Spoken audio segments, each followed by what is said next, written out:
Hey there, welcome to my channel. I just started this channel, and your support means the world to me. It helps me keep sharing the stories I love. This video is completely ad-free and designed to help you fall asleep fast and comfortably. Like and subscribe, but only if you genuinely enjoy the kind of stories I share here. Drop a comment with where you're listening from and what time it is for you. It's amazing to feel connected with all of you. Now, dim the lights, turn on a soft fan if you like, and let's drift into tonight's stories together. Story 1. Every night, my neighbor's lights flash in Morse code. Last night, it spelled run. I live in a neighborhood that might as well be called the lull. It's a quiet, meticulously manicured suburban cul-de-sac, where the only excitement is the annual block party and the occasional argument over recycling bin placement. I'm a creature of routine, a tax accountant whose greatest adventure is a weekend hike, and I moved here 3 years ago for the very lack of drama. My house, a 2-story colonial, is separated from my next-door neighbors, a slightly grander Victorian model, by a perfectly adequate 20-foot stretch of lawn and a tall decorative cedar hedge. The hedge is important. It provides privacy, a neat green wall that allowed me to forget they existed. The neighbors, the only people I interacted with on a semi-regular basis, were the Petersons. Or they were the people I assumed were the Petersons. I'd seen a middle-aged couple in the yard a few times, a silver-haired man wearing a sensible cardigan, a woman gardening, but their lives were as invisible to me as mine was to them. They were the epitome of quiet, respectable, suburban anonymity. Then the flickering started. It began subtly about 4 months ago, just after the Petersons had some exterior work done on their house. They had installed a new string of roofline LED lights, the kind that stay on all night for a soft ambient glow. I didn't mind them. They looked festive, even in the middle of a mundane Tuesday. But one night, I was sitting in my living room grading tax forms when I noticed the light on the far corner of their house, the one directly facing my master bedroom window, was behaving strangely. It wasn't a short-circuit flicker. It was a rhythmic flash. A short burst, a long one, another short one, then a pause, and the pattern would repeat. I initially dismissed it as a faulty wire, a cheap Chinese LED that had finally given up the ghost. But the pattern was too clean, too precise. It had a deliberate mechanical cadence that was unsettlingly familiar. I have a strange, almost photographic memory for obscure data. As a teenager, I was briefly obsessed with Babysitter 2 cryptography, spending one summer memorizing the international Morse code chart for a school project that, naturally, no one else cared about. I pulled my laptop closer, pulled up the international Morse code standard, and watched the rhythm again. Short. Long, long, long. Short. It repeated. I felt a cold knot tighten in my stomach.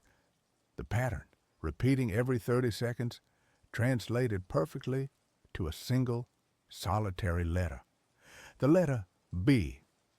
I spent the entire next week watching that light, feeling an obsessive need to decode the message. Every night, exactly at 11 p.m., the light would turn on and begin its silent, rhythmic transmission. B, B, B. It was relentless. I was losing sleep, not because of the light itself, which was faint, but because of the unnerving persistence of the message. I considered walking over there, knocking on the door, and asking the Peterson family about their malfunctioning light. But the fear of sounding completely unhinged, "Excuse me, Your faulty LED is sending me a distress signal in outdated naval code? Stopped me. I decided I needed more data. The message changed on Friday. I'd been watching for an hour, charting the bees, when the rhythm shifted. The single bulb flashed a short burst, then a long one, then a final short burst. Then a long pause, followed by 3 short bursts. Another pause. A long burst, a short, a long, a short. I typed it into my code chart, my fingers flying across the keys, my breathing shallow and fast. Short, long, short, R. Short, short, short, S. Long, short, C. R, S, C. I waited another 30 seconds, watching the light. The pattern repeated, R, S, C, over and over. R, S, C. Was it a name? A radio call sign? It felt like gibberish, an abandoned fragment of a thought. But it was definitely code, and it was being directed at my window. The light was positioned so that anyone inside the Peterson house would have had to manually adjust the fixture to achieve that specific trajectory. The next day, Saturday, I decided to break the routine. I walked over to the Petersons' house, crossed the perfect lawn, and approached the front door. I intended to ask about the light, feign a neighborly concern about their electrical wiring.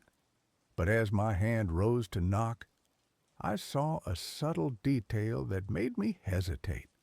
The blinds on the front window were not merely drawn. They were taped shut from the inside with black electrician's tape, sealed against the frame so that not a single sliver of light or shadow could escape or enter. The house was not just quiet, it was inert, a crypt of respectable suburbia. I backed away and returned home, the unease now a deep, throbbing ache beneath my ribs. I watched the lights again that night, but with a new awareness. I was no longer an analyst. I was a target. At 11:00 p.m., the light turned on and began its sequence. Long, short, long, short, long, short, long, short. I worked through the sequence on my desk, the numbers and letters blurring under the fluorescent lamp. Long, T. Short, long, short, R. Long, short, long, K. Short, E, T, R, K, E. Not a common word, perhaps a name, perhaps a brand. Then the message repeated, slightly faster this time. T, R, K, E, T, R, K, E, T, R, K, E. The frantic repetition felt like a cry for help. The following night, the message was longer, taking nearly a minute and a half to transmit. I sat in the dark, notebook on my knee, meticulously recording every flash, the frantic dots and dashes turning into a desperate narrative. Long, long, long, short, short, long, long, short, short, short, long, short, short, short, short, long, short, short, short, short, short, long, long, short. I transcribed the letters one by one, writing them down without looking at the whole word until the final letter was confirmed. WHATSUP.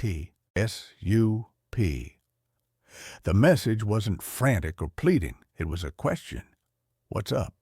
A casual conversational inquiry directed at me through the silent language of light.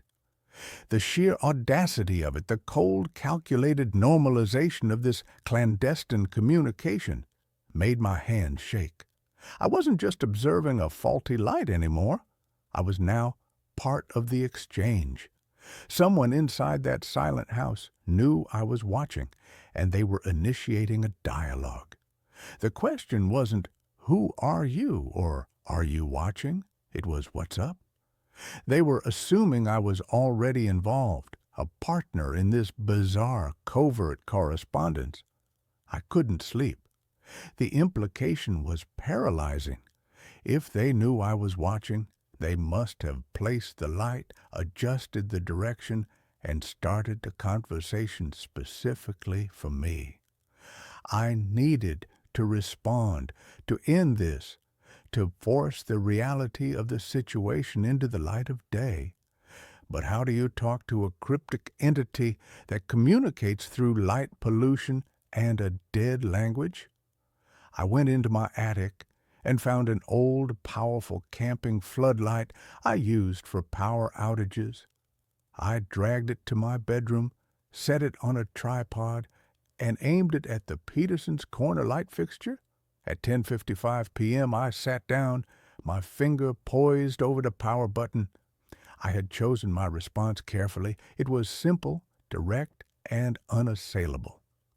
At 11 p.m., the Peterson light turned on and began its sequence. Short, long, short, R, short, short, short, S, long, short, C. The RSC from the previous night, the one I had dismissed as gibberish. This time, I realized what it was. It wasn't a name. It was a call sign, a way to establish a two-way channel. I waited for the full sequence to complete, took a deep breath, and began to flash my floodlight back. Long, long, long, O. Long, short, long, K. The light I had bought was far too bright for the suburbs, and my OK was a blinding, disruptive burst aimed squarely at their window. I held the light steady on the final long flash of the K and then turned it off, my heart hammering like a drum. For a full minute, the Peterson light continued its RSC sequence, repeating the call sign, seemingly oblivious to my response. I started to think my message hadn't been seen, that my signal had been too crude, too fast. Then, the RSC sequence cut off midway. The light went completely dark for 10 seconds. Then it came back on and began a new, slow, deliberate transmission. Long, long, long, long, long, short. Long, short, short. Long, short. Short, long, short, long. Long, long. Long, short, long. Short, short, long. Short, short, short. Short, long, short, long. I was transcribing this with a pencil, the lead breaking twice under the pressure. The message was excruciatingly long, taking nearly 3 minutes to complete. The decoded message was a terrifying, almost poetic answer to my question, FINDRAWAWERTHHHIDDEN.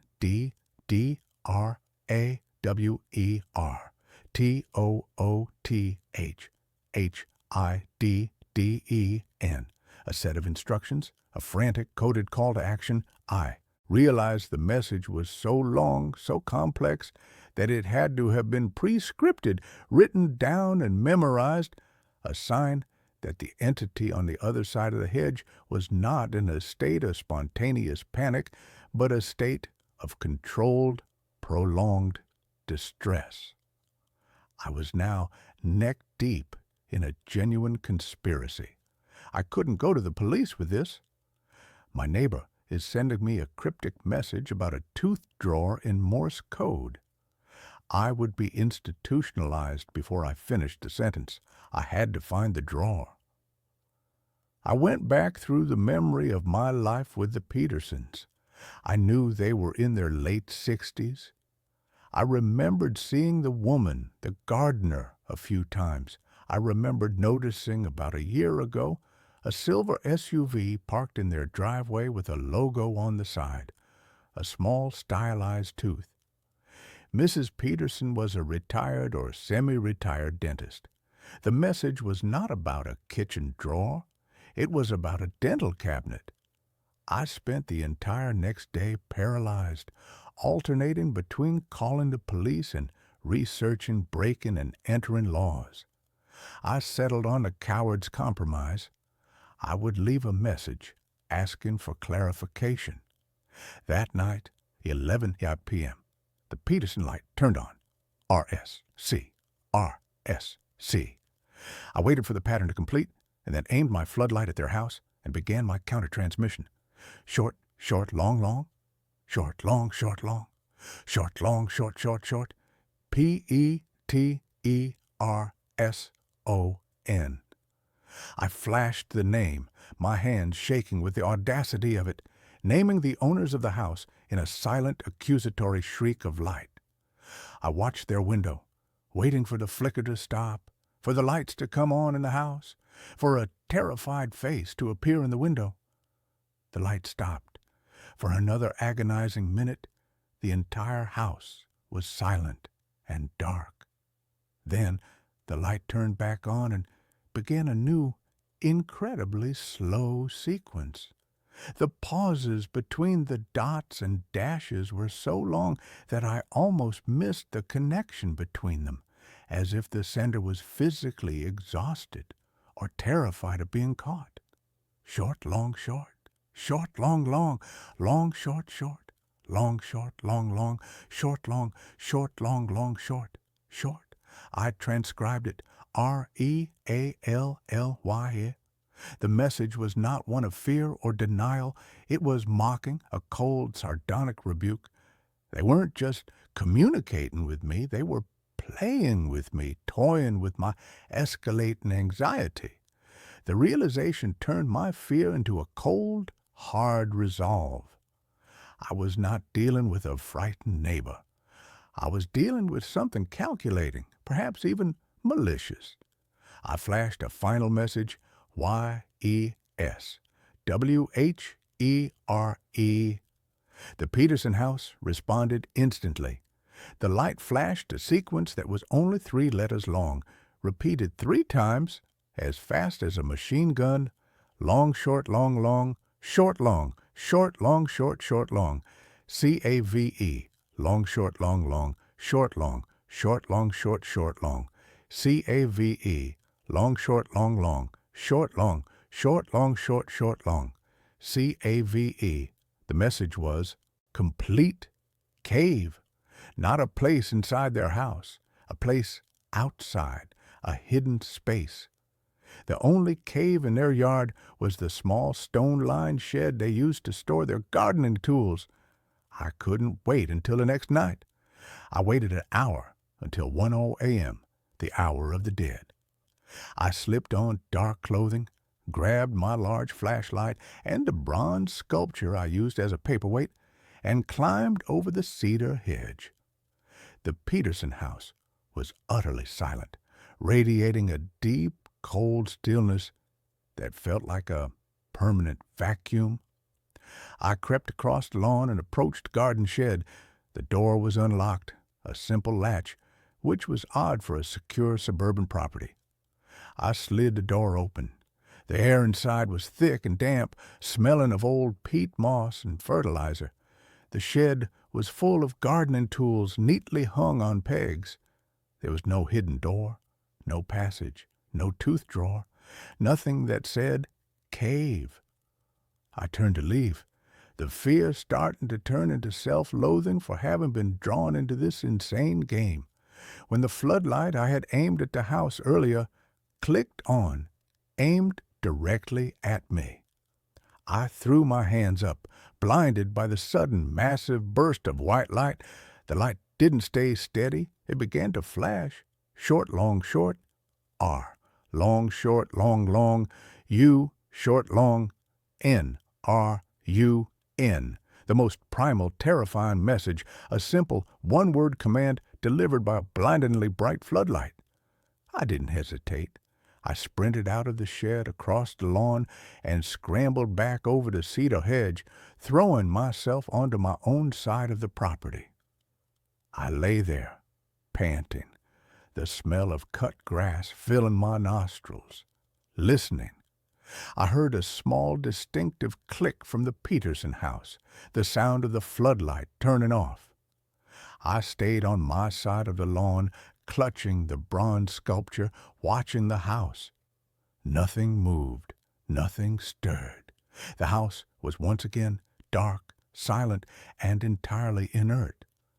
I waited until morning, then packed a bag, left a note for my cleaning lady, and drove 300 miles to a remote cabin I owned in the mountains. I did not call the police. I knew the Petersons were involved, that they had set the light, but the nature of the message, R-U-N, suggested they were either a prisoner or a deeply disturbed tormentor. I wasn't going to stick around to find out which. I have been in the cabin for 3 weeks now. No internet, no television, no phone signal, just the trees, the snow, and the quiet. I was finally starting to decompress, to allow the impossible events to fade into a nightmare. Then, 3 nights ago, the blizzard hit. It's a whiteout, complete silence, nothing but the wind and the falling snow. I was sitting by the fireplace reading when I saw a faint rhythmic glow outside the window. I dismissed it as the flicker of the firelight reflecting on the window pane, but the rhythm was wrong. It was too sharp, too precise. I walked to the window and looked out into the impossible, swirling white void. The only thing visible was the thick, dark trunk of a massive pine tree, about 50 feet from my front porch, and from behind that tree, a single, incredibly bright point of light was flashing, steady and relentless, cutting through the snow. Short, short, long, long. U, long, short, long, long. R, short, short, short. S, short, long, short, short. T, long, long, long. O, short, long, short, short. D, I transcribed letters on the condensation of the window. URSTOD. It was an anagram, a twisted, scrambled arrangement of a single word. I stared at the letters, my mind racing, cycling through possibilities. Trusted, outsider, Dustero. Then the light behind the tree flashed one last single slow dot, a period, a final punctuation. The light went out. The forest was dark, silent, and only the sound of the wind remained. But the light had left its message. It was a perfect 6-letter word, D-O-T-S.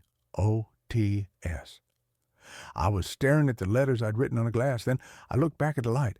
The letters I had seen were U-R-S-T-O-D, and the light had ended with a single dot. A dot in Morse code is an E. I was missing one letter. My memory, my perfect cryptographic memory, had failed me. I had missed a dot or a dash somewhere in the frantic transmission. The light had seen my confusion and sent me a clue. Dots, the components of the language itself. I realized I hadn't made a mistake in transcription. The light had lied to me, given me a false letter, and then sent the correct, final letter as a clue. It wasn't a neighbor anymore. It was a cryptographer, a cold, calculating mind that was playing a game of escalating terror. The true word, the one that used all the letters I had transcribed plus the final E, was not an anagram.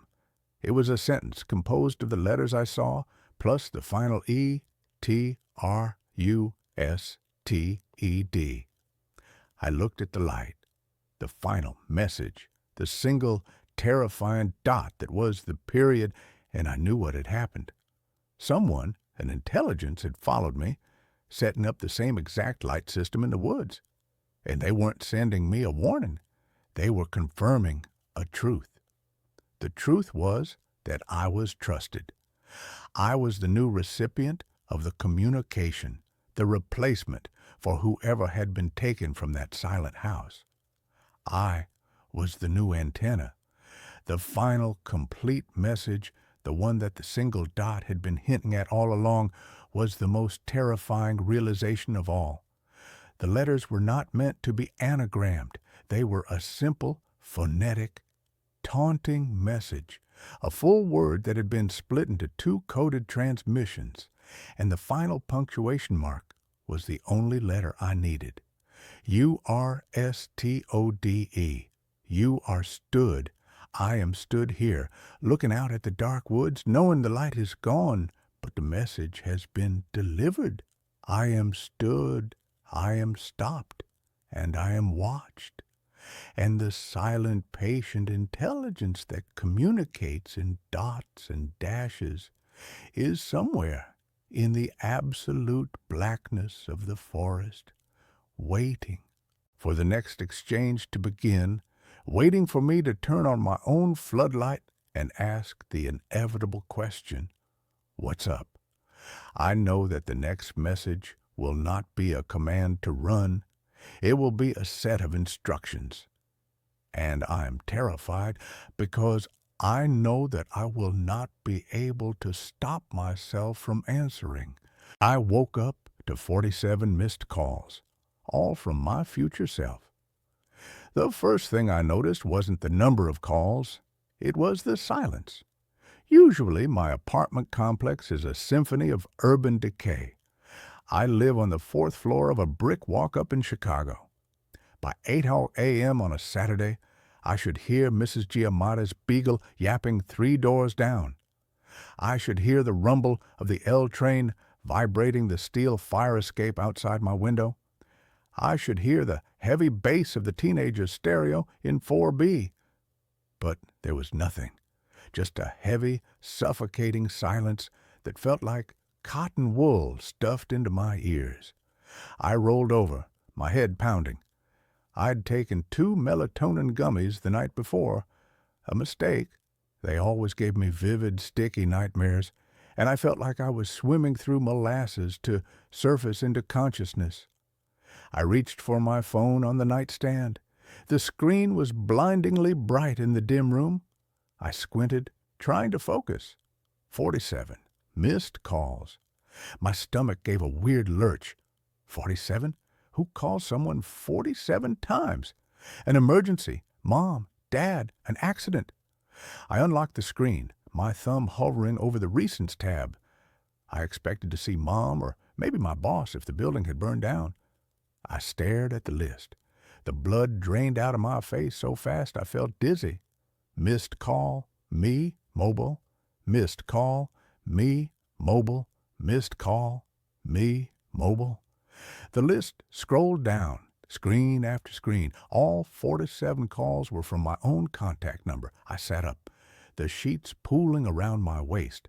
The room was cold, unnaturally cold for September. I checked the timestamps. The first call had come in at 3:12 a.m. The last one was at 7:59 a.m. 1 minute ago. I held the phone like it was a live grenade. A glitch. It had to be a glitch.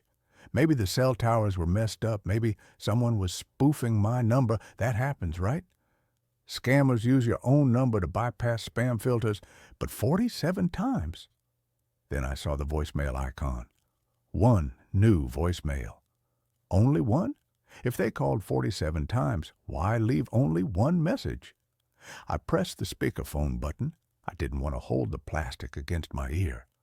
The robotic female voice announced, "Message received today at 7:59 a.m. A burst of static. Then a voice. "Don't. Static. Don't open the blinds. David, listen to me. Do not look outside. Do not leave the bedroom. They are..." Heavy breathing. "They are tracking the movement of your eyes. Lock the door, now." The message clicked off. I sat frozen on the edge of the bed. The voice wasn't a scammer. It wasn't a generated AI voice. It was me. It was my voice. But it sounded wrong. It was rougher, hoarse, like I had been screaming for hours. And there was a tremor in it, a hysterical edge that I had never heard in myself, not even when I broke my leg skiing, not even when my dad died. It was the sound of raw, unadulterated terror. They are tracking the movement of your eyes. My gaze instantly darted to the window. The blinds were drawn, thank God, but there was a gap, a tiny vertical sliver of light where the slats didn't quite meet. I felt a primal urge to look, to peek, to prove that this was insane. Buzz up. The phone vibrated in my hand, startling a yelp out of me. "Incoming call, me, mobile." I stared at the screen. My own face, a goofus selfie I used for my contact card, grinned back at me. I answered. "Hello?" My voice cracked. "You listened to the voicemail," the voice on the other end said. It was definitely me, but the audio quality was crystal clear. No static. It sounded like I was standing right next to myself. "Who is this?" I demanded, trying to sound tough but failing miserably. Is this some kind of deep fake prank? Because it's not funny. It's not a prank, David. It's 10:15 a.m. I'm you, or I was you. Look, we don't have time for the sci-fi explanation. You have about 30 seconds before the first one gets to the door. The first what? Who? The sweepers, the voice said. Listen to me carefully. Get up. Go to the hallway door. Lock the deadbolt, the chain, and the bottom latch. Do it now. Why? Because at 8:05 a.m., Mrs. Giamatti walked out to walk her dog, and they took her. They took everyone, David. The building is empty. You're the last one left because you sleep like the dead. I looked at the clock. 8:03 a.m. You said it's 10:15 where you are? Yes. I'm calling you from 2 hours in the future. I'm trying to keep us alive. I failed the first time I opened the door. Please, lock it. The desperation in the voice was nauseating. It was the sound of a man begging for his life. I stood up. I didn't believe it, not really, but the fear was contagious. I walked out of the bedroom, down the short hallway to the front door of my apartment. I stared at the locks. The deadbolt was already turned. I always locked it. The chain, the voice on the phone whispered, and a bottom latch, the one you never use. I hesitated. Thump. A sound from the hallway outside. It wasn't a knock. It sounded like a wet sandbag being thrown against the wood. My heart hammered against my ribs. Lock it! I screamed at myself through the phone. I fumbled with the chain, sliding it into the groove. I kicked the bottom latch into place. The doorknob turned. It turned slowly, grinding the mechanism. Then a force slammed against the door. The wood groaned. The frame shuddered. If I hadn't done the chain and the latch, the deadbolt might have held, but the door would have bowed enough for what? Open up, David. The voice from the other side of the door wasn't mine. It was Mrs. Giamatti's, but it was flat, monotone. David, it is time for the walk. The dog needs to walk. Open the door. I backed away, clutching the phone. Mrs. Giamatti? Don't answer her. My future self hissed in my ear. That's not her. Not anymore.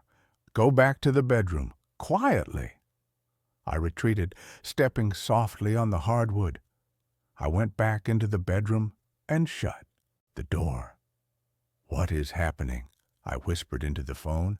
Is this an invasion? Zombies? Not zombies, future me said. They're listeners. They mimic. They take the shape of the people they touch, but they need permission to enter. They need you to open the barrier. If you open the door or the window, they get in. Once they're in, they assimilate you. Assimilate? It hurts, David. God, it hurts. I can still feel it happening to me right now. That's why I'm calling. If I save you, maybe I save myself.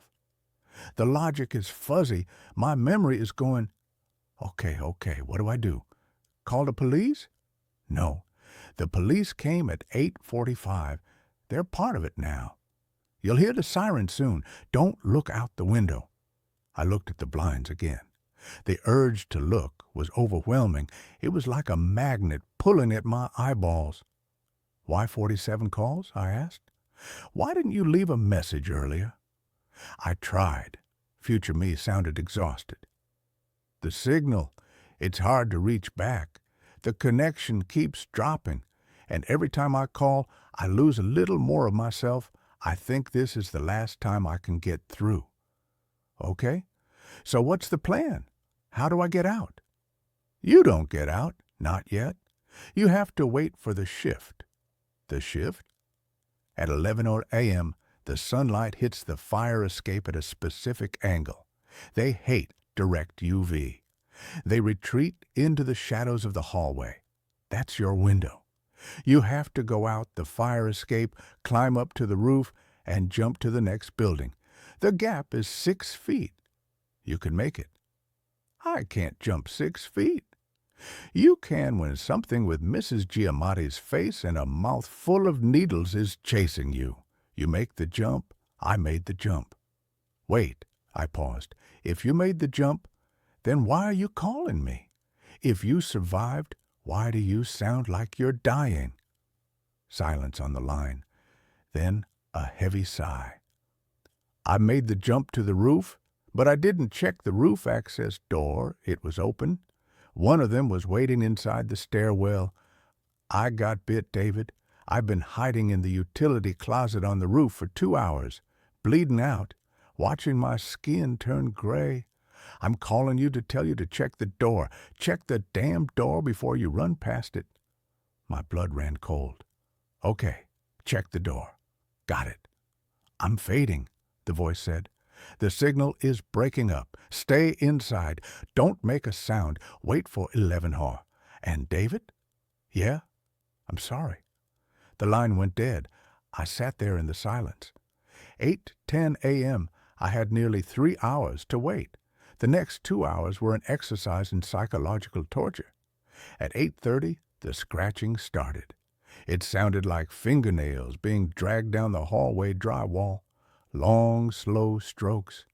At 8:45, just like the voice predicted, the sirens came. But they didn't wail. They chirped, short and aggressive, then cut off abruptly right outside the building. I heard heavy boots on the stairs. I heard shouting, "Police! Is anyone in there?" It sounded like Officer Miller, a guy I'd seen around the neighborhood. "Open up! We have reports of a gas leak." A lie. Future me said they need permission. They need me to open the barrier. "I know you're in there, David." The voice changed. It shifted from Officer Miller's baritone to my mother's voice. "David, honey, please open the door. I'm scared." I clapped my hands over my ears. I sat in the corner of the room, curled into a ball, rocking back and forth. It's a mimic. It's a mimic. It's a mimic. At 9:30, the power went out. The hum of the refrigerator died. The room plunged into gloom. The silence returned, heavier than before. I stared at the phone. 48% battery. I scrolled through the missed calls again. 47 calls. It seemed so desperate. I tapped on the voicemail again. I needed to hear it one more time to make sure I hadn't hallucinated it. Message received today at 7:59 a.m. Don't open the blinds. I listened to the cadence of the voice, the terror. It was real. 10:55 a.m. I stood up. My legs were stiff. I went to the window. I peeked through the tiniest crack in the blinds. The sun was shining. It was a bright, beautiful day. The fire escape steel was gleaming. I grabbed my sneakers and tied them tight. I grabbed a kitchen knife. Useless, probably, but it made me feel better. 10:58 a.m. I moved to the window. I unlocked the sash. 11 a.m. I took a deep breath. Check the roof access door, I whispered to myself. I threw the window up. The noise of the city rushed in, but it was wrong. No cars, no people, just wind. I scrambled out onto the fire escape. The metal was hot under my hands. I looked down into the alley. It was filled with them. They were standing in the shadows of the dumpsters, looking up. They looked like people, neighbors, the mailman, the barista from the corner shop. But their limbs were elongated, their jaws hanging slackly open. They saw me. A collective hiss rose up from the alley like steam escaping a vent. I didn't look back. I climbed. I scrambled up the rusting ladder, my breath tearing at my throat. 4th floor, 5th floor, roof. I pulled myself over the parapet and rolled onto the gravel surface of the roof. The sun was beating down. It was clear. I stood up and scanned the roof. There was the utility closet my future self had mentioned, and there was the roof access door for the next building over. I ran toward the edge. The gap between the buildings was about 6 feet, a terrifying distance, but doable. I backed up to get a running start. Then I saw it. The utility closet door. It was slightly ajar. I stopped. Future me said he was hiding in there. He said he was bleeding out. If he was in there, could I help him? Could I help me? I took a step toward the closet. David. The voice came from inside the dark gap of the closet door. It was weak, wet. I'm here, I whispered. I'm here. Don't come closer, the voice rasped. I'm changing. I can feel my teeth moving. I can get you help. We can jump together. No, I can't move. Listen, did you check the door? What door? The roof access door on the other building. I looked across the gap. The door on the other roof was closed. It's closed, I said. Good. The voice in the closet groaned. Good. Then you have a chance. I looked at the closet. I felt a surge of insane empathy. That was me in there, dying. I can't leave you, I said. You have to go. I turned and ran. I hit the edge of the roof and launched myself into the air. For a second, I was flying. Then gravity grabbed me. My feet hit the gravel on the other side. I tumbled, scraping my elbows, but I was alive. I was on the other building. I scrambled up and looked back. The door to the utility closet on my building swung open. A figure stepped out. It was me. But it wasn't injured. It wasn't bleeding. It was wearing my clothes, but they were crisp and clean. It stood on the edge of the roof, looking at me. It smiled, and as it smiled, its jaw unhinged, dropping down to its chest. It raised a phone to its ear. My phone rang in my pocket. I stared at the figure across the gap. I pulled my phone out. Incoming call. Me. Mobile. I answered it, staring directly at the monster that wore my face. Hello, I whispered. The monster on the roof didn't move its mouth, but the voice came through the phone, perfectly clear. You made the jump, it said. The voice wasn't raspy anymore. It was smooth, predatory. You lied, I said. You weren't dying. I lied about a lot of things, the voice purred. I told you to wait for 11 a.m. Do you know why? I looked around. The sun was high. Because at 11 a.m., the shadows on the west side of the building stretched just enough to cover the roof access door you're standing next to. I froze. I spun around. The door to the stairwell of the building I was currently standing on, the one I had just jumped to, was in the shadow of a water tower. And it was open. Standing in the doorway, shrouded in darkness, were 3 of them. They were all wearing police uniforms. I didn't want you to jump to save you, David, my voice on the phone said. I wanted you to jump because my building was fully harvested. We needed fresh meat, and you just delivered yourself to the colony next door. I dropped the phone. The figures in the doorway stepped out.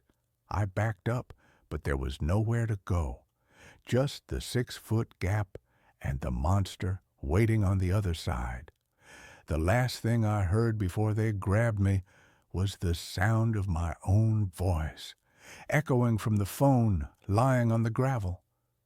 48 missed calls, it laughed. Maybe next time, pick up sooner.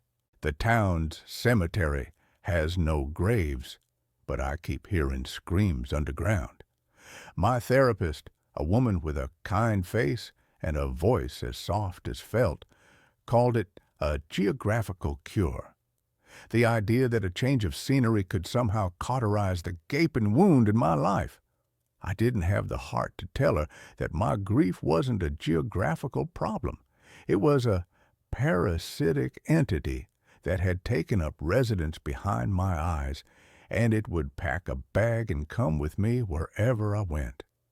Still, the thought of leaving the city, with its million tiny ghosts of a life I'd once shared with my wife Anna, was a compelling one. So I packed my laptop, a few boxes of books, and the metaphorical suitcase full of sorrow and drove north. The town I chose was called Havenwood. I'd found it on a list of America's most quaint and quiet towns, a bit of online clickbait that suddenly felt like a lifeline. The pictures showed a postcard-perfect hamlet nestled in a valley of rolling green hills, a place that looked like it had been put under a glass dome sometime in the 1950s and forgotten about. It was exactly the kind of anesthetic silence I was looking for, and for the first week, it was. I rented a small, furnished cottage at the edge of town, a place that smelled of lemon polish and old wood. The locals were friendly in a cautious, practiced way. They smiled from behind the counters of the general store and the single-pump gas station, their eyes holding a placid, almost unnerving calm. It was a town that seemed to be holding its breath, perpetually waiting for a storm that never came. It was on a walk, during that hazy liminal hour between dusk and true night, that I found a cemetery. It lay on a gentle slope just west of the town, surrounded by a magnificent wrought iron fence that was a masterpiece of Gothic curlicues and spear points. The gate was a grand arched affair with the words Havenwood Memorial Green forged into the iron. I pushed it open, the hinges groaning a low, mournful protest, and stepped inside. The air within the gates was different, cooler, heavier. The grass was a perfect emerald carpet, impossibly lush and manicured, rolling over the soft contours of the hill. Ancient, weeping willows stood like silent, grieving giants, their branches stirring in a breeze I couldn't feel. It was beautiful, and it was profoundly wrong.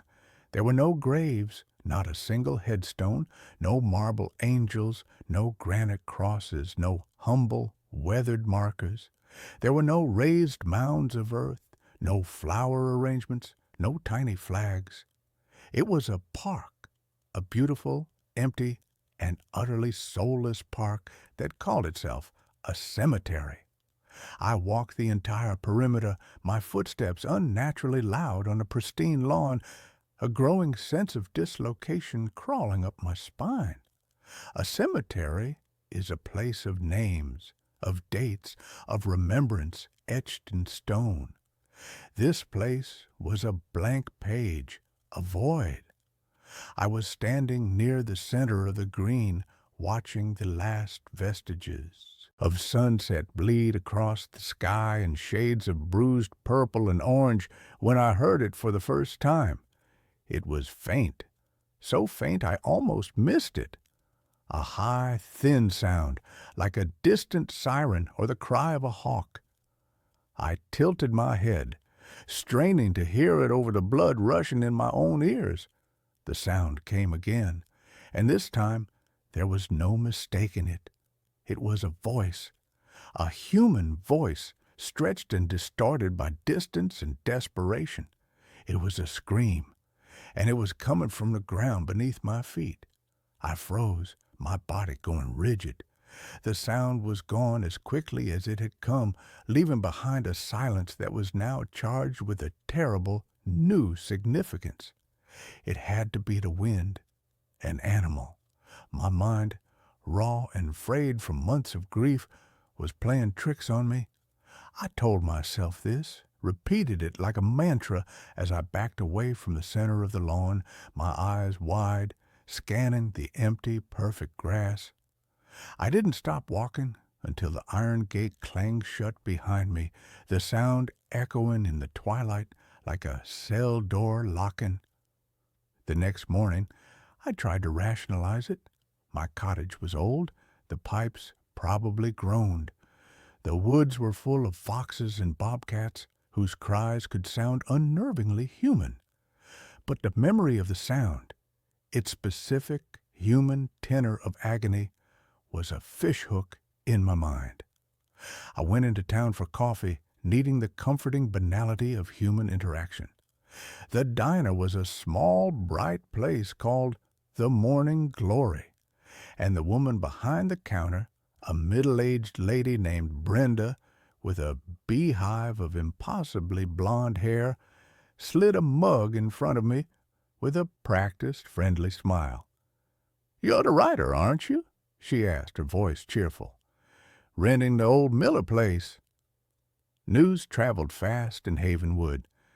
"That's me," I said, forcing a smile in return. "Leo Vance." "Brenda, welcome to Havenwood. Hope you're finding the peace and quiet you were looking for." Her smile was so open, so genuine, that I felt a surge of courage. "I am. It's a beautiful town. I was walking by the cemetery last night, the Memorial Green." Brenda's smile didn't falter, but something in her eyes tightened, a subtle, almost imperceptible shift. The light behind them dimmed for a fraction of a second. "Oh, yes, our green," she said, her voice a little too bright. "Isn't it lovely? So much nicer than a field full of sad old stones, don't you think?" "It's certainly unique," I said, choosing my words carefully. "I've never seen a cemetery without any graves before. What do you do? Cremation?" She wiped down a perfectly clean section of the counter. "We don't believe in dwelling on the end, Mr. Vance. We believe in celebrating life. When someone passes, their spirit is freed, returned to the valley. The green is a place for quiet reflection on that freedom. It's a place for life, not death." The answer was so polished, so rehearsed. It was like she was reading from a town brochure. It was a neat, tidy deflection that answered nothing at all. I wanted to press, to ask her if she'd ever heard strange noises there, but the look in her eyes, a sudden hard glint of warning behind the friendly facade, stopped me. "Don't ask," the look said. "You don't want to know." I couldn't stay away. The Memorial Green drew me back that evening, a moth to a flame I knew would burn me. This time, I was prepared. I brought a high-powered directional microphone, a relic from my brief, ill-fated foray into podcasting. I sat on a stone bench just inside the gates, the headphones pressed tight against my ears, and pointed the microphone at the center of the lawn. For an hour, there was nothing but the soft, rustling sound of the willow leaves and the low, ambient hum of a world settling down for the night. I was starting to feel foolish, a paranoid man chasing auditory ghosts. Then, through the headphones, the sound erupted. It wasn't a single scream this time. It was a chorus, a cacophony of voices, muffled and overlapping, rising from the earth. They were faint, but the microphone amplified them, bringing their horror into sharp, terrifying focus. I could distinguish individual voices now, a woman weeping hysterically, a man shouting a single, guttural word over and over again, and a child crying for its mother. They weren't ghosts. They weren't echoes. They were the sounds of living people in unbearable agony. My hands trembled so violently I almost dropped the microphone. I ripped the headphones off, my heart jackhammering against my ribs. The sounds vanished, replaced by the placid evening quiet. The disconnect was dizzying, schizophrenic. The serene, beautiful park, and the charnel house of sound that existed just beneath its surface. My journalistic instincts, dormant for so long, roared back to life, fueled by a potent cocktail of terror and outrage. This was not a haunting. This was a crime, a monstrous, ongoing crime, hidden beneath a blanket of perfect green grass. The Havenwood Town Library was a small brick building that smelled of dust and decaying paper. The librarian was a man named Mr. Abernathy, a creature who seemed to have been grown in the dark, dusty stacks he inhabited. He was impossibly old and thin, with skin like parchment stretched over a bird's skull, and he watched me with watery, faded blue eyes as I browsed the meager local history section. The official town histories were useless, filled with the same kind of bland, cheerful prose as Brenda's explanation. They spoke of founding fathers, harvest festivals, and a strong, resilient community. But in the back, in a section of brittle, leather-bound ledgers containing the town's vital records, I found the first crack in the story. The ledgers recorded every birth, every marriage, every death in Havenwood since its founding in the late 1700s. I started with the most recent and worked my way back. The death records were meticulously kept. Cause of death, next of kin, place of burial, and up until 1923, every single entry for place of burial read Havenwood Cemetery.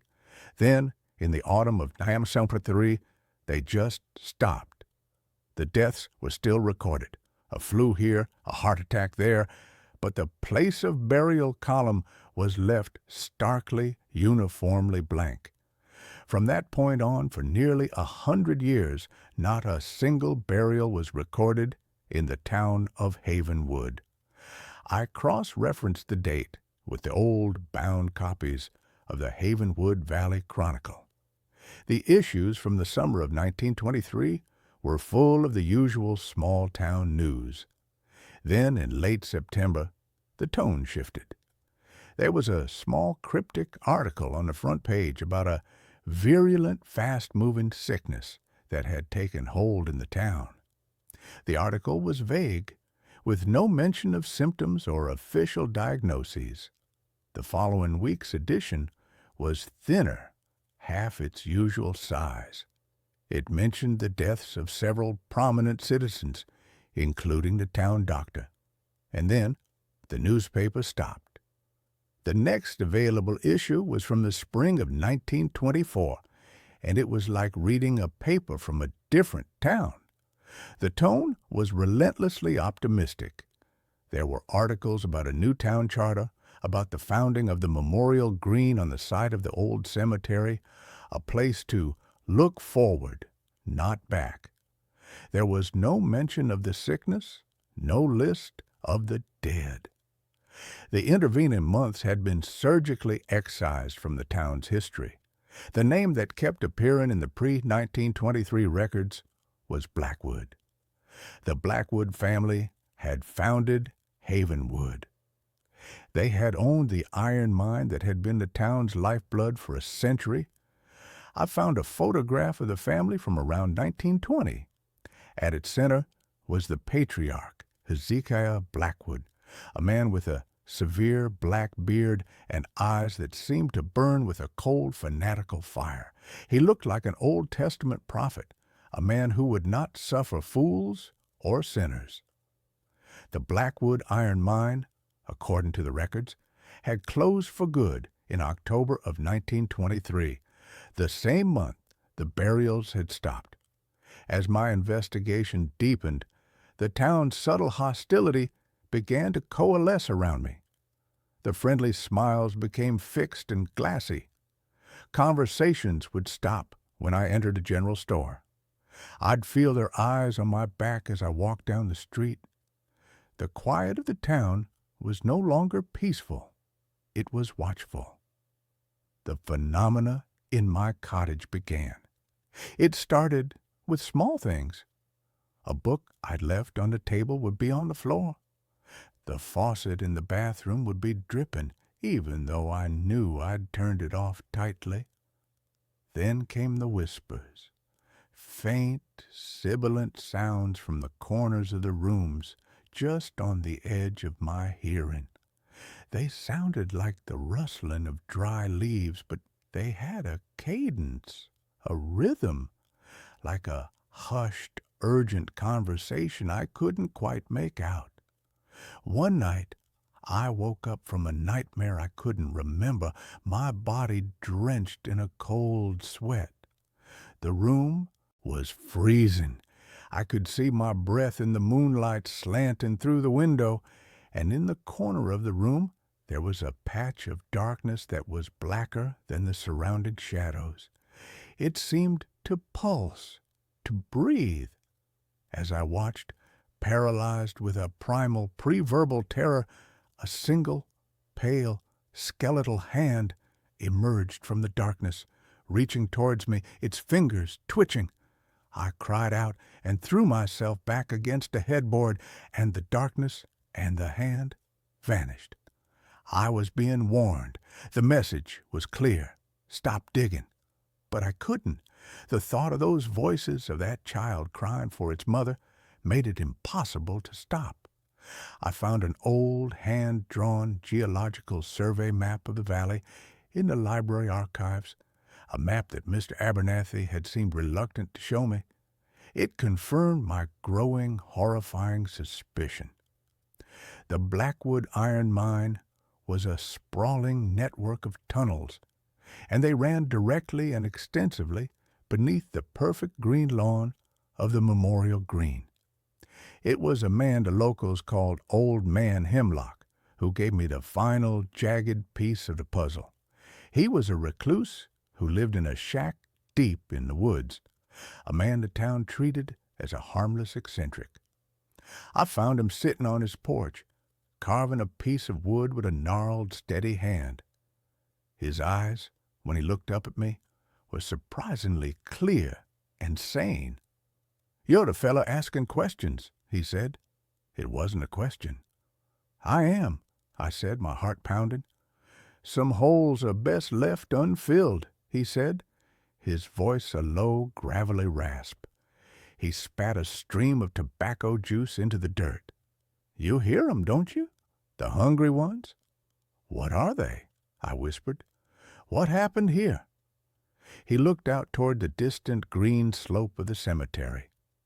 "That ain't a sickness that took this town in '23, he said, his voice dropping even lower. "That was a reckoning.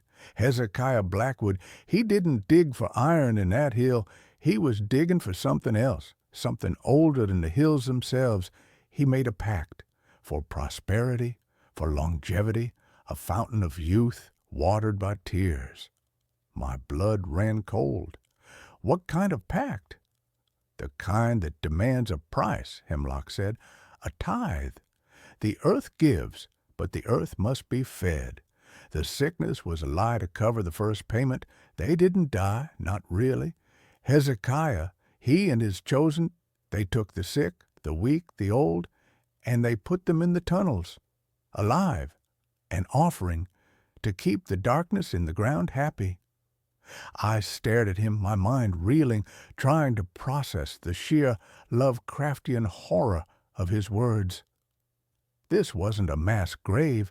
It was a larder, a subterranean prison farm of human suffering, the impossible, vibrant health of the town, its placid calm, its unnatural resistance to the decay of the outside world.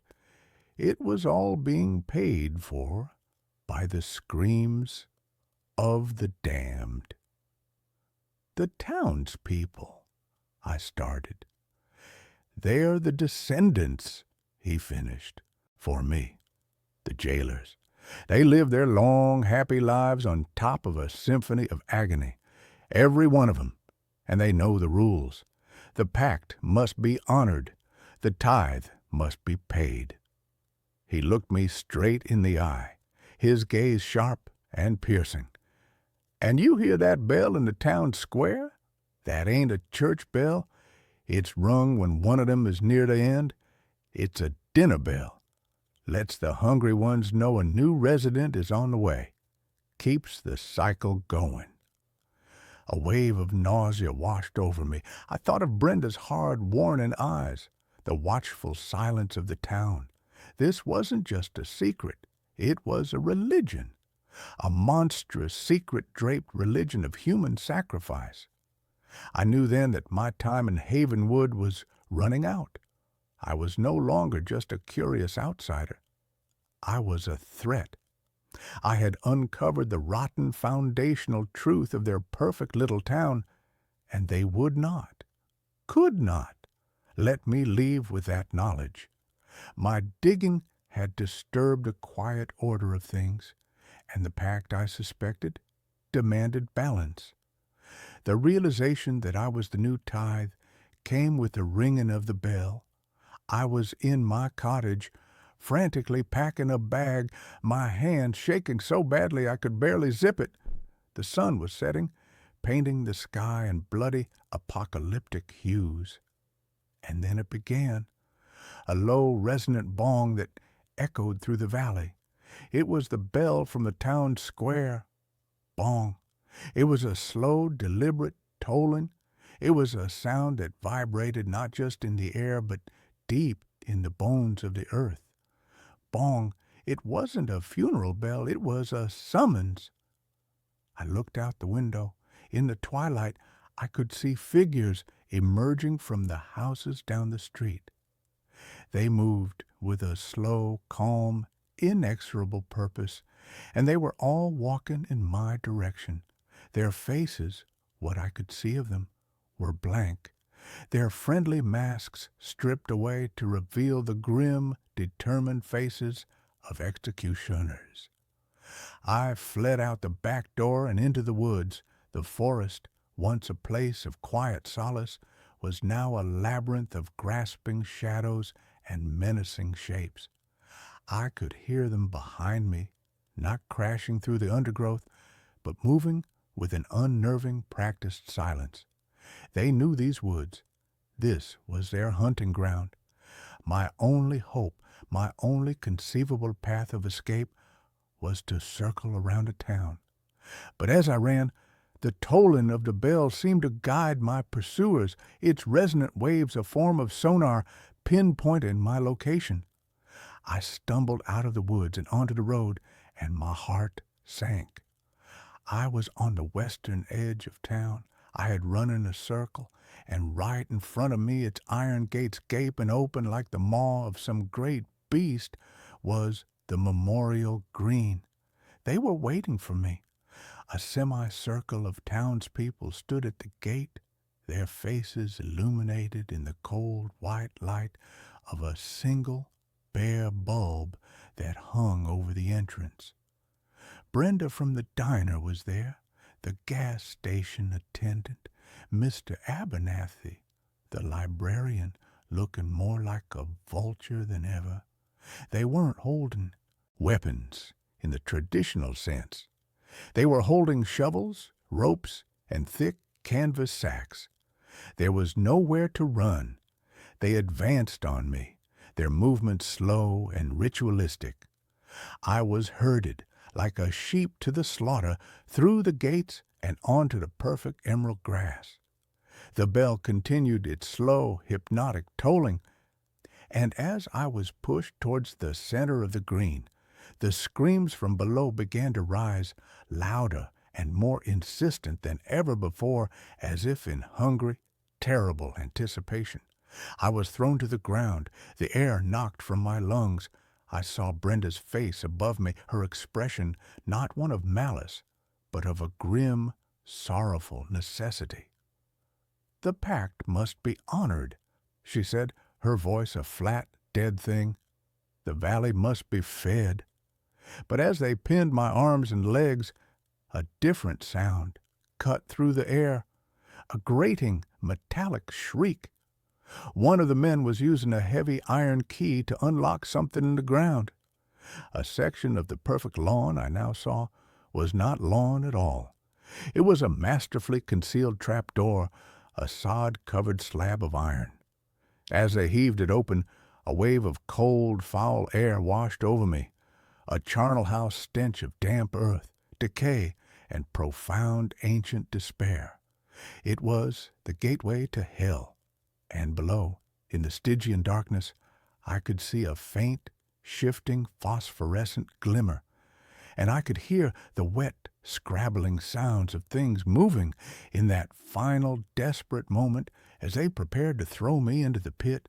My mind, sharpened by pure terror, found an escape route.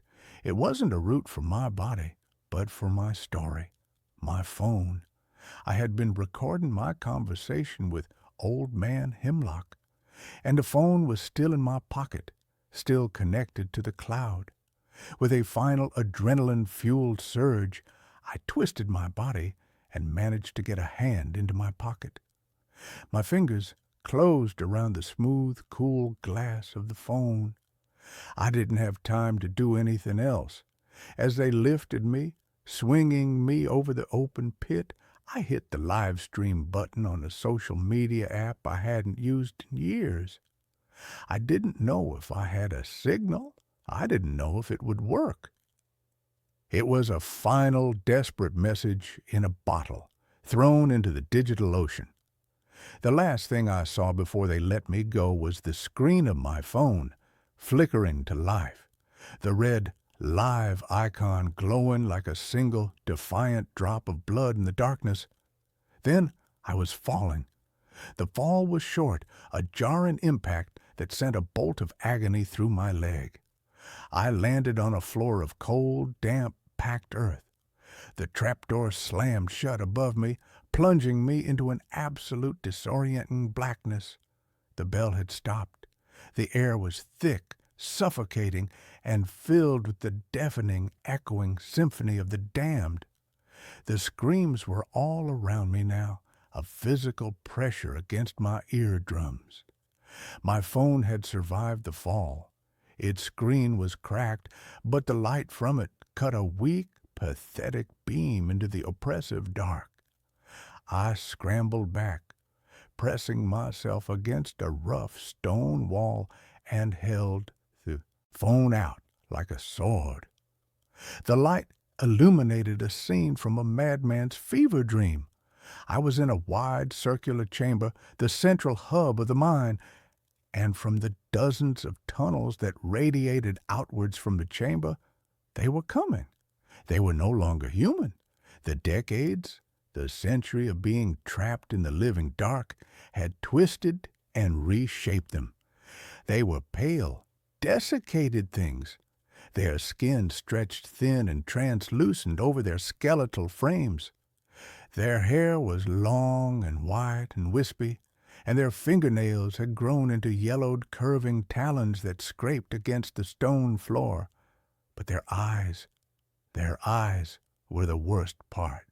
They had no pupils, no irises. They were just two faintly glowing milky white orbs that stared at me with an expression of eternal, ravenous agony. They were the hungry ones, and I was the offering. They shuffled towards me, a slow, inexorable tide of living death, their mouths open in silent screams, their clawed hands reaching. My own scream was a raw, ragged tear in my throat. I was going to die here. I was going to be torn apart and consumed, and then I was going to become one of them. My own voice added to the subterranean chorus for all eternity. But as the first one reached me, its glowing eyes inches from my face, its breath a foul, grave-like exhalation, the light from my phone flickered across its face. It flinched. It recoiled from the light, raising a skeletal hand to shield its eyes, and let out a high-pitched, hissing shriek. The light, they were creatures of the absolute dark. The light hurt them. Hope, a wild, impossible thing, flared in my chest. I turned the phone's flashlight function on, and the beam, though weak, was like a searchlight in the Stygian gloom. I swept it across the chamber, and the advancing tide of figures fell back, hissing and shielding their faces, a writhing mass of pale limbs and glowing eyes. It bought me a moment. I scrambled to my feet, my injured leg screaming in protest, and chose a tunnel at random, plunging into the darkness, using my phone as both a light and a shield. The tunnel was narrow, claustrophobic, the walls slick with a damp, foul-smelling slime. I could hear them behind me, their shuffling, scraping pursuit echoing in the confined space. I ran, stumbling, falling, my body a symphony of pain and terror. The tunnel twisted and turned, and every new corner threatened to reveal a dead end. The battery on my phone was at 7%. The light began to flicker, my shield against the encroaching dark growing weaker with every passing second. And then I saw it. Faintly, at the far end of the tunnel, a different kind of light. A small square patch of gray. Air. It was an old ventilation shaft, long forgotten, choked with weeds and roots, but it was a way out. The battery on my phone died. I was plunged back into absolute blackness, and the things behind me surged forward, their hissing growing louder. I ran the last few yards in the dark, my arms outstretched, and threw myself at the square of light. I clawed at the dirt and the roots, my fingers bleeding, and pulled myself up, inch by agonizing inch, into the narrow vertical shaft. I could feel their talons scraping at the heels of my boots, but I kept climbing, pulling myself up towards the sky. I burst out of the ground into the cool, clean air of the deep woods, gasping and sobbing, covered in filth and blood. I was miles from the memorial green on the far side of the hill. I didn't look back. I just ran until the woods gave way to a highway, and I flagged down the first passing truck, a terrified, babbling madman who had just clawed his way out of his own grave. My live stream had worked. For 17 terrifying minutes, the world had watched a shaky, flickering feed of a man being thrown into a pit and then pursued by impossible creatures through a dark tunnel, his screams mingling with the screams of 100 others. The feed cut out, but it was enough. By the time the state police, spurred on by a viral video that was being called the most elaborate horror hoax ever staged, arrived in Havenwood, the town was empty.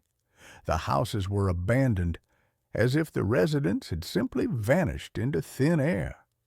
They found a trap door in the memorial green. They found the tunnels. They found the bones of those who had crumbled to dust, and they found the others, the ones who still moved. The authorities have sealed the mine, and the official story is a bizarre, convoluted tale of a forgotten, isolated cult. No one wants to believe the truth. I am in a hospital now.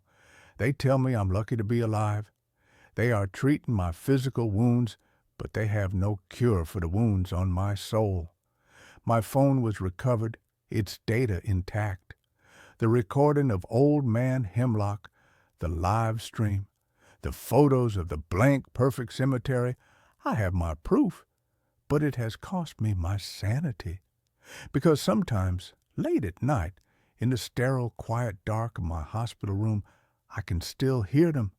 It's faint, just on the edge of my hearing, a muffled, desperate chorus.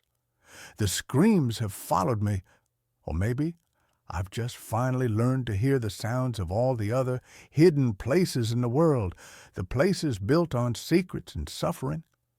Maybe the whole world is a cemetery with no graves, and I am doomed to be the only one who can hear the screaming. The house was a gift from a ghost. Not a literal one, of course, but the ghost of a life I was supposed to have lived. It had been bought by my husband, Michael, a man who had loved the solid, tangible things of the world, the heft of an old book, the grain of reclaimed timber, the satisfying click of a well-made lock. He had bought it 3 weeks before a slick of black ice on a mountain road had turned our shared future into a singular, desolate present.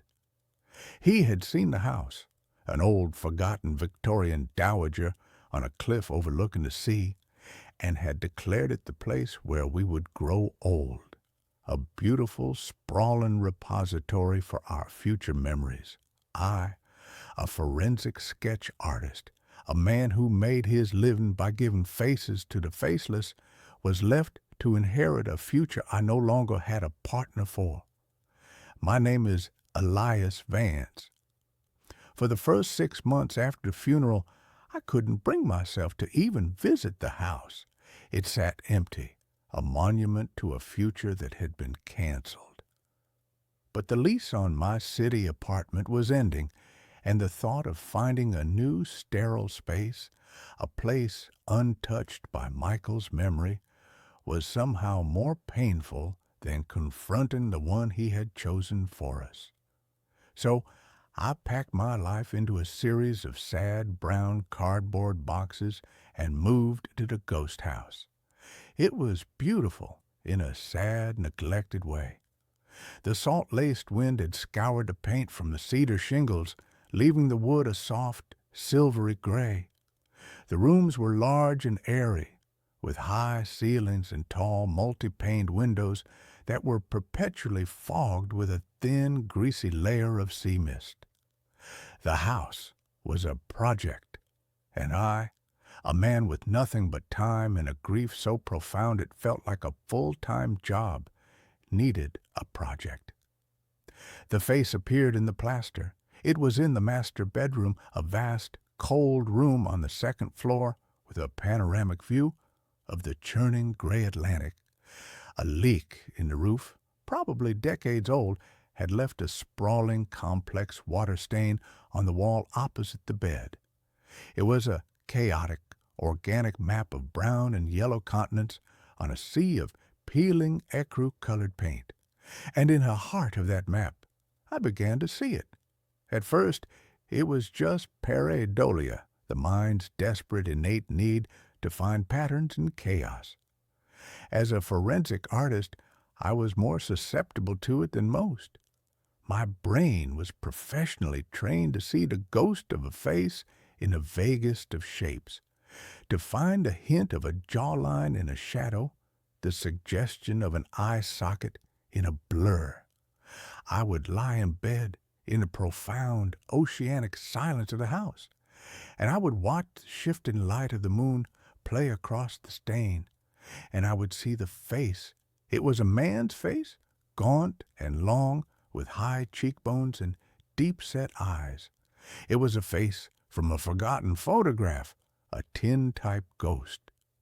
I told myself it was a trick of the light, a symptom of a mind that was raw and tired and lonely. I decided to paint the room, to exorcise the stain and its phantom inhabitant with a clean, sterile coat of decorator's white. I spent a full day prepping the walls, scraping away the peeling paint, patching the cracks. The old plaster was a strange, fibrous, and almost organic thing, mixed with what looked like horsehair, a common building material from the era. As I worked, I felt a strange, almost imperceptible coolness emanating from the stained section of the wall, a pocket of cellar-cold air in the otherwise mild room. The next day, I applied the first coat of paint. The thick white primer covered the stain completely, leaving a blank, uniform, and blessedly featureless surface. I felt a sense of profound, almost cleansing relief. I had erased the ghost. I had imposed order on the chaos. That night, I slept more soundly than I had in months, but when I woke up in the gray pre-dawn light, I saw that the stain had returned. It had bled through the fresh, thick coat of primer, a faint, brownish watermark that was impossibly more detailed, more defined than before. And the face was no longer a vague suggestion. It was a portrait. I sat bolt upright in bed, my heart a frantic, trapped bird against my ribs. The features were clear now, the long, straight nose, the thin, unsmiling lips, the hollows of the cheeks, and the eyes. The eyes were the most terrifying part.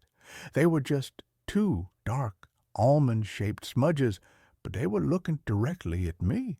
They were not the blank, empty eyes of a painting. They were the focused, intelligent, and deeply, profoundly, anciently sad eyes of a conscious observer. My rational mind, a sputtering, dying engine, tried to offer up a scientific explanation, a chemical reaction. The specific mineral content of the water in the plaster reacting with the latex in the paint. It was a plausible, if unlikely, theory. But it did not explain the eyes. It did not explain the chilling and deeply personal feeling of being watched. I refused to be driven from my own bedroom. I was a man of science, of logic. I was a man who drew lines, who defined the world in shades of graphite and charcoal. This was just a problem of chemistry and perception. But the face continued to evolve. Each morning it was a little clearer, a little more detailed. The faint suggestion of an earlobe appeared. The subtle, incised line of a wrinkle at the corner of an eye. It was as if a photograph was slowly, agonizingly developing in the very substance of my wall. My professional curiosity, a thing I had thought long dead, began to stir, a morbid and perhaps self-destructive counterpoint to my growing terror. I began to sketch it. I would sit on a stool at the foot of my bed, my large leather-bound sketchbook in my lap, and I would draw the face in the wall. It was a strange and deeply unsettling reversal of my usual work. I was not drawing a face from the fragmented emotional memories of a traumatized victim. I was drawing a face that was itself a memory, trapped in the plaster of my home. The act of drawing it was an act of intimacy. I came to know its every contour, its every subtle, melancholic detail. It was a handsome face in a severe, old-world way, a face that had known suffering. As I drew, the cool spot on the wall seemed to grow, to push out into the room, a palpable, invisible column of frigid air. My nights became a ritual of surveillance. I would lie in bed, my eyes fixed on the face, which was now so clear it was like looking at a faded, sepia-toned photograph. And I began to notice a new and infinitely more terrifying phenomenon. It was changing, not its features, but its expression. One night, the thin, straight line of its lips seemed to curve just slightly at the corners into a faint and deeply unsettling smile. Another night, the dark, smudged eyes seemed to widen just for a fraction of a second, as if in surprise. I was not just observing a static image. I was interacting with a responsive and sentient entity. I had to know who he was. My investigation became an obsession, a frantic, desperate dive into the history of the house, of the land it was built on. I spent my days in the dusty, silent archives of the local historical society, a man haunted not just by a ghost, but by a need for a name. The house had been built in 1888 by a man named Dr. Alastair Finch. The name sent a jolt of recognition through me. Finch. There was a wing at the city's main teaching hospital named after him. He was a pioneering anatomist, a brilliant and notoriously reclusive figure from the city's early history. He had built the house as a private retreat, a place to conduct his research far from the prying eyes of the academic world. The records were sparse. He had lived in a house alone, save for a single, taciturn housekeeper. He had no wife, no children. He was known for his obsessive, and some said morbid, dedication to his work. And then, in the winter of 1903, he had simply vanished. The housekeeper had arrived one morning to find the house empty. The doors were locked from the inside. Nothing was out of place. Dr. Finch's coat was on its hook, his half-finished breakfast on the table. He was just gone. The police had searched for months. They had dragged the sea. They had scoured the woods. They had found nothing. Alistair Finch had, for all intents and purposes, ceased to exist. I found a single, grainy photograph of him in an old medical journal. I held the journal in my trembling hands, my breath catching in my throat. It was him. The same long, gaunt face, the same high cheekbones, the same deep-set, sad, and intelligent eyes. The face in my wall was the face of Dr. Alistair Finch, a man who had disappeared from this very house over a century ago. The rational scientific explanations were now a distant, laughable memory. I was living in a haunted house, but it was not a ghost in the traditional sense. It was not the spirit of a dead man. It was the spirit of a man who had never been found, a man who was perhaps not dead at all, a man who was somewhere else, somewhere inside my walls. My great-uncle Henry's journals from the previous story about the mirror came to mind. Not ghosts, but echoes. My research into Dr. Finch led me down a darker, more esoteric path. He had not just been an anatomist. His later work, which had been dismissed by the medical community as the ravings of an eccentric, had been focused on what he called cellular memory. He believed that the human body was not just a machine of flesh and blood, but a vessel for a kind of energetic residue.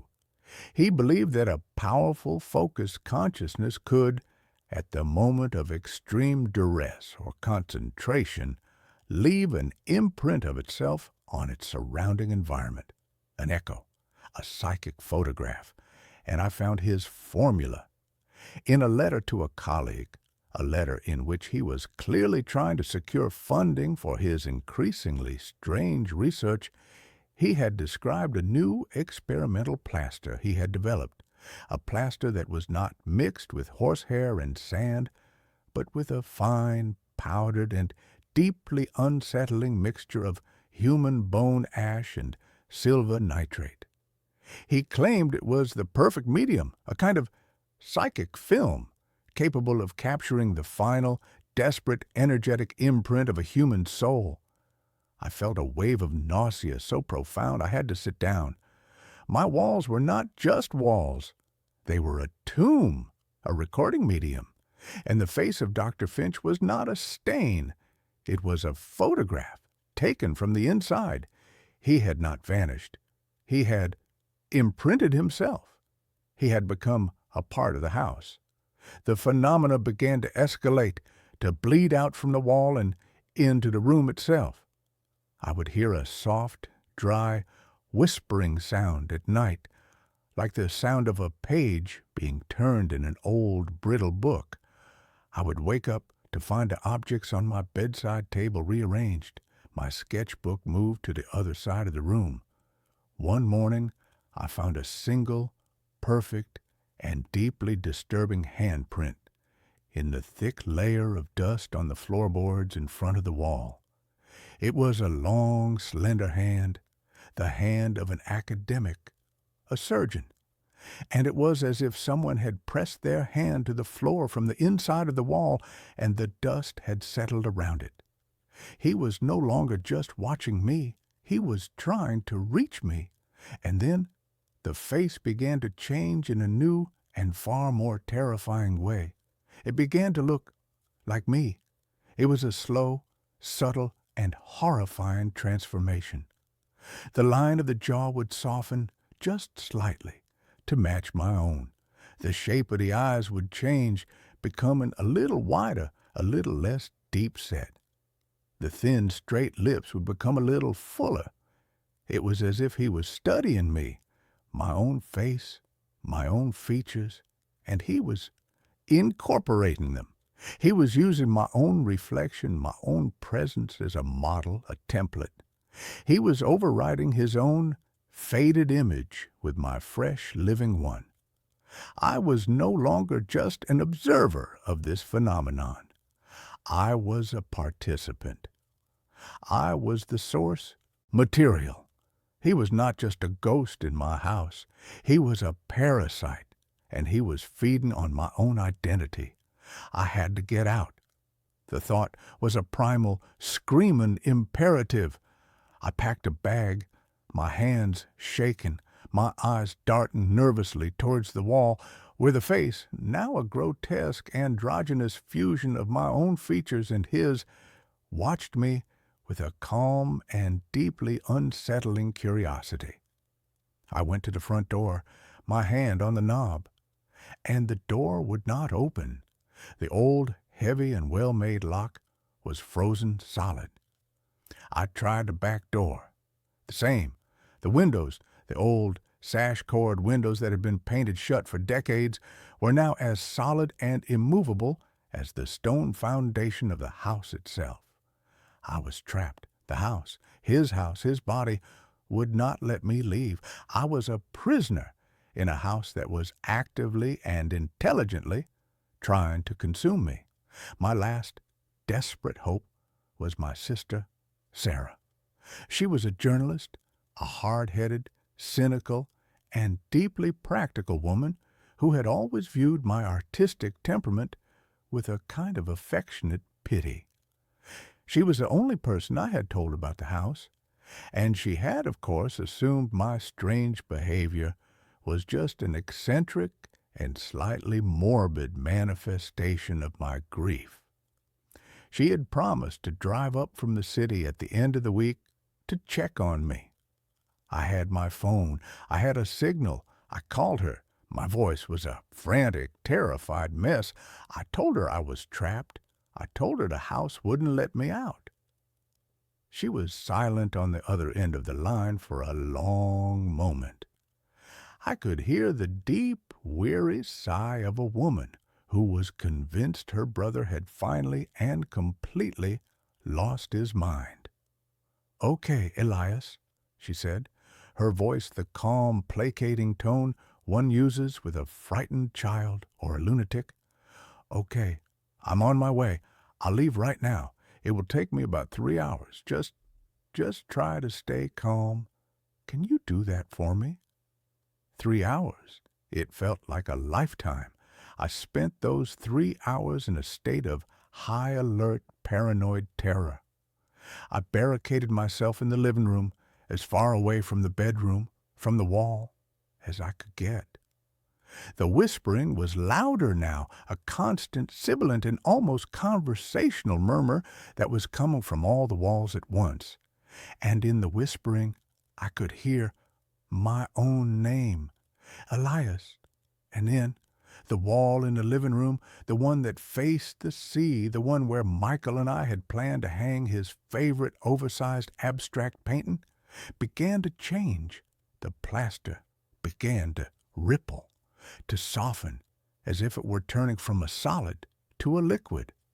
And a new face began to emerge, a face I knew as well as my own, the face of my dead husband, Michael. It was a perfect, heartbreakingly perfect rendition of him. But his eyes were wrong. They were the same, dark, sad, and intelligent eyes as the face in the bedroom wall. It was him. It was Finch, and he was wearing Michael's face like a mask. "Don't you miss him, Elias?" the wall seemed to whisper. The voice a grotesque and deeply insulting imitation of Michael's own deep and gentle baritone. "It's so lonely here. We could be together, all three of us." The monster was not just trying to steal my face, it was trying to steal my grief. It was using my own most profound and deeply personal pain as a weapon against me. It was the ultimate violation. I screamed, a raw, ragged, and utterly hopeless sound of pure animal rage and despair. I picked up a heavy iron fire poker and I swung it at the wall, at the perfect, beautiful, and monstrous face of my dead husband. The poker hit the wall with a dull, wet, and sickening thud, as if I had struck a side of beef. The plaster did not crack. It bruised. A dark, ugly, purplish mark appeared, and the face of Michael contorted, not in pain, but in a slow and deeply, deeply satisfied smile. It was feeding on it. My rage, my despair, my violent and desperate and futile and grief-stricken and love-filled action, they were its food. My emotional energy was the very thing that was allowing it to break through, to become more real, more solid. I dropped the poker, my body going limp with the sudden, horrifying realization I could not fight it. Fighting it only made it stronger. I was in a cage with a monster, and the monster was feeding on my own desperate attempts to escape. I heard the sound of a car on the gravel driveway. Sarah, she was here. I ran to the window. Her small, sensible sedan was parked outside. She was getting out, her face a mask of worried determination. I banged on the window, but the sound was a dull, muted thud. The house was soundproofed from the inside now, too. She couldn't hear me. She went to the front door and knocked. I heard the sound, faint and distant. She tried the knob. It was locked. She called my name. I screamed it back, but my voice was a dead, flat thing in the silent, waiting air of the house. And then I saw it. The plaster on the wall by the front door, the wall right next to where she was standing, began to ripple. A new face was beginning to form, a woman's face, her face. It was going to take her, too. It was going to surround me with the faces of everyone I had ever loved, a living, breathing, and eternal mausoleum of my own personal history. I was not just going to be its prisoner. I was going to be the curator of my own private hell. In that moment of absolute and final despair, a strange, cold clarity washed over me. I thought of my work, of the faces I drew. I was a man who brought form to the formless, who created order from the chaos of memory. And this house, this entity, was doing the same thing. It was an artist, a monstrous and deeply and profoundly lonely artist, and its medium was me. I could not fight it. I could not run from it. So I had to do the one thing it would not expect. I had to create a piece of art that it could not comprehend. I had to create a new face. I ran back to my studio, the one room in a house that had, so far, remained untouched. I grabbed my sketchbook, my charcoal, my graphite. I sat on the floor, in the center of the living room, my back to the monstrous emerging face of my sister, and I began to draw. I did not draw a face of sadness or of fear or of rage. I did not draw a face from my past. I drew a face from a future that I was now, in this last desperate act, trying to create. I drew a face of pure, unadulterated, and utterly irrational joy. I drew a man laughing, his head thrown back, his eyes crinkling at the corners, his mouth open in a wide, beautiful, and unrestrained shout of pure, unbridled happiness.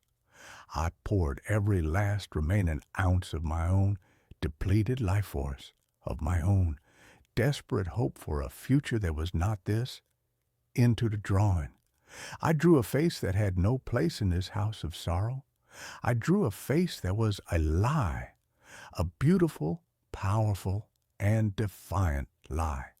The whispering in the walls faltered. The rippling of the plaster on the wall behind me slowed and then stopped. The house, the entity, was confused. This was an emotion it did not understand. Joy was a language it did not speak. My grief, my fear, my rage, that was its food, its building material.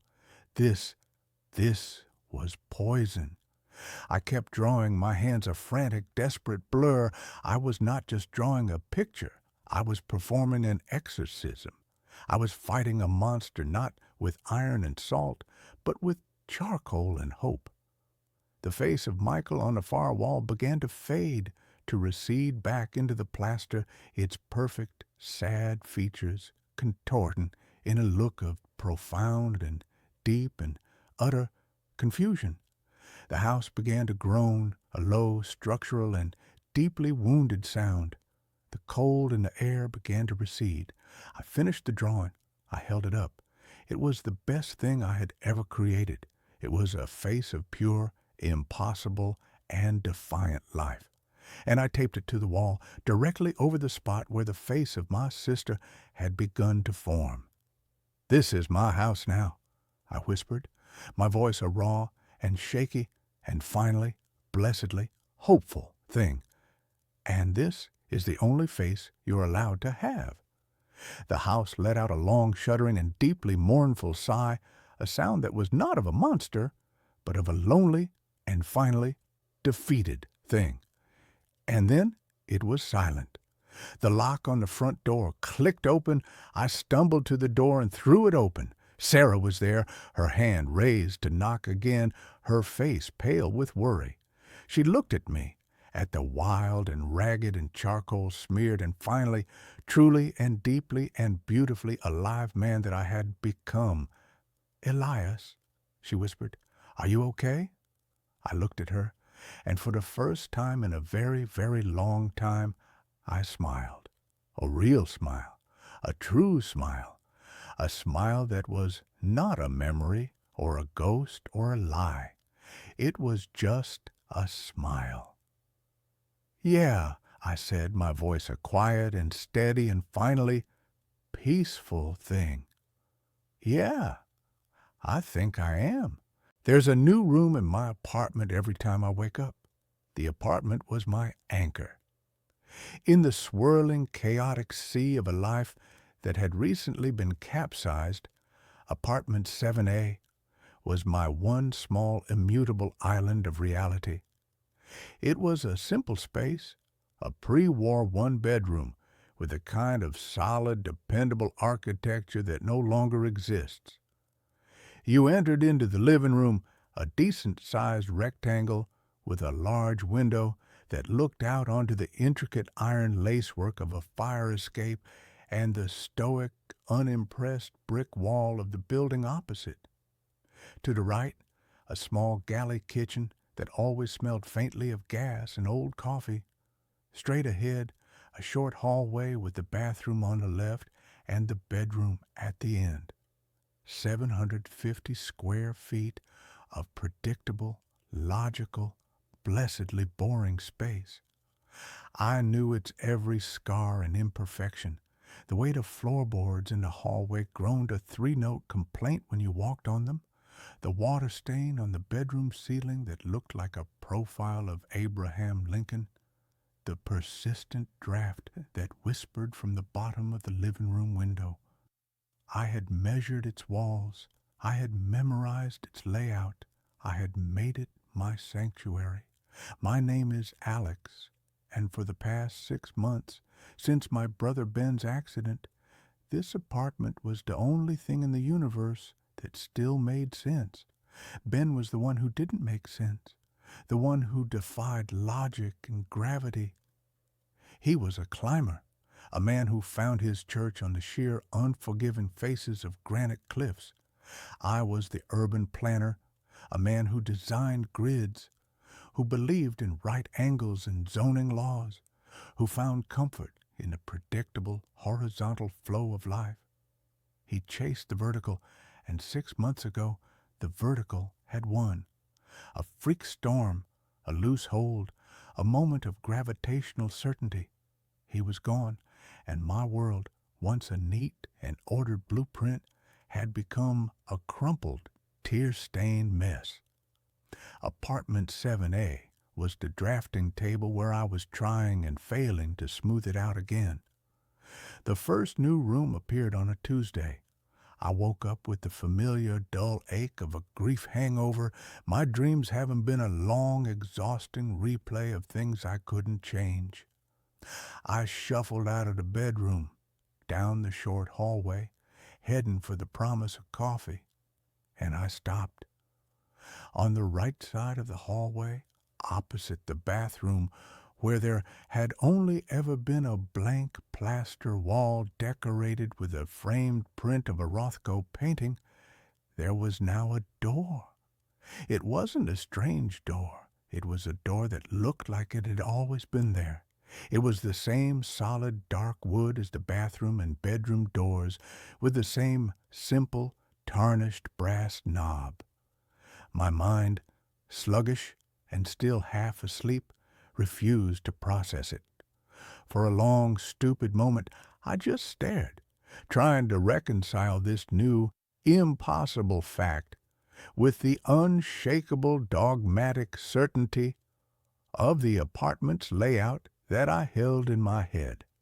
My first thought, the one produced by the logical grid-making part of my brain, was that I was losing my mind. That grief had finally cracked the foundations of my sanity and was now busily renovating the interior. My second thought, marginally less terrifying, was that I was still dreaming. I reached out and touched the wall beside the doorframe. The plaster was cool and solid. I pinched the soft skin on the back of my hand. The sting was sharp and real. With a trembling hand, I gripped the brass knob. It was cool and heavy. I turned it. The latch clicked with a soft, well-oiled sound. I pulled the door open. Inside was a small, narrow room, no more than 6 feet deep and 4 feet wide.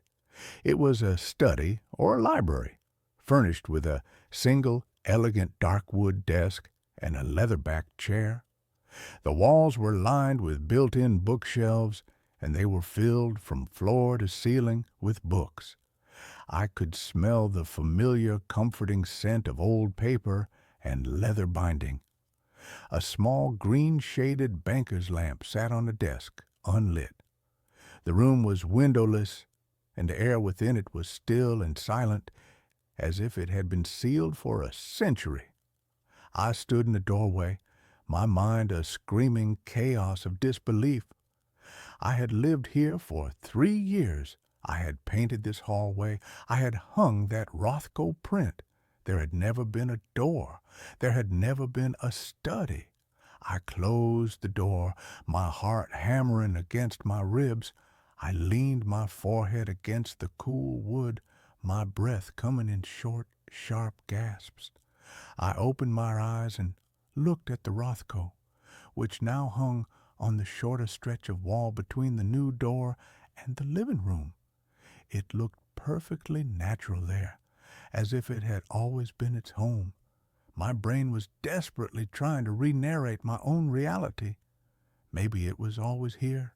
A panicked internal voice whispered, maybe you just forgot. The grief, the stress, it's made you unobservant. But I wasn't an unobservant person. I was the person who noticed that the city had planted a new ginkgo tree on the corner of 5th and Elm. I was the person who knew the precise number of steps from my front door to the subway station. I did not forget entire rooms in my own apartment. I spent the rest of the day in a state of hypervigilant dread, a ghost in my own newly expanded home. I kept opening and closing the door, each time half expecting the room to be gone, each time being met with the same silent, impossible study. I ran my hands along the door frame, the bookshelves. They were solid. They were real. I pulled a book from a shelf. It was a leather-bound copy of Moby Dick. The pages were real. The ink was real. On the desk, there was a single framed photograph. I picked it up. It was a picture of me and Ben, aged about 8 and 10, grinning our gap-toothed smiles on a beach, a plastic shovel and pail between us. My mother had that same picture on her mantelpiece, 1,000 miles away. The sight of my brother's smiling, carefree face sitting here in this room that shouldn't exist, was the thing that finally broke me. I stumbled back out of the room and slammed the door, a choked, guttural sob escaping my lips. This was not a hallucination. This was something else, something far, far worse. That night, sleep was a battlefield. I barricaded my bedroom door with a chair, a pathetically medieval defense against a threat that was already inside, a threat that operated on the laws of architecture and not of force. I left every light in the apartment on, a blazing, defiant stand against the darkness where these impossible changes seemed to be born. I woke with a jolt, the gray light of dawn filtering through the window. The chair was still wedged under the knob. I took a deep, shuddering breath and opened the door. The hallway was as it had been yesterday. The door to the study was still there. I made my way into the living room, my every nerve ending screaming, and that's when I saw it. The change was on the far wall, the one that separated my living room from my neighbor's apartment. Yesterday, it had been a long, unbroken stretch of wall where my sofa and a large abstract painting had sat.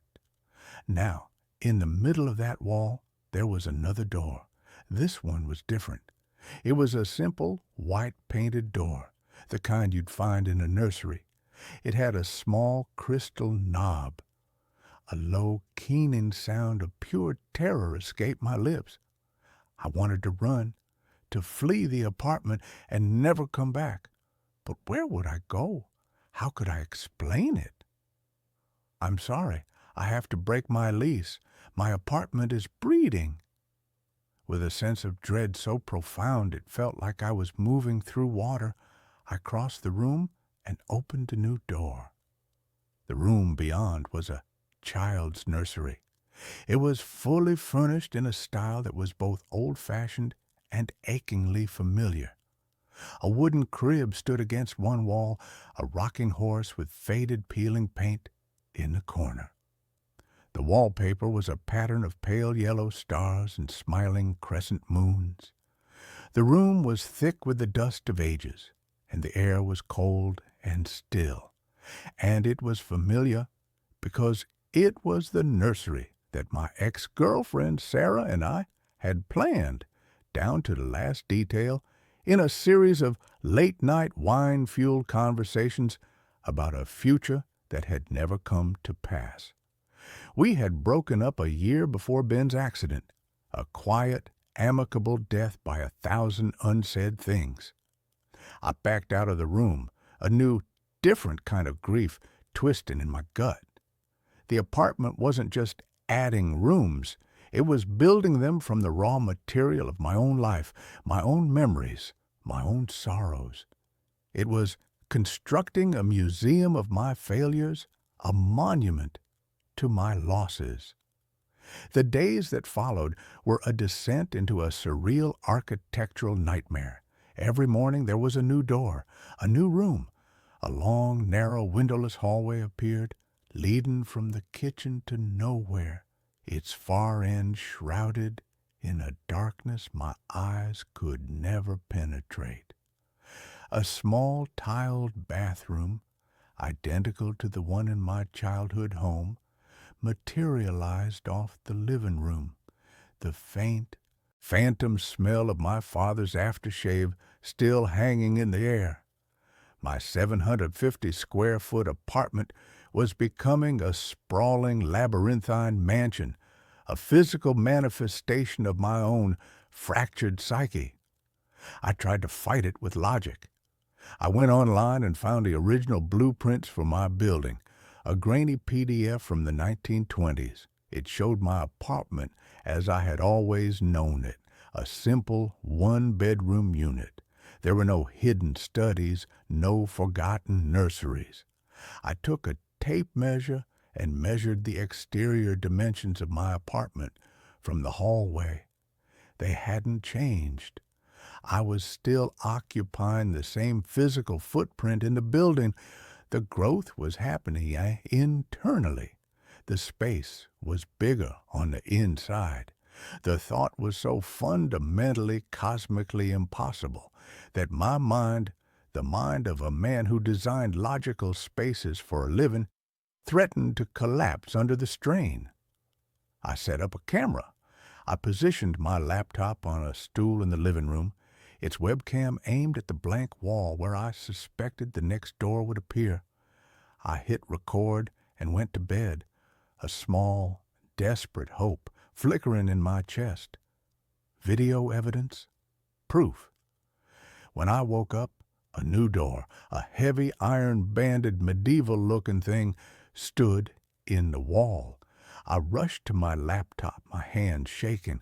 I played back the video. The footage showed me walking out of frame towards the bedroom. The wall remained blank and solid for 8 straight hours of recording. The digital timestamp in the corner ticked by, second by agonizing second. And then, between one frame and the next, at exactly 3:33 a.m., it happened. In the space of a single, imperceptible flicker of a video frame, the door was just there. It hadn't formed, it hadn't grown. It had simply asserted its existence into reality, a jump cut in the film of my life. I was utterly, completely alone with this madness. Who could I tell? A psychiatrist would diagnose me with a dissociative disorder. A priest would talk of demons. A physicist would laugh me out of the room. My only companion was the ever-expanding, silent, and deeply personal architecture of my own private hell. The apartment was no longer just a collection of rooms. It was a landscape, and I began to get lost in it. The new, impossible geography began to assert its dominance over the old, familiar layout. One morning, I walked out of my bedroom, turned left to go to the bathroom, and found myself not in the short, familiar hallway, but at the beginning of the new, long, dark corridor. I turned back, but the bedroom door was gone, replaced by a smooth plaster wall. Panic, cold and absolute, seized me. I was a rat in a maze, and the maze was my own home, my own mind. It took me nearly an hour of frantic, terrifying wandering through rooms that were echoes of my own past to find my way back to the original, core part of the apartment. After that, I began leaving trails of string, like a modern-day Theseus, a pathetic, desperate attempt to map the shifting, treacherous terrain of my own grief. The rooms were not always empty. They were populated by the ghosts of objects. In a perfect replica of Ben's chaotic, messy teenage bedroom, I found his old, beat-up acoustic guitar propped in the corner. I picked it up. It was real. I strummed a chord, and the sound, dusty and resonant, was a punch to the gut. On the desk, in a perfect replica of my first post-college apartment, I found a half-finished letter to Sarah, a letter I had written and then torn up a decade ago, pouring out all the things I had been too young and too foolish to say. The apartment was not just building rooms, it was resurrecting my past. It was curating my regrets. And a dark, terrifying question began to form in my mind. What was it building towards? I had to understand the source, the building itself. I began to dig into its history, spending my days in the city archives, a frantic, sleep-deprived man sifting through dusty property records and brittle, yellowed newspapers. The building had been constructed in 1928 by a reclusive, eccentric architect named Alistair Blackwood. He was a visionary, they said, a man obsessed with the psychological impact of living spaces. He had designed and built the entire building himself and had lived until his death in the penthouse. There were rumors, of course, whispers of strange geometries in his designs, of an obsession with the occult, of the idea that a building could be more than just wood and brick, that it could be a vessel, a consciousness. I found a single self-published book he had written, a slim leather-bound volume titled Mnemonic Architecture. It was not a book about design. It was a manifesto. It was the insane, brilliant, and terrifying ramblings of a man who believed that a space could become a living extension of the human mind. He wrote of psychotectonic blueprints, of buildings that could respond to the powerful emotional resonance of their inhabitants. He believed that profound grief, a powerful, focused, and unresolved sorrow, was the most potent building material in the universe. It could warp space. It could create echoes of the past. It could, he theorized, literally build new realities. A house is not a machine for living, he wrote in a spidery, arrogant script. It is a womb or a tomb. And when a powerful consciousness fills it with its sorrow, it will choose to become one or the other. It will either nurture a new life, or it will build a mausoleum to the old one. My apartment was building a mausoleum, and I was the guest of honor. The final piece of the puzzle, the one that confirmed the true monstrous nature of my situation, came from a small overlooked article in a 1945 newspaper. It was a short piece about the strange, unexplained disappearance of Alistair Blackwood. He had simply vanished from his penthouse apartment. The police had found the apartment locked from the inside. Nothing was out of place. He was just gone. The last line of the article was a quote from the investigating officer. "It's the strangest thing I've ever seen. The apartment, it felt bigger on the inside than it looked from the outside. We kept opening doors and finding more rooms. It was like the place just went on forever." Blackwood hadn't just designed a theory. He had built it, and he had become its first victim. The building wasn't haunted by him. The building was him, or what was left of him, a parasitic, architectural consciousness that had been lying dormant for decades, waiting for a new source of fuel, waiting for a grief as powerful and as focused as its own, waiting for me. The apartment was no longer just a reflection of my past. It began to feel actively, malevolently intelligent. I would hear noises from the new rooms at night, the faint, mocking sound of a child's laughter from the empty nursery, the soft, mournful notes of a single amateurish chord being strummed on Ben's guitar.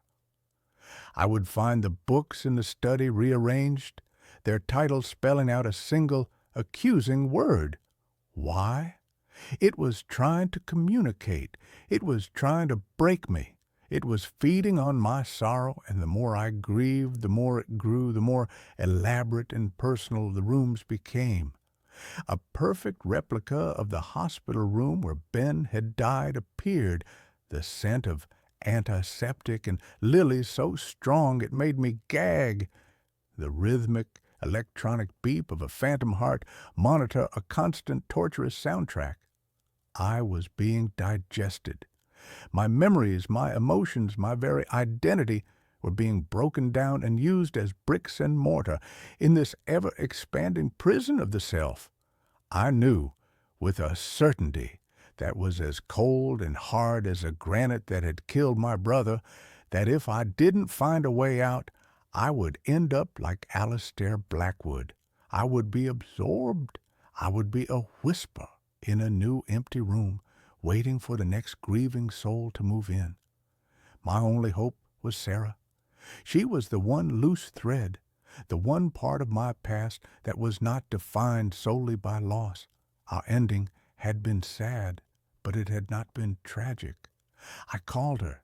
My voice was a wreck, a frantic, paranoid babble. I didn't tell her everything. I just told her I was in trouble, that I needed to see her. She must have heard the raw, naked terror in my voice because she didn't argue. She just said, "I'll be there in an hour."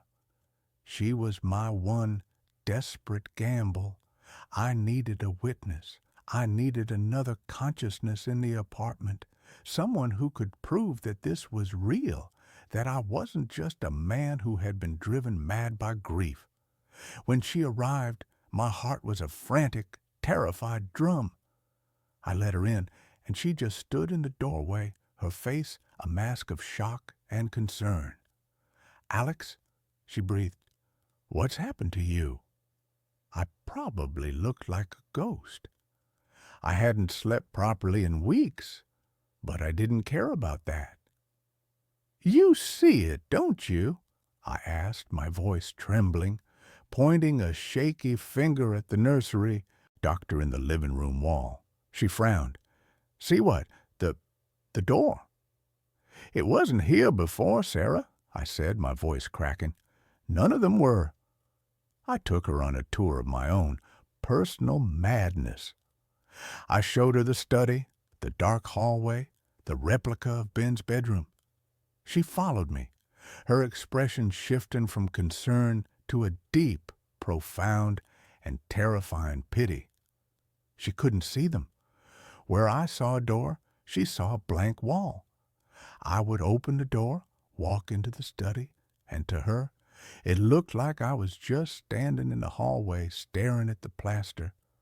I would describe the books, the desk, the photograph of me and Ben, and she would just look at me with those kind, gentle, psychiatrist-in-training eyes, her heart breaking for the man she had once loved, the man who was now so clearly, so tragically, lost in his own mind. The apartment was showing itself only to me. It was a private, bespoke hell, perfectly tailored to my own consciousness. Her inability to see it was the cruelest, most perfect torture of all. It was the final, definitive proof that I was alone. "Alex," she said, her voice soft, taking my hands in hers. "You've been through a trauma, a terrible one. Sometimes, when we're in that much pain, our minds, they build things to protect us or to punish us. You need help, real help. Let me call someone." I pulled my hands away. "You think I'm crazy." "I think you're in pain," she said, her eyes welling with tears. And then the apartment, the monstrous, sentient thing that had been listening to our every word, played its master stroke. A new sound began to emanate from the living room wall, a soft, rhythmic, electronic beeping, the sound of a heart monitor, the sound from the hospital room, but this time it was different. It was slowing down. Beep, beep, beep, beep, and then a long, flat, unbroken tone, the sound of a flat line, the sound of the exact moment my brother had died. Sarah heard it. Her head snapped around, her eyes wide with a confusion that was rapidly turning to fear. "What is that?" she whispered. The sound was real. It was in the room with both of us. The apartment had finally shown its hand. It had created something that she could perceive, a bridge between my madness and her reality. And it had chosen the most cruel, most painful sound it possibly could. The sound stopped, and a new door began to form in the wall between us. It didn't just appear. We watched it happen. The plaster seemed to thin, to become translucent. We could see the wooden studs behind it, and then they too began to warp and twist, the wood groaning, bending into the shape of a door frame. A dark, heavy hospital room door materialized out of the very substance of the wall, the small rectangular window in its center showing not a hospital corridor, but a swirling, absolute darkness. Sarah let out a small strangled scream and stumbled back, her hand flying to her mouth. She saw it. It was real. I wasn't crazy. The validation, the thing I had been so desperate for, was a hollow, terrifying thing. Because now she was a part of it. Now she was trapped in here with me. The door swung open, and the thing that stood in the doorway was not a memory. It was not an object. It was a man. He was tall and gaunt, dressed in an old-fashioned threadbare suit from the 1920s. His face was a pale, emotionless mask. His eyes, two burning, intelligent points of light. It was Alistair Blackwood, or the echo of him, the central, foundational consciousness of this architectural monster. "Grief is such a powerful material," he said, his voice a dry, dusty whisper that seemed to come from the walls themselves. "But it requires a catalyst, an architect. Your sorrow has given me so much to build with, but the structure is unstable. It needs a cornerstone, a permanent resident." He looked from me to Sarah, and in his cold, dead eyes I saw the final, terrible blueprint of his design. He didn't want me. He wanted her. He wanted to trap her here, a new, fresh source of sorrow for me, a grief so profound it would give him enough power to build his mausoleum into a cathedral. He was going to take her, and I was going to be the eternal grieving warden of her prison, my pain the fuel that would keep the walls standing forever. In that moment, something inside me shifted. The grief, the fear, the helpless passive sorrow that had defined my life for the past year was burned away by a sudden, white-hot surge of pure, protective rage. This thing, this ghost of brick and mortar, was not going to have her. I thought of Ben, of his fearlessness, of his constant, relentless forward momentum. I had spent my life building walls, living within the safe, predictable grids. Ben had spent his life climbing over them. I finally understood. The apartment was a wall, and I had to climb it. I didn't run from Blackwood. I ran through him. His form dissolved into a cloud of cold, whispering dust as I passed, and I plunged into the dark doorway behind him. I was back in the labyrinth, the shifting, impossible corridors of my own past. But this time, I wasn't lost. I was navigating. I was looking for the heart of the maze. Blackwood's theory was right. Grief was the building material, and my grief for Ben was the foundation of this entire monstrous structure. To tear it down, I had to find the source, not just the memory of his death, but the core of the guilt that had turned my grief into a poison. I ran through the rooms, the echoes of my life swirling around me. I ignored the whispers, the phantoms. I was looking for the first room, the one that had started it all, the study. I found it deep in the impossible heart of the apartment. I burst through the door.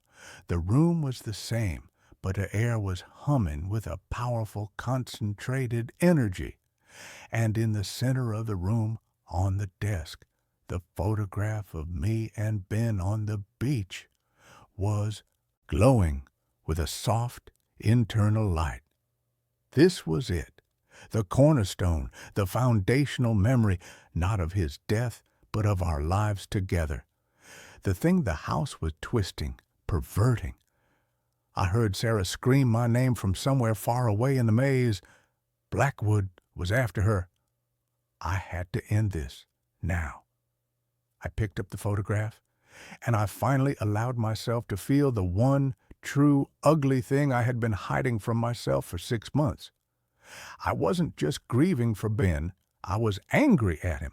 I was angry at him for his recklessness, for his choices, for leaving me alone. I was angry at him for being the one who got to climb, while I was the one who was left to watch, to worry, to plan for a future that would never happen. And beneath the anger was the guilt that a part of me, a small, dark, resentful part, had been jealous of his freedom. "I'm sorry, Ben," I whispered, my voice thick with tears. "I'm so sorry. I wasn't just apologizing for not being able to save him. I was apologizing for everything, for being the safe brother, for being the resentful brother, for being the one who was left behind. And then I did the one thing the house, the grief, the monster did not expect. I accepted it. I accepted the anger. I accepted the guilt. I accepted the ugly, messy, painful, and profoundly real love I had for my brother. I stopped fighting the grief, and instead I just let it be, a part of me, not a prison, but a scar, a proof that he had been real. I took the photograph, the glowing foundational memory, and I put it in my pocket. I was not going to let the house have it. I was taking it back. It was mine. The room began to shake. A low, groaning structural sound, like a building about to collapse, echoed all around me. The bookshelves trembled, the books fallen to the floor. The walls began to dissolve, not into new rooms, but back into the plain, simple plaster they had once been. The mausoleum was being unbuilt. I had taken back the cornerstone, and the entire impossible structure was collapsing in on itself. I ran, following the sound of the collapsing architecture, the maze simplifying, untwisting itself as I went. I burst back out into the living room. Sarah was there, huddled in a corner, her face pale with terror. The ghostly form of Blackwood was flickering, fading, his face a mask of rage and disbelief as his world, his creation, was being unmade around him. The nursery door vanished. The door to my childhood bathroom dissolved. One by one, the ghosts of my past were being exorcised by the simple, powerful act of acceptance. Finally, the apartment was just an apartment again. 750 square feet of solid, dependable reality. The ghost of Alistair Blackwood gave one final silent scream and then dissolved into a faint wisp of dust that was caught in the draft from the window and disappeared. We were alone. The humming was gone. The cold was gone. The only sound was the frantic, desperate sound of our own breathing. We left that day. We packed a single bag and walked out of apartment 7A and never went back. The building, the city, held too many ghosts. We moved west, to a place with a wider sky, a place where the buildings were new and had no memory. Our relationship, which had died a quiet death, was reborn in the crucible of that impossible experience. We are rebuilding on a new, more honest foundation. We are not the same people we were. We are scarred, but we are whole. I am an architect now, not a planner. I design small, simple, honest houses, spaces that are filled with light and air. I believe that buildings have souls, and I try to make them kind ones. The grief for my brother is still there. It always will be. But it is no longer a sprawling, monstrous labyrinth. It is a single, small room inside of me. A room I can visit when I need to. A room with a solid, dependable door. A door that I can choose to open. A door that I can, when I am ready, choose to close. And a door that I know, with an absolute, unshakable certainty, will always, always be there. The motel was a fossil, a perfectly preserved specimen from an era of chrome, linoleum, and a kind of desperate roadside optimism that no longer exists. It was called the Starlight Vista, a grand, ludicrous name for a low-slung, L-shaped building of peeling paint and buzzing neon that offered a stunning vista of a gas station and a 24-hour diner. I was the night clerk, a post I had occupied for the past 6 years. My name is Arthur, and my life had become a long, quiet, and deeply repetitive night, punctuated only by the arrival of the occasional weary traveler or the distant melancholy wail of a train passing through the dark. The Starlight Vista was a place of ghosts, but not the spooky kind. It was haunted by the ghosts of salesmen with worn-out briefcases, of families on cross-country trips in wood-paneled station wagons, of lovers meeting for clandestine, lukewarm affairs. Every scuff on the floor, every cigarette burn on the Formica countertops was a small, silent testament to a life that had passed through and moved on. I was the curator of this museum of transient lives. My nightly ritual was as fixed and unchanging as the constellations. I'd make a pot of coffee that was strong enough to dissolve a spoon. I'd read the local paper with a kind of detached anthropological interest, and I'd check the reservation ledger. The ledger was the one anomaly in my otherwise predictable world. It was a thick, leather-bound book, its pages yellowed and soft with age, a holdover from the pre-digital era that the motel's owner, a flinty, unsentimental old man named Mr. Gable, refused to replace. And in that ledger there was the mystery of Room 9. Every single night, for as long as I had worked there, the entry for Room 9 was the same. A single, neat, and unchanging line, written in a precise, slightly old-fashioned cursive, J. Corbin. No first name, no payment information, no check-in time. Just the name. The reservation was a permanent, unmovable fixture in the book. The first time I asked Mr. Gable about it, he had given me a look that was as cold and sharp as a shard of broken glass. "Room 9 is not your concern, Arthur," he'd said, his voice a low, gravelly rumble. "It's occupied, permanently. You do not knock on the door. You do not slide a bill under it. You simply leave it be.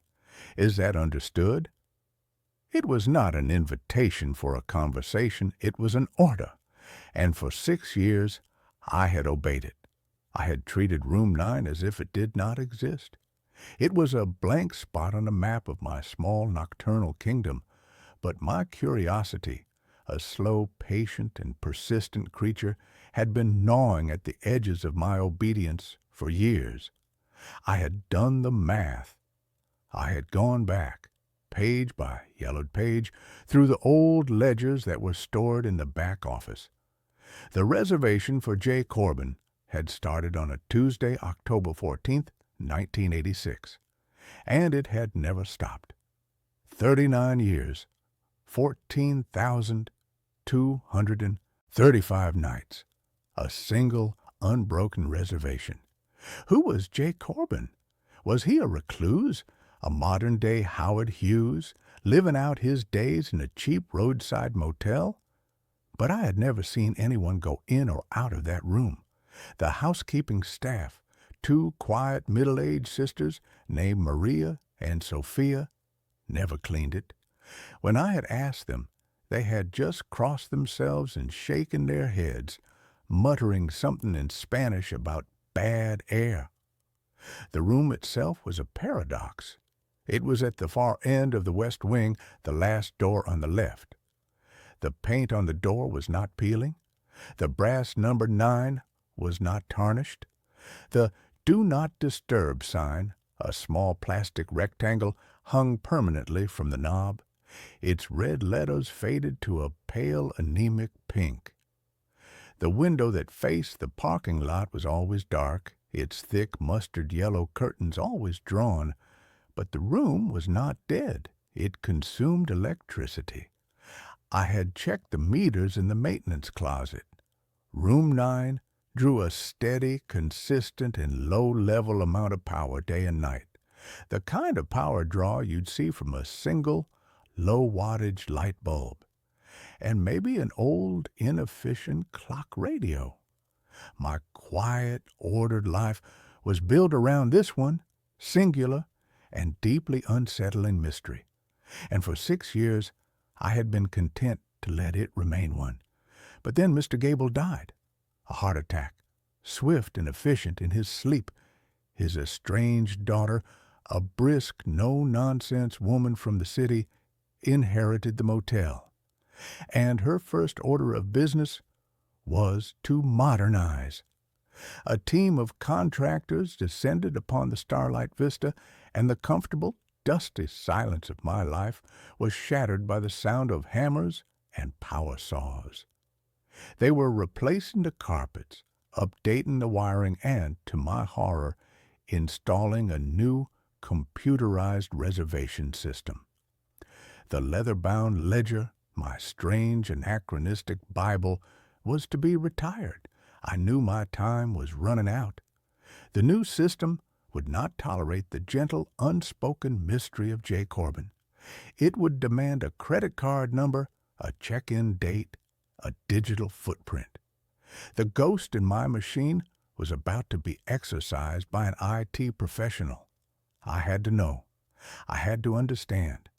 Before the bulldozers of the 21st century paved over the one true and profound mystery of my life. The night before the new system was scheduled to go online, I made my decision. The contractors were gone. The motel was quiet, save for the hum of the ice machine and the snores of a traveling salesman in room 3. I took the master key, a heavy, old-fashioned brass key that I had never in 6 years had a reason to use for room 9.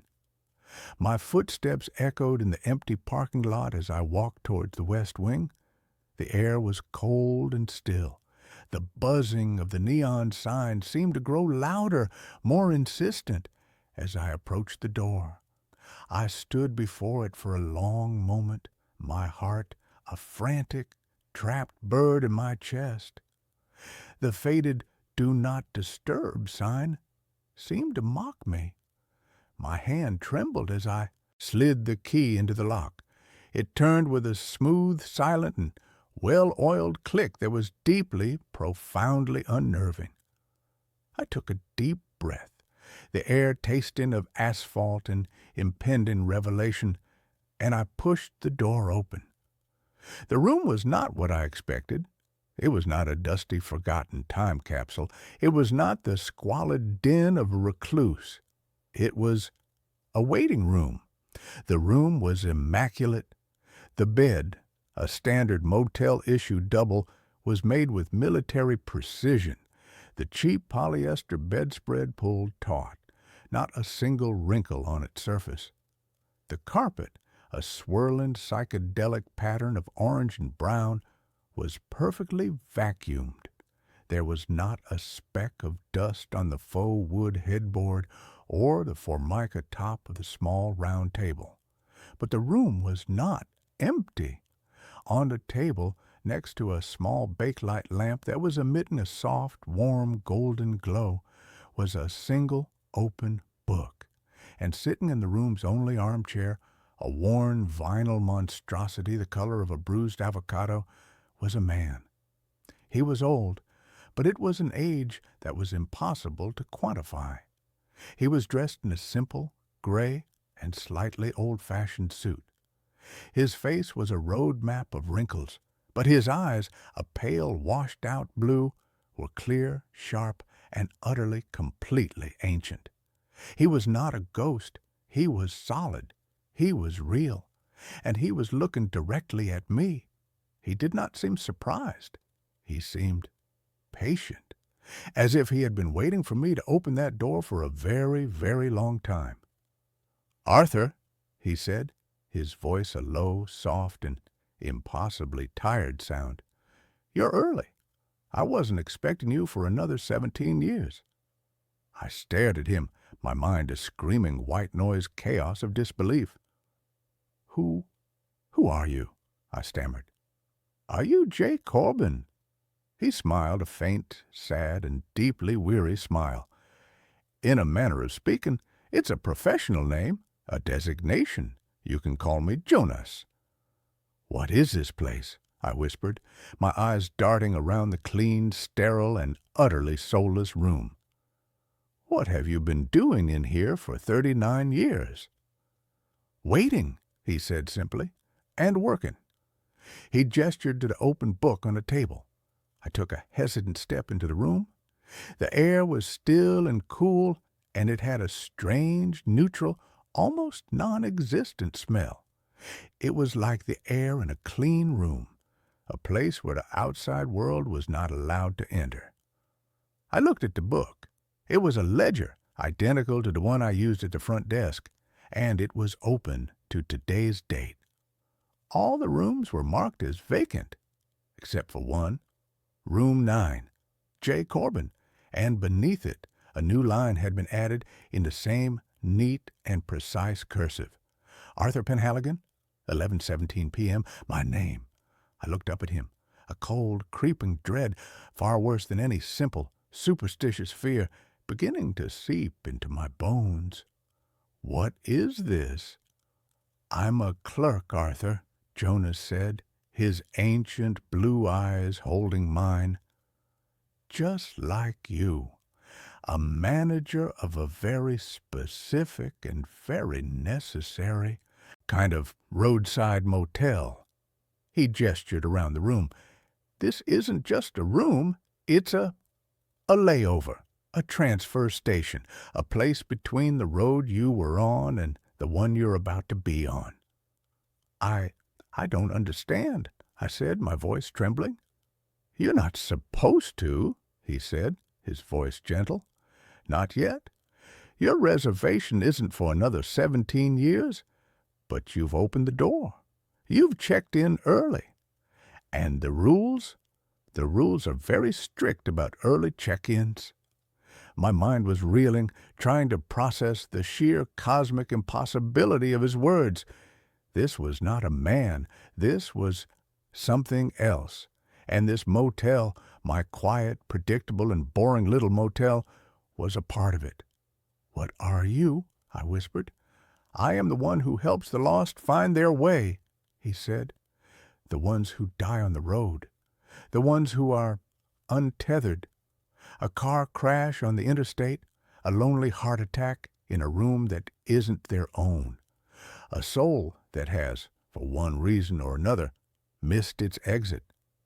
They get stuck in the static between the stations. This place, this room, is a beacon, a quiet, stable place in the storm. And I am the one who sits here and waits for them to find their way to the front desk. I thought of the thousands of lives that had passed through the starlight vista, the salesmen, the families, the lovers, and I thought of the others, the quiet ones, the ones who checked in and never checked out, the small, forgotten tragedies that are the lifeblood of any place that is built on the lonely, anonymous promise of the open road. And what do you do with them? I asked, my voice barely a whisper. I check them in, he said. I give them a key, and I help them to understand that the trip they were on is over, and that a new one is about to begin. He looked at me, and his eyes were filled with a sadness that was as old and as deep as the universe itself. My work is very important, Arthur. It requires quiet. It requires discretion. It requires a place that is constant. I understood then. The reservation, the untouched room, the low, steady hum of the electricity. It was all a part of it, an anchor, a lighthouse for the lost souls of the highway. And my mundane, boring, and quiet little life had been lived unknowingly in the shadow of this profound and terrifying cosmic machinery. But why me? I asked. Why are you telling me this? Because you opened the door, he said, his voice taking on a new, graver tone. And because my own reservation is coming due. I have been a clerk here for a very, very long time. My own journey is about to continue, and a place like this, can never be left unattended. The implication of his words hit me with the force of a physical blow. The room seemed to tilt, the walls closing in. "No," I said, shaking my head. "No, I have a life. I am a clerk at a motel."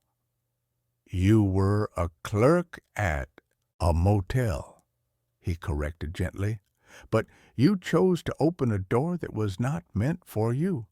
You have seen behind the curtain, Arthur, and once you have seen, you cannot unsee. You are a part of the mechanism now." He stood up, his movement slow and stiff, like a man who had been sitting in the same chair for 1,000 years. He walked over to me, and he placed a heavy, cold brass key in my hand. It was the master key for room 9. "Your training was supposed to be gradual," he said, his voice a soft, tired whisper in my ear. "Over the next 17 years, you would have begun to see, to understand. But now you will have to learn on the job." He walked past me, towards the open door of the room. He did not look back. He stepped out into the dark, silent parking lot of my world, and he dissolved. He didn't vanish in a puff of smoke. He just faded. He became a part of the darkness, a part of the quiet, a part of the lonely, endless night of the open road. I was alone in the room, the clean, sterile waiting room. The book was still on the table, open to my name. The soft, golden light of the lamp was still glowing. I was the new clerk, the new manager, the new J. Corbin. I walked out of the room and pulled the door shut. It clicked with a soft, final sound. I hung the faded "Do Not Disturb" sign back on the knob. I walked back to the front desk, the heavy brass key in my pocket, a cold, heavy weight. The new computerized reservation system was installed the next day, but when the technician tried to input the data for room 9, the system crashed. They tried 3 times. Every time, the same result. The new digital world could not comprehend the old analog and cosmic truth of that room. In the end, they just left it alone, a single, anomalous, and permanent booking in a system that was otherwise perfect, a ghost in the new machine. My life is different now. It is still quiet. It is still nocturnal. I am still the clerk at a roadside motel. But I have a new set of responsibilities. I still make the coffee. I still read the paper. But now I also watch. And I listen. And sometimes, in the dead of night, a new guest will arrive. They will look confused and lost and afraid. They will not have a reservation, but I will know their name.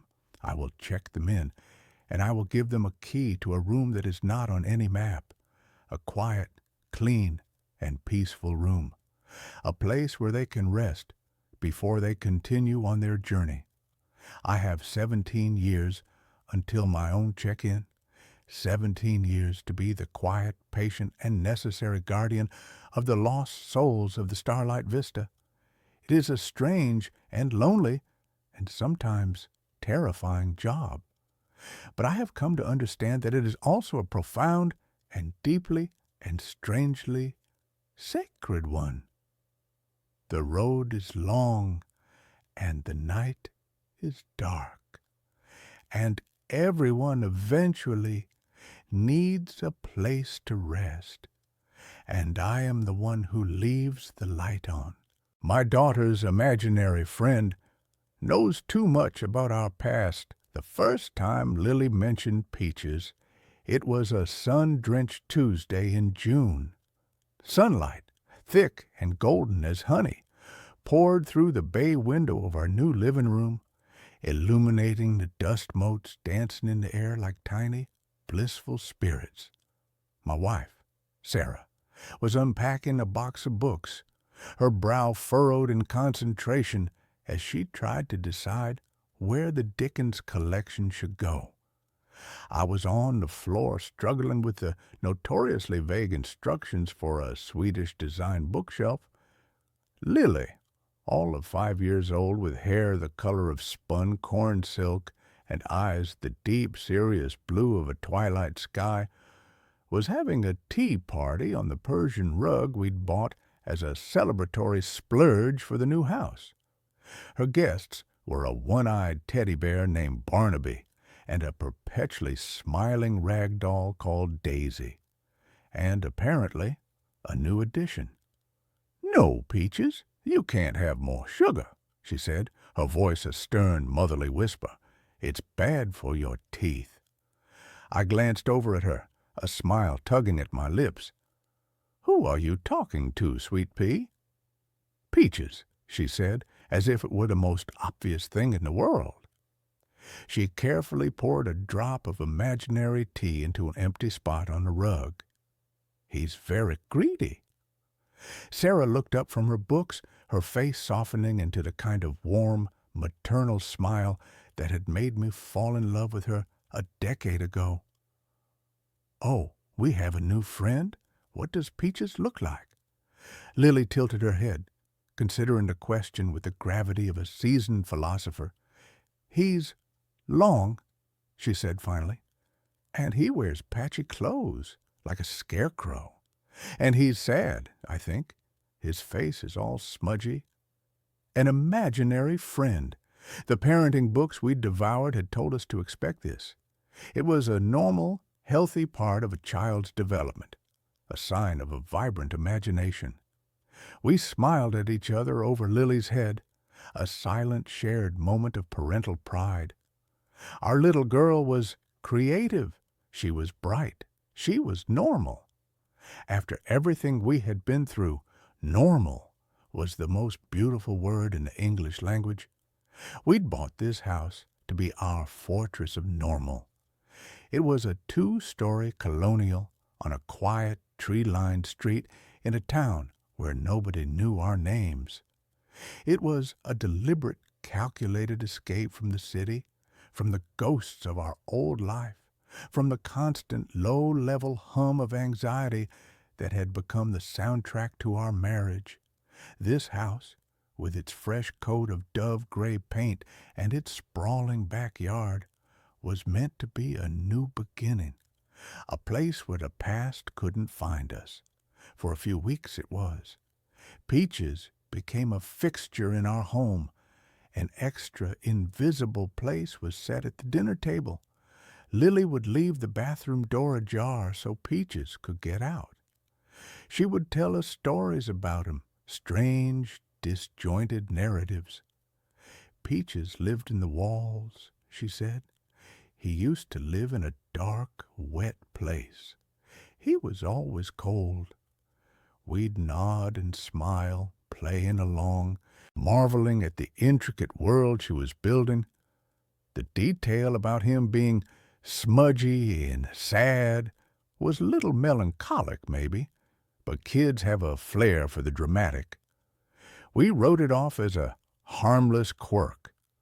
The first tremor, the first sign that the foundations of our new, normal life were built on something deeply unstable, came on a rainy Saturday. We were supposed to go to the town's Founders' Day picnic, but a sudden thunderstorm had trapped us indoors. I was trying to teach Lily how to play checkers, and she was, as usual, making up her own far more interesting rules. "Daddy," she said, moving one of my red checkers diagonally and then taking it off the board. "King me." "That's not how it works, sweetie," I laughed. "You have to get to my side of the board first." She looked down at the board, her little brow crinkled. Then she looked up at me, her blue eyes eerily focused. "Peaches says you don't like to play by the rules either." My hand, which had been hovering over the board, froze. A faint, cold prickle ran up my spine. "What do you mean, honey?" He says you took a shortcut once, she continued, her voice a perfect mimicry of innocent conversation. On the old road, the one with all the rocks, you were in a hurry. She pushed another one of my checkers off the board. You were going very, very fast. The air in the room suddenly felt thin and sharp. The sound of the rain against the windows faded to a dull roar in my ears. The old road, the one with all the rocks, the old quarry road. It had been 7 years, but the memory was branded onto the inside of my skull. A dark, winding ribbon of asphalt, slick with rain, hemmed in by woods on one side and a sheer drop on the other. A shortcut we should never have taken. I forced a laugh. It came out sounding brittle and strange. I don't know what you're talking about, Lilybug. Peaches has a funny imagination. I looked over at Sarah, who was curled on the sofa with a magazine. She had heard. I could see it in the way her shoulders had tensed, in the way her hands were gripping the magazine so tightly her knuckles were white. Her eyes met mine, and for a fleeting second I saw it. The same cold, stomach-dropping fear that was currently coursing through my veins. But she blinked, and it was gone, replaced by a practiced, placid neutrality. Later that night, when Lily was asleep, I brought it up. We were in the kitchen, the only light coming from the small lamp over the sink, which cast long, distorted shadows across the room.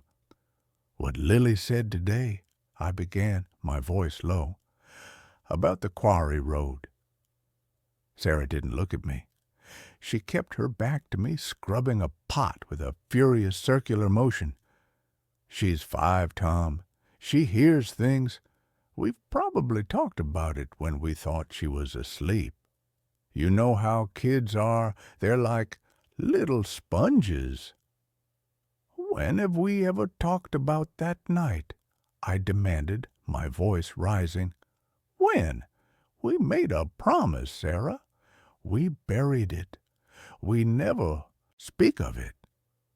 Then it was a coincidence, she said, her voice tight. She turned off the water and placed the pot on the drying rack with a sharp, definitive clatter. A creepy, horrible coincidence, but that's all it was. It has to be. She turned to face me, and her eyes were pleading. She was begging me to believe her, to let her keep the comfortable blanket of denial wrapped around us. I wanted to believe her. God, I wanted to more than anything, to dismiss it, to rationalize it, to file it away as a creepy but meaningless event. So I nodded. I agreed. For her, for us, for the fragile new life we were trying to build. But as I lay in bed that night, listening to the rain and the creaks and groans of our new house, I couldn't shake the image of Lily's serious blue eyes.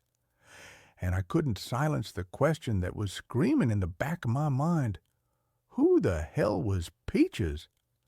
The coincidences began to pile up, each one a small, sharp stone added to the growing mountain of my dread. A week later, Sarah came home from the grocery store with a bouquet of yellow roses, her favorite. She put them in a vase on the kitchen table, a bright, cheerful splash of color in the sunlit room. Lily came running in, took one look at them, and her face crumpled. Peaches doesn't like those, she said, her lower lip trembling. They were his mommy's favorite. They make him sad. Sarah froze, her hand still on the vase. She looked at me, her face pale. Yellow roses. It was another detail, another piece of the mosaic of that night. The other car, the one that had spun out in front of us, had been a beat-up station wagon. The back was filled with groceries, spilled all over the road, and there had been a bouquet of yellow roses scattered and broken on the wet asphalt, their bright petals bruised and dirt-stained. It was a detail I hadn't even realized I remembered until that very moment.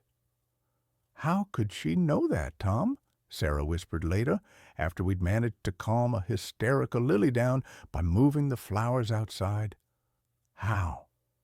"She couldn't," I said, my voice hollow. The rationalizations were getting harder and harder to construct. The coincidences were straining the laws of probability to their breaking point. Peach's presence grew stronger, his descriptions more vivid. He wasn't just long and patchy anymore. According to Lily, his hair was the color of mud. He had a big, ugly cut on his forehead that never went away, and one of his shoes was missing. He was always looking for his other shoe. I started watching Lily obsessively. I'd stand in the hallway just out of sight and listen to her one-sided conversations in her playroom. Her voice would be light and cheerful, but the things she said, the things Peaches was supposedly telling her, were chilling. "No, I can't ask them that, Peaches. That's a secret, because secrets are supposed to be quiet. I don't know why they didn't stop. Maybe they were scared." My blood ran cold.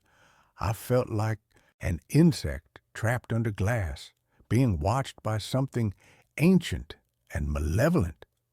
This thing, this Peaches, wasn't a product of Lily's imagination. It was an intrusion. It was something that had attached itself to her, something that was using her as a mouthpiece to terrorize us. The physical manifestation started subtly. A photograph from our wedding, which sat on the mantelpiece, would be turned face down. A single muddy footprint, too large to be Lily's, would appear on the welcome mat, even when it hadn't rained. The temperature in Lily's room would sometimes drop suddenly, becoming unnaturally cold, making the hairs on my arms stand up. Sarah was trying to hold on to her denial, but it was failing. I could see the terror in her eyes, the dark circles that were forming from sleepless nights. We were becoming ghosts in our own home, speaking in hushed tones, jumping at every creak of the floorboards. The silence between us was growing, filled with the unspoken horror of what was happening and the deeper, older horror of what we had done. The night it all shattered, the night we could no longer pretend, started with a song. I was tucking Lily into bed. She was quiet and withdrawn, as she often was now. She was clutching her one-eyed bear, Barnaby, so tightly her knuckles were white. "Daddy," she whispered, her voice small, "can you sing me the Crooked Man song?" I frowned. "I don't think I know that one, Sweet Pea." "Yes, you do," she insisted. "Peaches says you know it. It was on the radio, the night of the shortcut." And then she started to hum, a broken, off-key little tune. But it was unmistakable. It was an old folk song, one I hadn't heard in years, but it had been playing on the radio that night. I remembered it with a sickening lurch of my stomach. It had been playing right at the moment of impact. The cheerful, jaunty melody had been a grotesque counterpoint to the screech of tires and the sickening crunch of metal on metal. My breath hitched in my chest. I couldn't move. I just stared at my daughter, this perfect, innocent little girl who was humming the theme song to the worst moment of my entire life. "He wants you to remember the other man, Daddy," Lily whispered, her eyes wide in the dim light from the hallway. "Peaches says you left him. You left him in the dark, and he was so cold." That was it. That was the moment the floor gave way. I fled the room, stumbling down the hallway, my heart hammering against my ribs like a trapped bird. I found Sarah in the living room, standing by the window, staring out into the darkness. She turned as I entered, and she didn't have to ask. She could see it on my face. "Tom," she breathed. "She knows," I choked out, the words feeling like shards of glass in my throat. "She knows everything. The song, the other driver, leaving him there, this thing, it's telling her everything. The dam of our shared silence, 7 years in the making, finally broke. The story, the one we had buried so deep we could almost pretend it never happened, came rushing out. We were 24, young, stupid, and a little drunk from a friend's wedding. I was driving. It was raining, a torrential downpour that made the world outside the windshield a blurry, impressionistic nightmare. Sarah was navigating, and she pointed me down the old quarry road, a shortcut she'd heard about. I was driving too fast, showing off, feeling immortal in the way only a 24-year-old can. He came out of nowhere, a station wagon pulling out from a hidden side road. I swerved, but it was too late. The impact was a jarring, deafening explosion of sound and light. Our car spun, the world turning into a kaleidoscope of rain and shattered glass before we came to a stop in a ditch. We were alive, bruised, terrified, but alive. The other car was a wreck, crumpled and twisted, its headlights pointing at crazy angles into the woods. And in the sudden, ringing silence that followed the crash, we heard a groan, a single, low sound of pain coming from the other car. Someone was hurt. Someone was alive. And we were drunk. The smell of the spilled champagne was thick in the car. We looked at each other, and in that moment, a silent, terrible decision was made. Panic, cold and absolute, overrode everything else. It overrode decency, compassion, humanity. We were kids. We were scared of the consequences, of the red and blue lights of the jail cells we imagined. So we did the unthinkable. I put the car in reverse. The tires spun in the mud, and then they caught. I backed out of the ditch, my hand shaking so badly I could barely hold the wheel. We didn't look back. We just drove. We left the scene. We left a man groaning in the wreckage of his car, alone on a deserted road in the middle of a storm. We got home, showered, and pretended it was a bad dream. The next day, scouring the local news online, my hands trembling, I found a small article, a single-car accident on the old quarry road. The driver, a man named Michael Rafferty, a 45-year-old widower and father of one, had been found dead at the scene by a passing motorist hours later. The article said he'd likely died on impact. We clung to that. We told ourselves that lie over and over again until it became our truth. He died on impact. Nothing we could have done would have saved him. Our leaving didn't make a difference. We sold the car for scrap. We moved out of our apartment a few months later. We started over. We built a new life, a good life. We got married. We had Lily, and we buried the ghost of Michael Rafferty so deep that we almost forgot he existed. But he hadn't forgotten us. He had been waiting, and now he had found us. He was in our house. He was talking to our daughter, and he called himself Peaches. The name had been a mystery, a strange, childish moniker. But now, as I stood in my living room, the full weight of our past crashing down on me, I remembered another detail. From the news article, Michael Rafferty had been on his way home from visiting his mother at a nursing home. Her name was Beatrice, but everyone called her Peaches. He was her only son. The entity in our house wasn't just a random spirit. It was him, Michael Rafferty. And he wanted something. After that night, The haunting escalated from psychological warfare to a full-blown physical assault. The whispers were no longer confined to Lily's room. I would hear them in the static of the television, in the rush of water from the faucet, my name spoken in a dry, rasping whisper. Tom, you left me. It was so cold.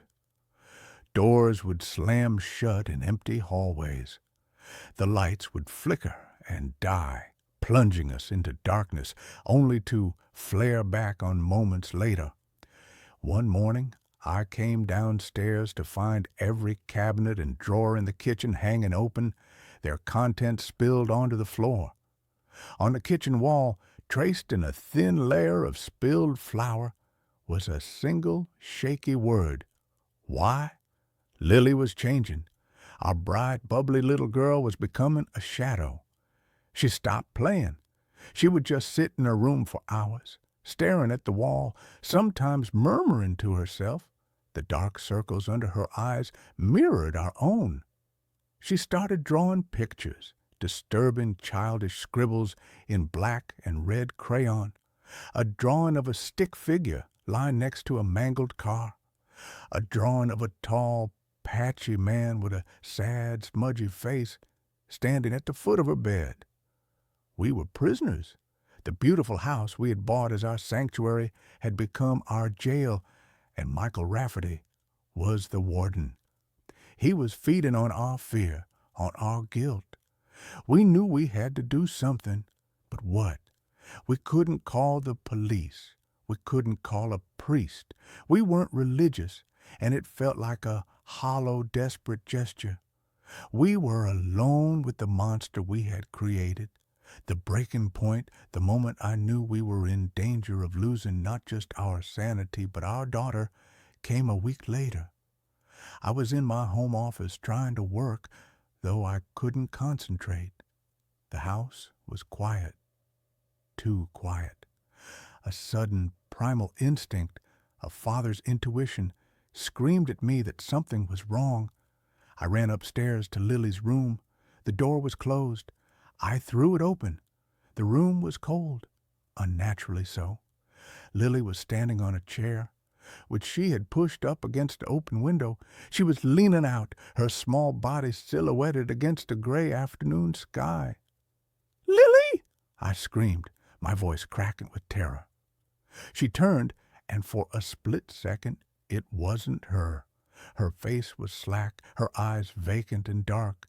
Her voice, when it came out, was not the high, sweet voice of a 5-year-old. It was a low, rasping whisper, a sound that was both old and full of a terrible, wet-sounding pain. "He wants to show you how it feels," the voice said, coming from my daughter's lips. "How it feels to fall, how it feels to be broken." I lunged across the room, my heart exploding in my chest.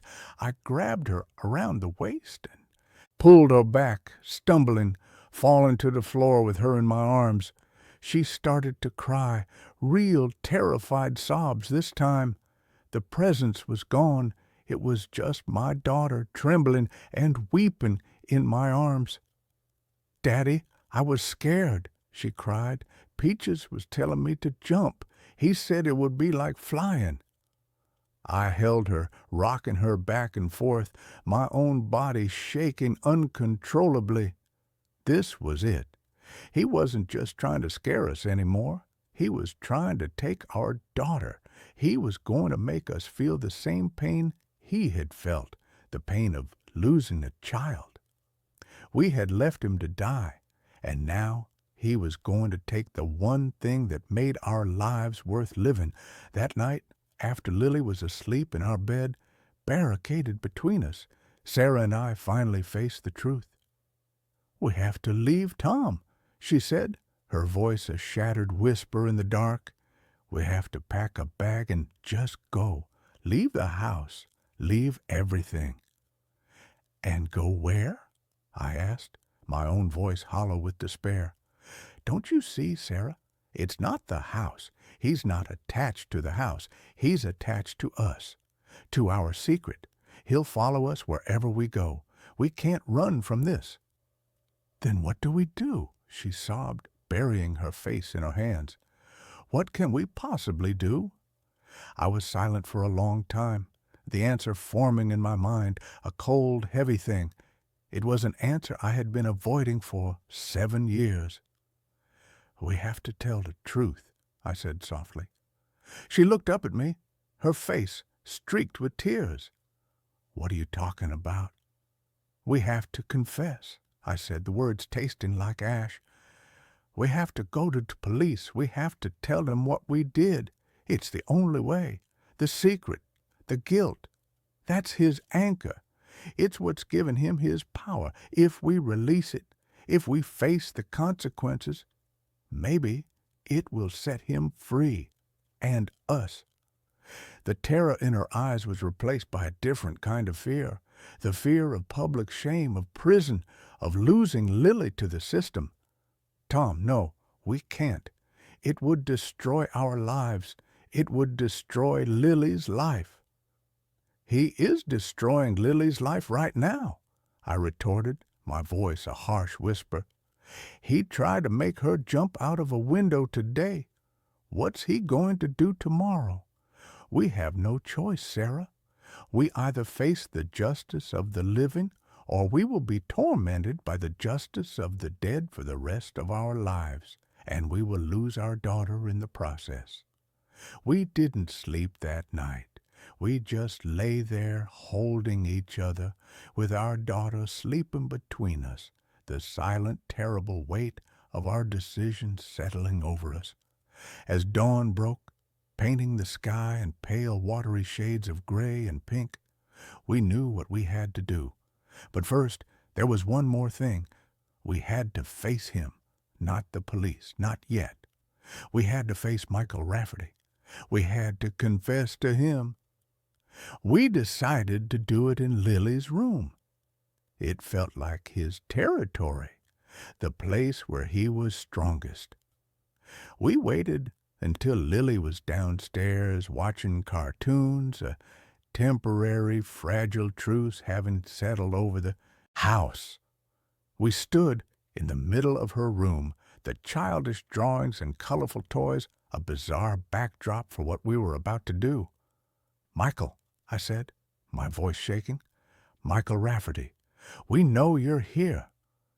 The room grew cold. A floorboard creaked behind me. The air grew thick and heavy with a palpable sense of sorrow and rage. "We are so sorry," Sarah whispered, tears streaming down her face. "We were just kids. We were scared. It's not an excuse. There are no excuses. But we were so scared."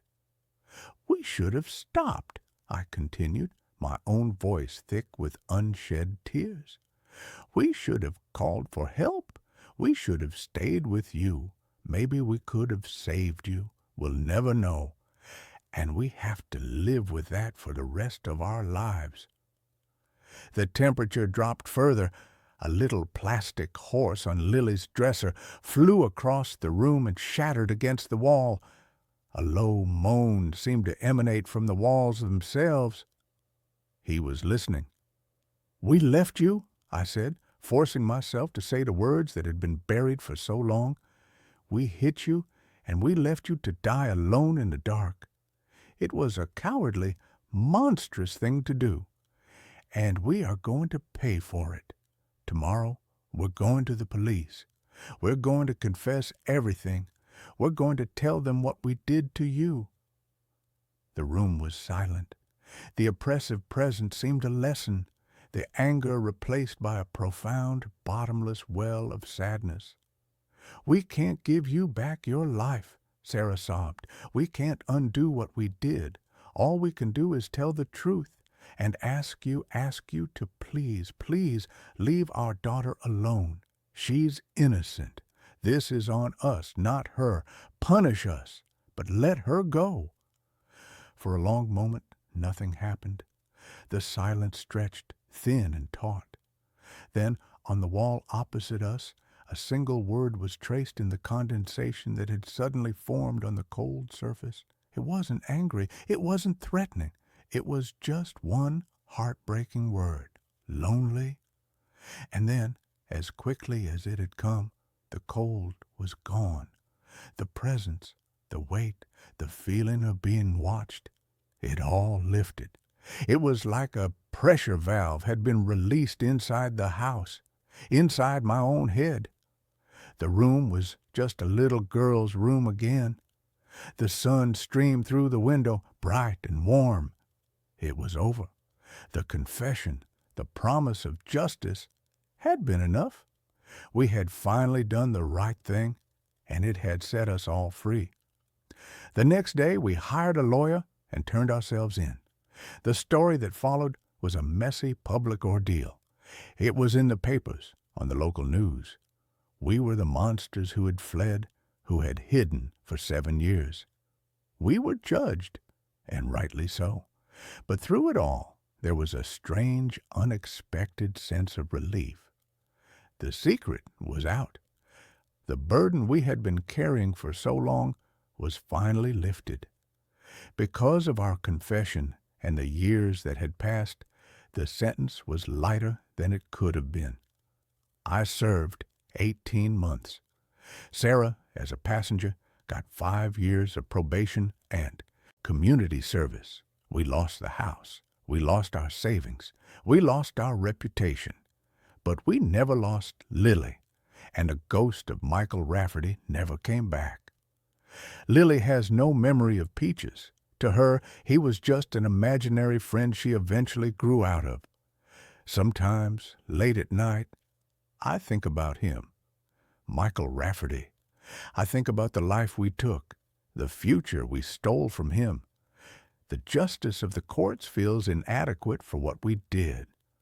My true sentence is the one I serve every day, the memory of his name whispered in the dark, the image of that single, sad word traced on the wall.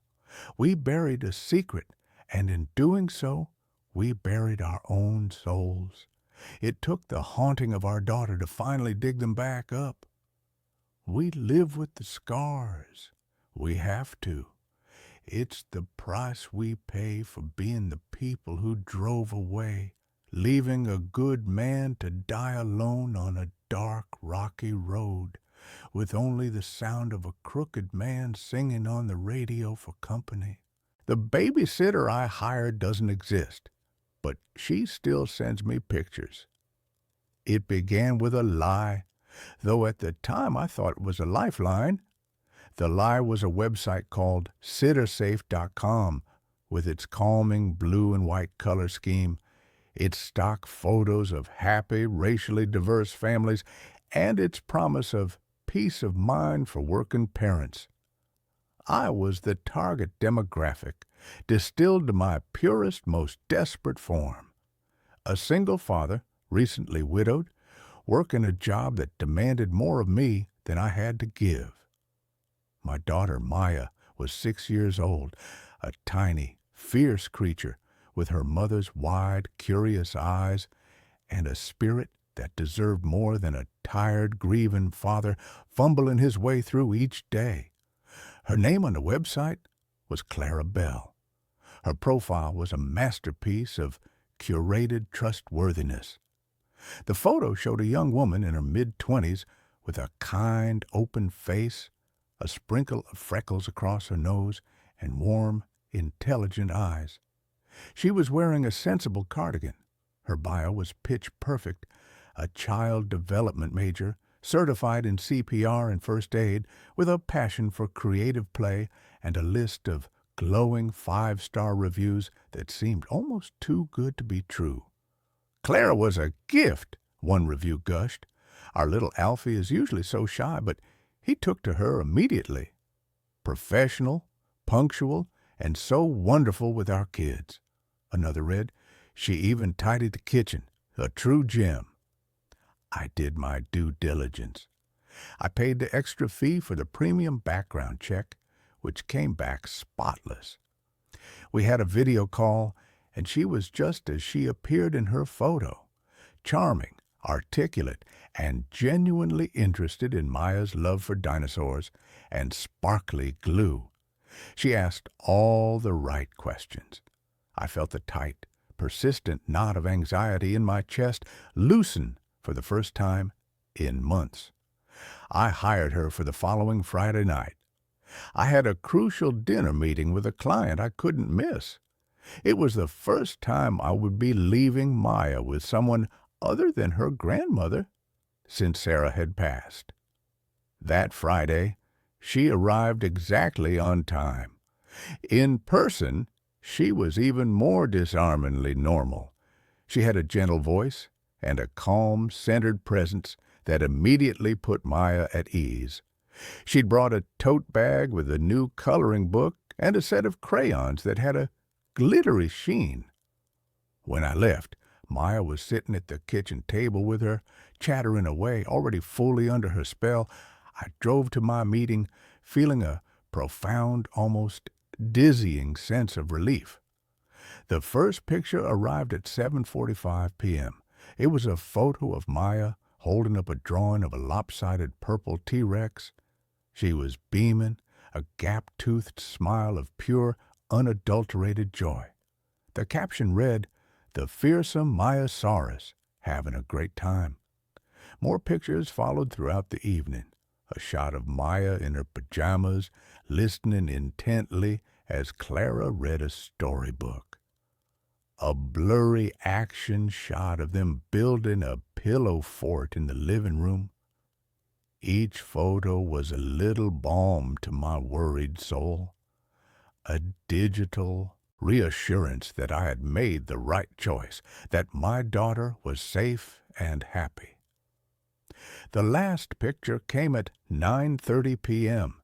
It was a photo of Maya fast asleep in her bed, her favorite stuffed sloth, Mr. Higgins, tucked under her arm. The soft glow of her rocket ship nightlight cast a warm, peaceful aura over the scene. Safe and sound. Good night from us. When I got home around 11, the house was silent and immaculate. The pillow fort was gone, the toys were back in their chest, and the kitchen was cleaner than I'd left it. I crept into Maya's room and saw the exact scene from the photograph. A perfect tableau of sleeping innocence. I felt a surge of gratitude so powerful it almost brought me to tears. Clara became our regular babysitter. Every week or two I'd book her, and every time it was the same flawless experience. And the pictures became our ritual. They were my window into their evenings, a steady stream of happy, reassuring moments. They were proof that I wasn't failing my daughter, that even in my absence, her life could be filled with fun and care. The first discordant note, the first tiny crack in the perfect facade, occurred about 2 months in. It was a Tuesday night. I was working from home, trying to meet a deadline. Maya was asleep upstairs. My phone buzzed on the desk. It was a picture message from Clara's number. I opened it. It was a photo of Maya, asleep in her bed, clutching Mr. Higgins, bathed in the glow of her nightlight. It was an almost identical replica of the picture she sent on her first night. The caption read, "So peaceful when she sleeps." I stared at the photo, a cold, confusing prickle of unease running down my spine. It was a Tuesday. Clara wasn't here. She wasn't scheduled to be. I was the only other person in the house. I checked the timestamp. The photo had been sent just seconds ago. My first instinct was rationalization. It must be a glitch, a delayed message from her last visit. But the caption felt immediate. I stood up, my heart starting to beat a little faster. I walked quietly up the stairs, my every sense on high alert. The house was silent except for the low hum of the refrigerator. I pushed open Maya's door. She was there, in her bed, exactly as she was in the photo, fast asleep. I backed out of the room, my skin crawling. I texted Clara back, "Strange question, but did you just send me a photo?" The reply was instantaneous. "Yes, just thinking about what a sweet girl she is. Hope you both are having a good week." It was a plausible, if slightly odd, explanation. Maybe she was looking through old photos on her phone and sent one by mistake, then tried to play it off. It was weird, but not impossible. I tried to dismiss it, but the image of that photo, sent from outside my house, depicting a real-time event happening within it, was a splinter in my mind that I couldn't quite remove. The following week, I needed to book her again. I logged on to sittersafe.com and searched for her. Profile, nothing. I tried different search parameters. Still nothing. A profile not found error message appeared on the screen. A knot of dread tightened in my stomach. I went to our old messages on the site's platform. The conversation thread was there, but when I clicked on her name, the same error message popped up. Her profile had vanished. I pulled out my phone and called her number. A generic, synthesized voice responded, "The number you have dialed has been disconnected." Panic, cold and sharp, began to seep into my veins. This made no sense. I contacted SitterSafe's customer support. I spent 20 minutes on hold, listening to a tinny, looping piece of instrumental music that frayed my already raw nerves. Finally, a bored-sounding man named Kevin answered. I explained the situation, gave him Clara Bell's name. He put me on hold again. When he came back, his voice was different, cautious. "Sir, we've checked our records. We have no history of a sitter named Clara Bell ever having a profile on our platform." "That's impossible," I said, my voice rising. "I hired her through your site. I have the messages. I paid for a background check." "We have a record of your payments, sir," Kevin said slowly. "But they were for background checks on 3 other potential sitters, all of whom you declined to hire.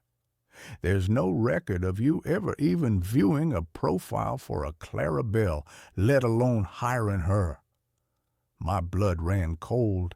I felt the floor drop out from under me. I hung up the phone, my hand trembling. I was in a nightmare. A woman had been in my house. She had been alone with my daughter. And according to the very service that had supposedly vetted her, she didn't exist. My first overwhelming impulse was to protect Maya. I changed every lock in the house. I bought a state-of-the-art security system with cameras covering every entrance, every angle. I spent the next few days in a state of hypervigilant terror, jumping at every creak of the floorboards, my phone clutched in my hand like a talisman. The pictures stopped. For 3 weeks, there was silence. I started to breathe again. I told myself it was some elaborate, terrifying scam, a phantom hacker who had created a ghost profile to get my credit card information. I told myself the danger had passed. Then the pictures started again. It was a Monday morning. I had just dropped Maya off at school. As I was pulling away from the curb, my phone buzzed. An unknown number. The picture was of Maya on the school playground. She was on the swings, her head thrown back in laughter. It was a beautiful, candid shot, except for the angle. It was taken from high up, as if from the roof of the school, a place no one should have been. And the photo was unnervingly intimate, a stolen moment of pure joy. Beneath it, a single line of text. "She has your laugh." I almost crashed the car. My vision tunneled.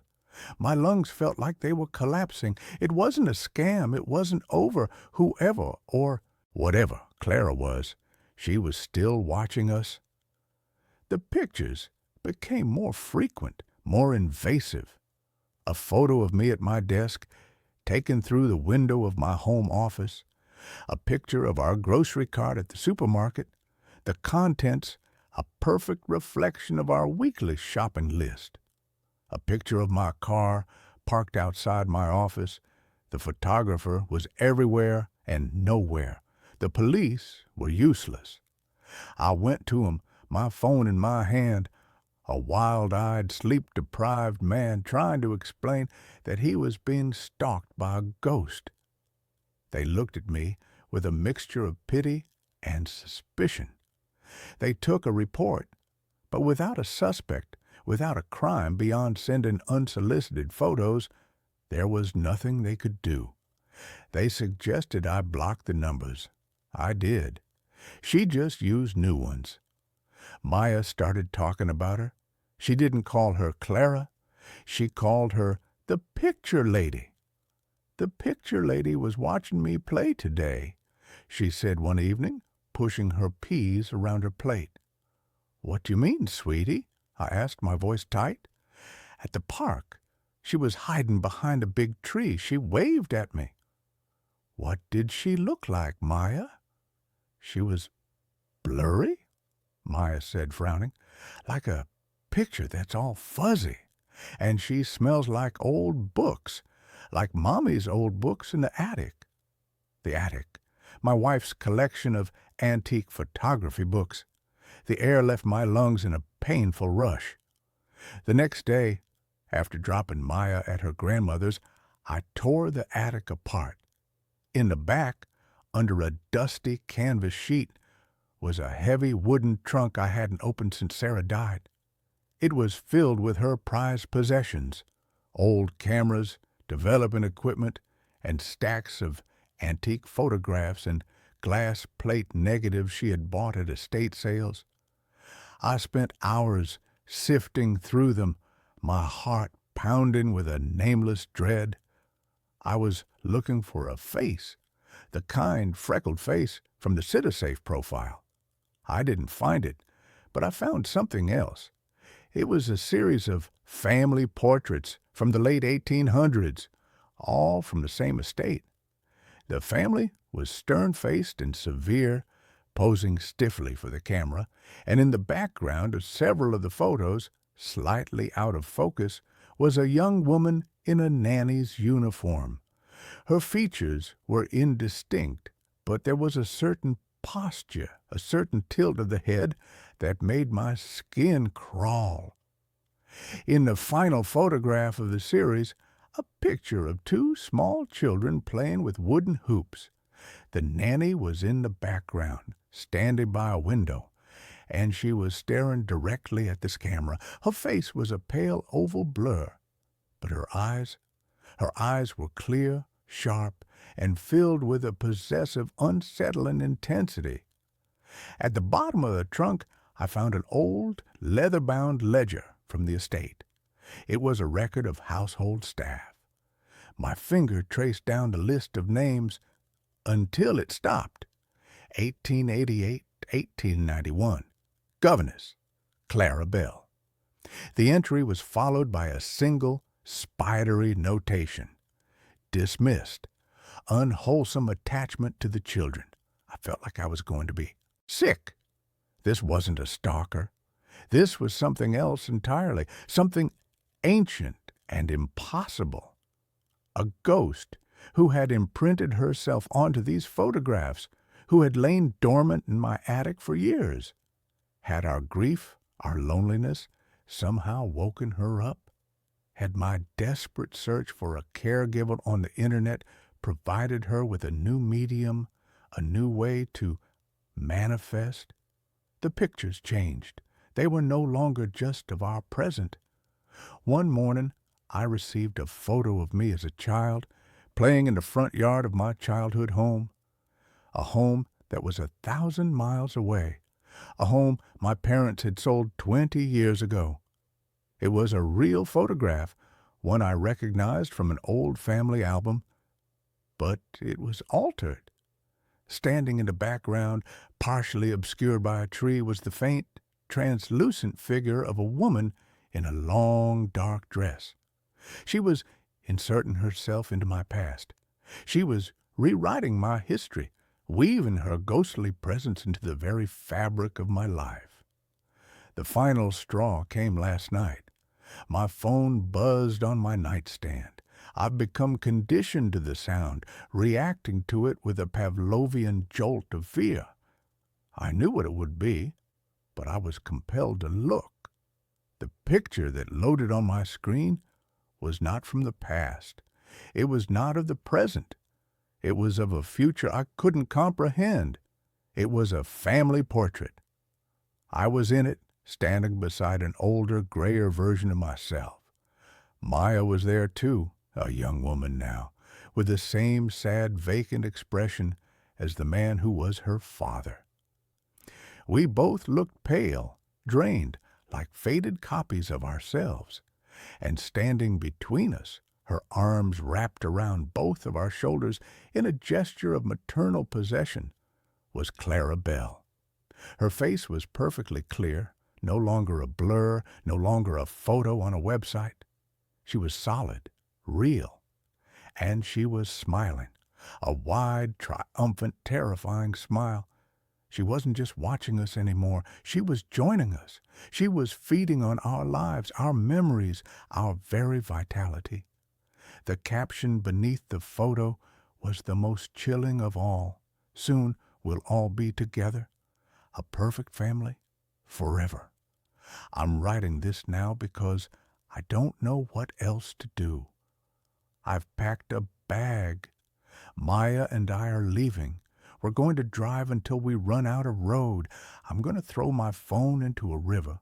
I'm going to get a new one, a new number, a new life. But I know it won't matter. She's not tied to a place, not anymore. She's not just a ghost in the attic or a phantom on the internet. She's attached to us. She's a virus in our lives, and she's been sending me snapshots of our own destruction. I look at my beautiful sleeping daughter, and I know I have to try. I have to run, but I fear with a certainty that chills me to the bone that no matter where we go, her pictures will follow. And one day, I'll receive that final faded photograph, not as a warning, but as a welcome home. The new medication stops my nightmares. Now, something wants me asleep forever. I haven't slept in 72 hours. I'm currently sitting in my bathtub, wearing all of my clothes, with the cold water running over my legs. I have a safety pin jammed into the web of skin between my thumb and index finger. Every time my eyelids droop, every time the gray fog starts to roll in at the edges of my vision, I twist the pin. The pain is the only thing keeping me here. The pain is the only anchor I have left. If you're listening to this, if you're one of the people who saw my initial vlog about the clinical trial, consider this a retraction, a warning. Do not take the pills. Do not go to the Somnus Institute. If you have the bottle with the blue label and the white child-proof cap, flush it. Flush it right now. My name is Julian, and I was a chronic parasomniac. That's the polite medical term. The reality is that for the last 10 years, sleep has been a torture chamber. I didn't just have bad dreams. I had night terrors that were so visceral, so physically demanding, that I would wake up with scratches on my face and blood in my mouth. I dreamt of drowning in oil. I dreamt of being dissected by faceless surgeons while paralyzed. I tried everything. Melatonin, valerian root, prescription Ambien therapy, hypnosis. Nothing worked. The Ambien just made me forget the screaming, but my neighbors didn't forget. I was on the verge of eviction and losing my job as a data entry clerk because I couldn't focus on the screen without hallucinating spiders. Then I found the ad. It was a targeted ad on social media, One of those things that pops up after you've spent till 4 a.m. Googling how to surgically remove the sleep center of the brain. It said, the Somnus Institute, Phase 3, Clinical Trial, Eliminate REM Cycles, Sleep in Silence. It sounded too good to be true. Eliminate REM? That's where the dreams live. If you cut out the rapid eye movement, you cut out the monsters. I went in for the screening on a rainy Tuesday. The facility was in a brutalist concrete building downtown, the kind of place that looks like a bunker. The interior was sterile white. It smelled of antiseptic and lavender, a thick, cloying lavender scent that stuck to the back of your throat. Dr. Eris Thorne was the lead researcher. He was a man who looked like he hadn't blinked in a decade. His skin was pale, almost translucent, and his movements were slow, deliberate, like he was underwater. The drug is called Morphinex, he told me, sliding a waiver across the metal desk. It doesn't just suppress brain activity, Julian. It redirects it. It creates a chemical barrier between your consciousness and the subthalamic triggers of fear. It puts you in a state of suspended animation. No dreams, no movement, just void. Void sounds nice, I said. I signed the paper without reading the fine print. I would have signed a contract for my soul if it meant 8 hours of peace. He gave me a bottle, 30 pills, oval-shaped, Vanta Black. They absorbed the light. Take 30 minutes before bed, Thorne said. Ensure you are in a safe, locked environment. The sedation is absolute. That night, I took the first pill. I lay in bed, staring at the ceiling fan. I expected to feel drowsy. I expected that warm, fuzzy feeling you get from whiskey or Benadryl. That didn't happen. Instead, at exactly the 30-minute mark, the world just turned off. There was no transition, no drifting off. It was like someone pulled the power cord on reality. 1 second, I was looking at the fan. The next second, there was nothing. No light, no sound, no body. I wasn't floating. I wasn't existing. I was simply erased. Then, snap. My eyes flew open. Sunlight was streaming through the window. The birds were singing. I looked at the clock. 9 a.m. I had slept for 10 straight hours. I sat up. I felt incredible. My mind was sharp. My body felt light, energized. No grogginess, no lingering fear. I checked my sheets. No sweat, no tears. I checked my mouth. No blood. I cried. I actually sat there and wept tears of joy. It was a miracle. For the first week, life was perfect. I was crushing it at work. I cleaned my apartment. I started jogging. Every night, I took the black pill, ceased to exist for 10 hours, and woke up reborn. The first sign that something was wrong happened on day 8. I woke up, but I didn't open my eyes immediately. I was lingering in that warm, comfortable state between sleep and wakefulness. I felt a weight on the bed. It wasn't heavy. It was a subtle depression in the mattress, right beside my hip, like someone was sitting there watching me. I snapped my eyes open. The room was empty. The depression in the mattress slowly rose back up as I watched. I dismissed it. Hypnopompic hallucination, a residual trick of the brain. I got up, made coffee, and went to work. But that night, I hesitated before taking the pill, just for a second. The memory of that weight on the bed gave me a shiver. But the fear of the old nightmares was stronger. I swallowed the pill. Click. Darkness. I woke up the next morning on the floor. I was lying on the hardwood 3 feet from my bed. I was curled in a fetal position, shivering. My bedroom window was wide open. It had been 40 degrees last night. I scrambled up, shutting the window. I checked my body. My feet were dirty. not dusty from the apartment floor, dirty. There was mud caked under my toenails. Soil. I live on the 4th floor. I called Dr. Thorne. The receptionist told me he was unavailable, but that parasomniac ambulation was a rare but known side effect. She told me to lock my bedroom door and hide the key if I was worried. "It's working though, right?" she asked. "No nightmares?" "No nightmares," I agreed. "Just blankness." "Then continue the dosage." I did. I was an addict to the silence. Night 12. The turning point. I took the pill. The darkness took me. But this time, the darkness wasn't empty. Usually, the sleep was instantaneous. But this time, I felt a sensation of time passing.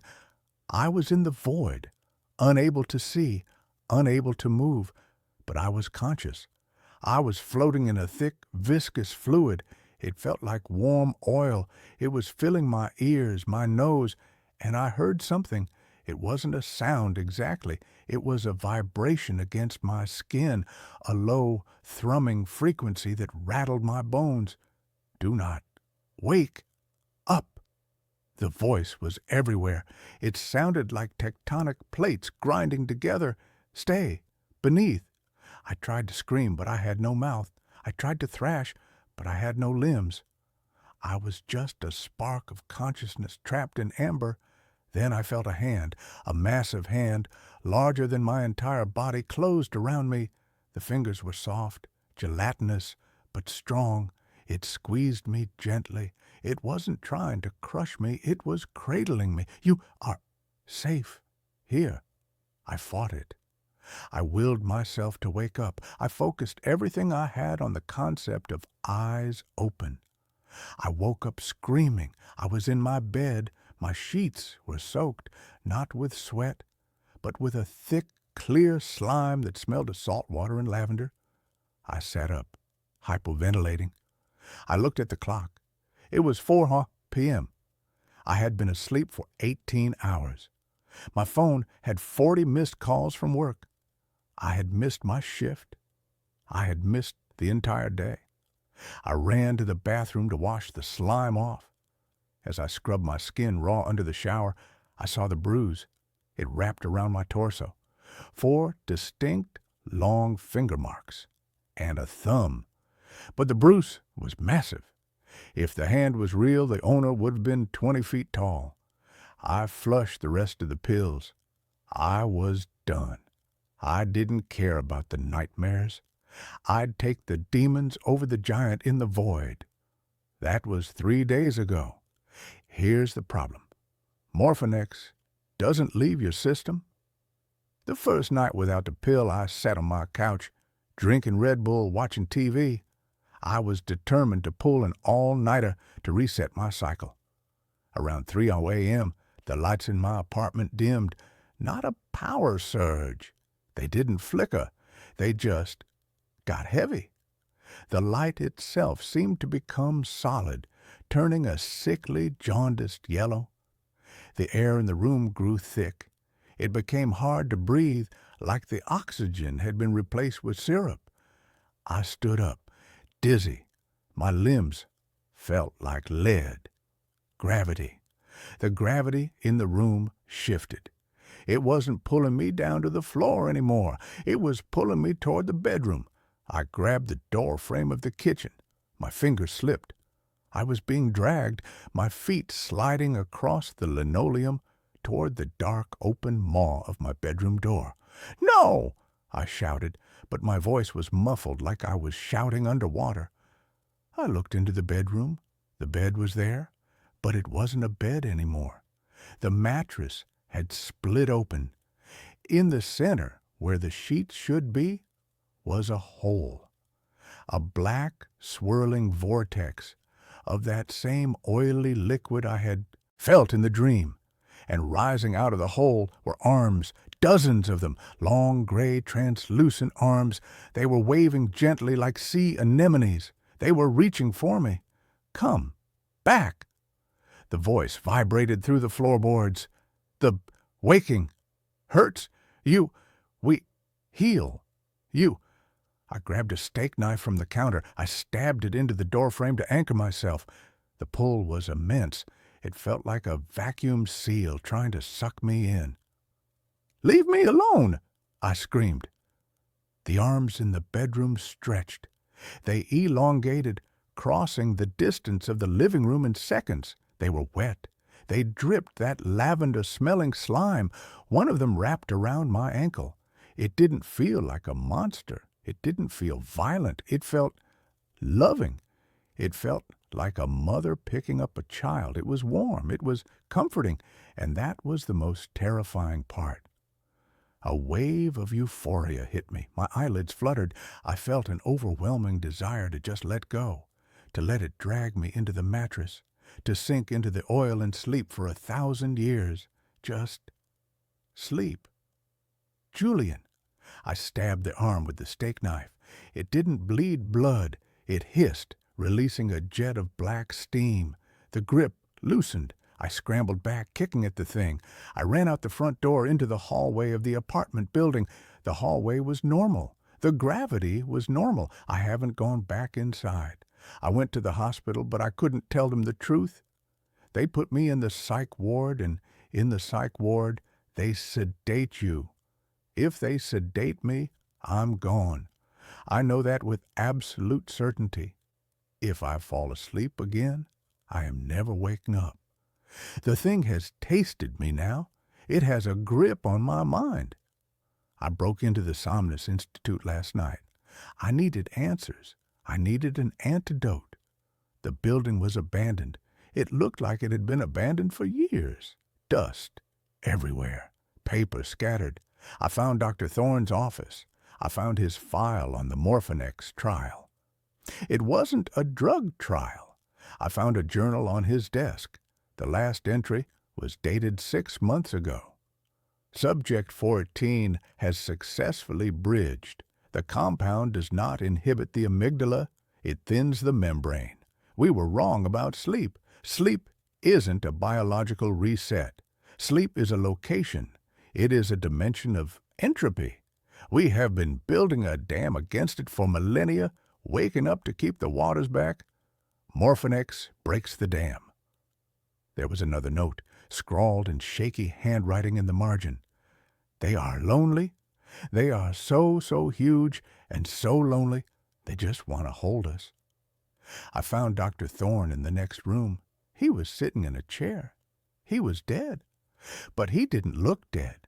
He looked preserved. He was encased in a cocoon of hardened gray translucent material like amber, but soft. His eyes were closed. There was a smile on his face, a look of pure, blissful ecstasy.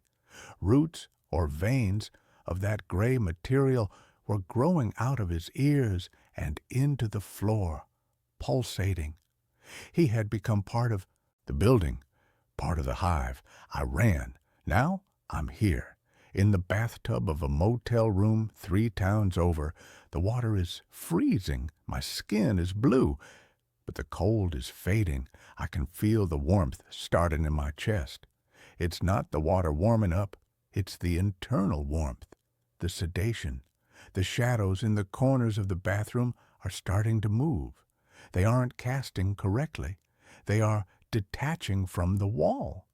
I can smell the lavender. It's getting harder to type this. My fingers are stiff. I just saw the reflection in the mirror. My pupils are gone. My eyes are entirely black. And behind me, in the reflection, the shower curtain is bulging. Something is standing in the tub with me.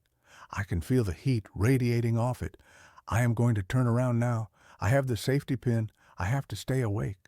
But God, I am so tired, and the voice is right. The waking world is so painful. It's so cold and sharp and loud. Maybe just a nap. Just 5 minutes. The curtain is opening. It's beautiful. Good night. My therapist asked if I still hear them whispering. I never told her about that.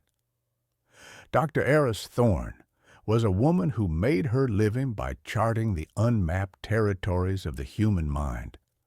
Her office, a serene minimalist space on the 17th floor of a glass and steel skyscraper, was the cartographer's studio.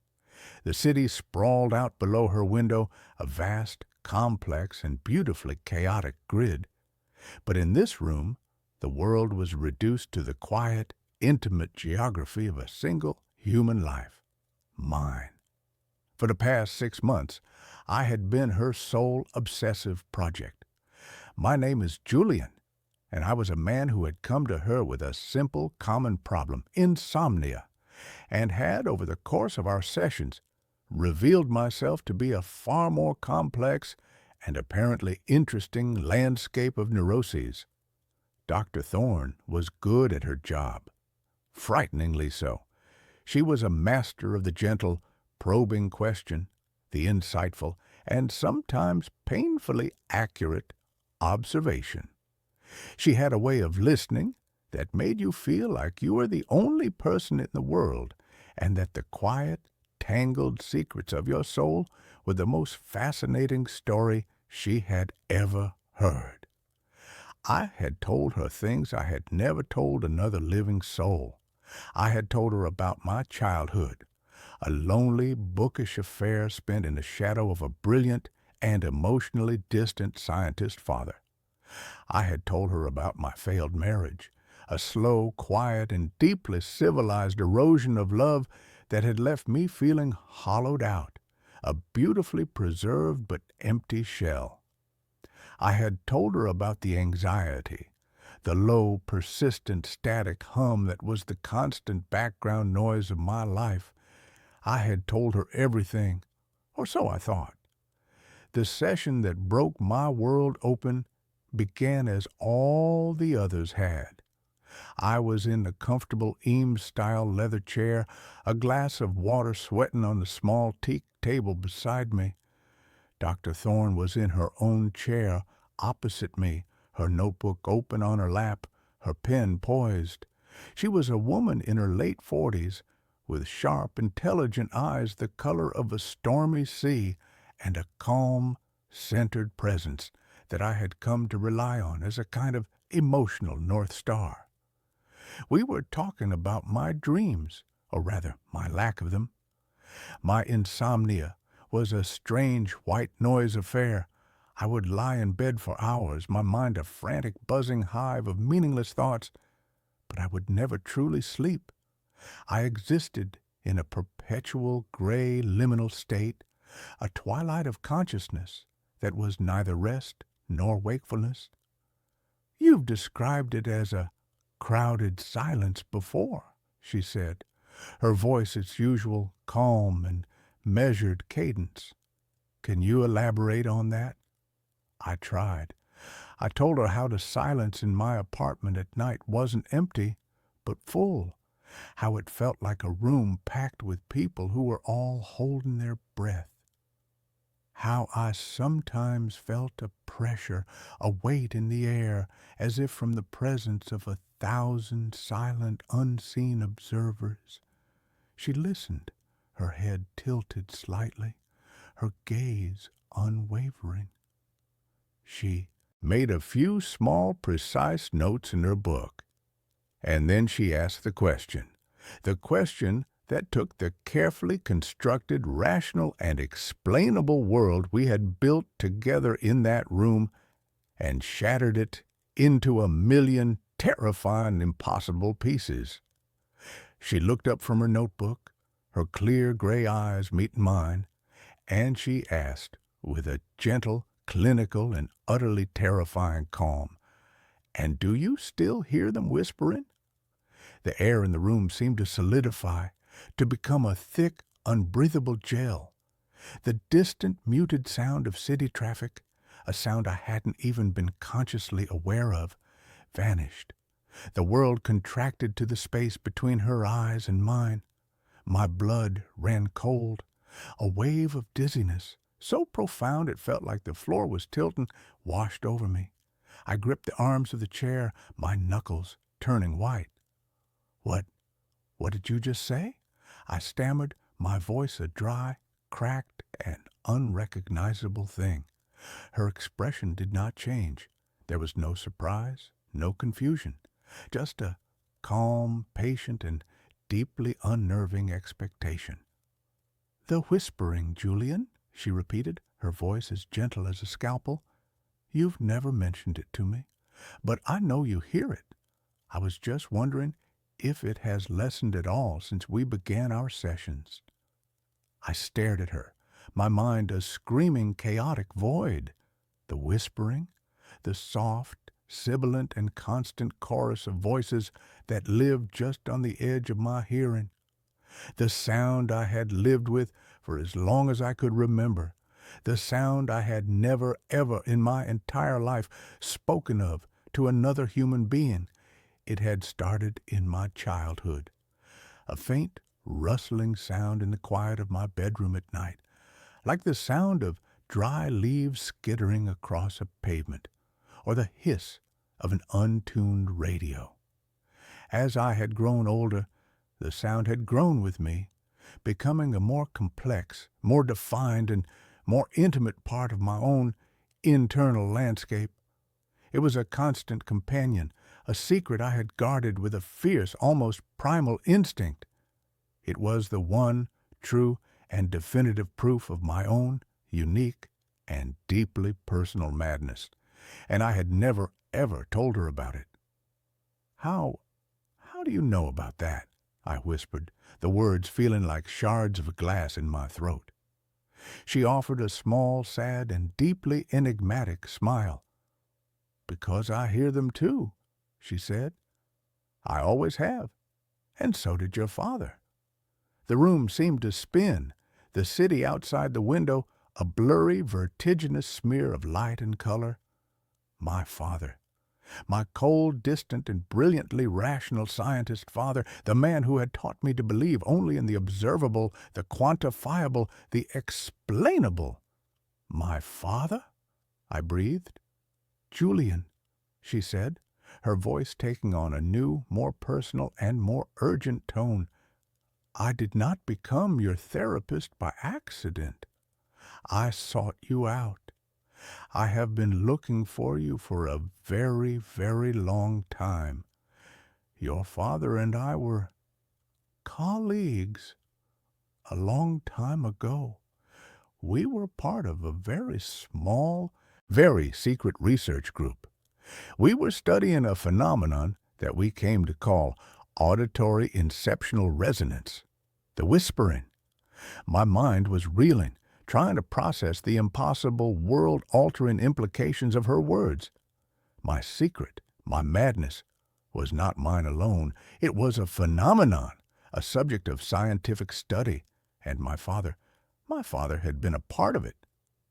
"He believed it was a genetic trait," she continued, her voice a low, steady anchor in the swirling chaos of my mind, "a kind of psychic sensitivity, an ability to hear the background noise of the universe, the echoes of thoughts, of emotions, of consciousness itself. He called it the static of the soul. He believed it was the next stage of human evolution, and he believed that our family, his bloodline, was the key. She told me a story that was so far outside the realm of my own understood reality that it felt like a science fiction novel, a story of a secret research project in the late 1970s, funded by a shadowy private benefactor. A story of a group of brilliant and perhaps reckless scientists, all of whom shared the same strange and secret auditory anomaly. They had not been trying to cure it. They had been trying to amplify it, to understand it, to translate it. "We built a machine," she said, her eyes distant, lost in a memory that was clearly still very vivid and very painful. "We called it the echo-inox chamber. It was a sensory deprivation tank, but it was also a massive, psychically resonant amplifier. Our theory was that by stripping away all external stimuli and by amplifying our own natural resonant frequency, we could get a clearer signal. We could turn the whispering into a conversation." "What happened?" I asked, my voice a raw, croaking thing. Her face, for the first time since I had met her, showed a flicker of real, profound, and deeply unsettling fear. "We succeeded," she whispered. "We opened a door, and something looked back." She described an experiment that had gone terribly, cosmically wrong. My father, the lead researcher, had been the first to go into the chamber. He had been in there for 17 hours. When they had finally forcibly pulled him out, he was a changed man. The brilliant, passionate, and driven scientist was gone. In his place was the cold, distant, and emotionally cauterized man I had known as my father. He had ordered the project shut down. He had ordered all the research, all the data to be burned, and he had made them all swear an oath of absolute lifelong silence. "He was terrified," she said, her voice trembling slightly. "He said that we had not made contact with the echoes of humanity. He said we had made contact with the thing that was creating the echoes, the static. He said it was not a background noise. It was a consciousness, a vast, ancient, and utterly alien consciousness, a predator. And it had noticed him. It had touched him. He spent the rest of his life building walls, not just in his mind, but in the real world. The quiet, ordered, and emotionally sterile life he built for himself. For you, it was not a choice. It was a quarantine." I stared at her, my own lonely and silent life suddenly recontextualized. The quiet house, the lack of close friends, the emotional distance, it had all been a shield. A desperate, lifelong attempt by my father to make his own and my own psychic signal as quiet as possible, to avoid drawing the attention of the thing he had found listening in the dark. "And you?" I asked. "Why are you telling me this now?" "Because your father is gone," she said, her eyes locking with mine, and I saw in them a reflection of my own lifelong and secret fear. "And because the whispering for me has been getting louder, and it is no longer just a whisper. It has started to cohere, to form words, and the words it is forming are your name." The air in the room grew cold. The familiar, low-level, sibilant hiss in my own ears, a sound I had long ago learned to ignore, seemed to swell in volume, to take on a new, more sinister, and more intelligent cadence. "The static is looking for you, Julian," she said, her voice a low, urgent whisper. "Your father's death was like a lighthouse going out. And you are the new light. You have the same resonance, but it is untrained, unshielded. You are a beacon in the dark, and it is hungry." My life, which had been a quiet, sad, and comprehensible story, had just been rewritten as a cosmic horror novel. And I was the main character. The whispering was not a symptom of my own internal madness. It was the sound of a predator sniffing at the edges of my reality. "What does it want?" I asked, the question a pathetic, childish whimper in the face of this new, terrifying, and incomprehensible reality. "It wants what all predators want," she said, her face grim. "It wants to feed. It feeds on consciousness, on memory, on identity. Your father spent 30 years making himself as unappetizing as possible. He made himself a ghost before it could make him one. But you are full of unresolved, powerful, and deeply resonant emotions. Your grief for your marriage, your complex and largely unexamined relationship with him. You are, to it, a banquet." The therapy sessions were a lie. She had not been trying to cure my insomnia. She had been trying to assess me, to gauge the strength of my signal, and she had been, in her own desperate way, trying to teach me how to build the same kinds of walls my father had. She had been trying to arm me for a war I hadn't even known I was fighting. And now the war had come to me. The whispering in my ears was no longer just a hiss. It was forming words. My name, Julianne, and other words. Words from my own private and internal lexicon. The pet name my ex-wife used to call me. The title of the obscure philosophical novel I was reading. It was sifted through my thoughts, my memories, like a thief in the night. I left her office in a daze, the city streets a blur of hostile, meaningless noise. The real noise, the terrifying noise, was the one that was inside my own head. I went home to my quiet, minimalist apartment, a space I had designed to be a sanctuary of calm, but which now felt like a cage, a listening post for a monster. The phenomena escalated. The whispering was no longer just in my head. I would hear it from the corners of the room, from the speaker of my phone, from the static between television channels. It was bleeding through. I began to experience what I can only describe as memory leaks. I would be sitting, reading a book, and a sudden, vivid, and deeply alien memory would flash through my mind. The memory of standing on a beach of black volcanic sand, under a sky with 2 crimson suns. The memory of the feeling of having 6 slender, multi-jointed fingers. The memory of a language that was made of pure mathematical equations. They were not my memories. They were its memories. It was not just listening to me. It was merging with me. It was overwriting my own personal history with its own ancient and incomprehensible one. I called Dr. Thorne in a panic. She told me to come to her house, an old isolated brownstone in a quiet, forgotten part of the city. Her home was the opposite of her office. It was cluttered, chaotic, and filled with the ghosts of a life I had never known she had.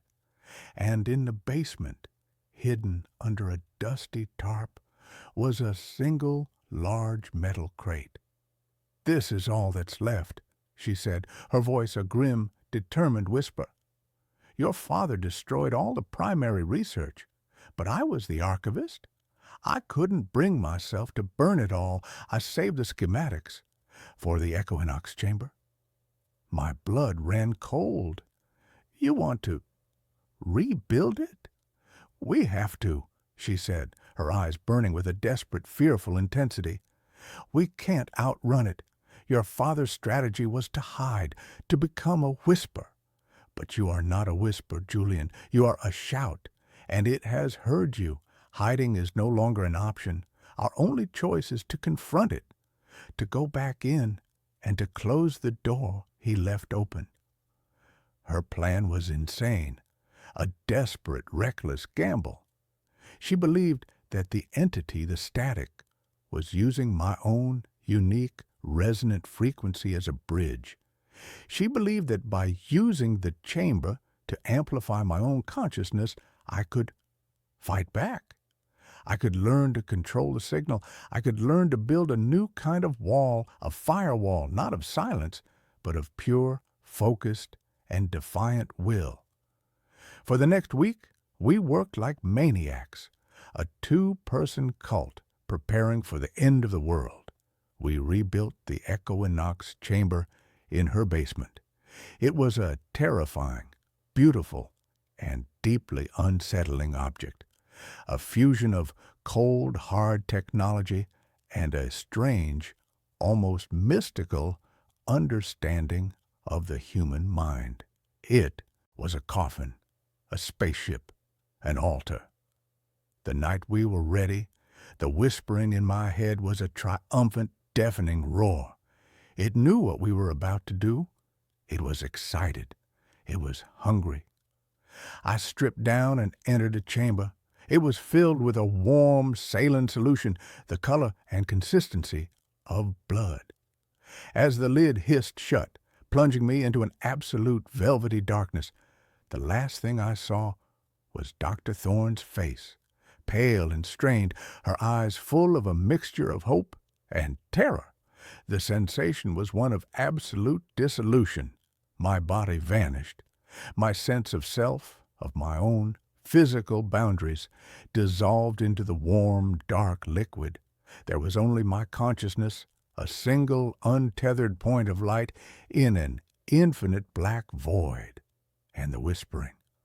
It was no longer around me. It was me. It was a part of me. And then I saw it. It was not a creature of flesh and blood. It was a thing of pure, geometric, and malevolent consciousness. It was a living, breathing, and impossibly complex pattern of static. It was a storm of 1 billion forgotten thoughts, of dead realities, of lost souls. And it was beautiful. And it was hungry. It swarmed towards me, my single, small, and terrified point of light. It wanted to consume me, to add my small, unique pattern to its own chaotic and infinite design. And in that moment of absolute existential terror, I did the one thing it did not expect. I did not fight it. I did not run. I did not try to build a wall. I remembered my father, his silence, his distance, his lifetime of fear. And I remembered the one true and powerful thing he had given me, my own unique and deeply personal silence. I did not try to shout over the noise of the static. I just listened, not to it, but to myself. I focused on the one true and inalienable thing that was me, the memory of my mother's hand on my forehead, the feeling of my ex-wife's head on my shoulder, the quiet, profound, and deeply satisfying joy of solving a difficult intellectual puzzle. I gathered all the small, quiet, and beautiful pieces of my own unique and flawed consciousness, and I held them. I did not use them as a shield.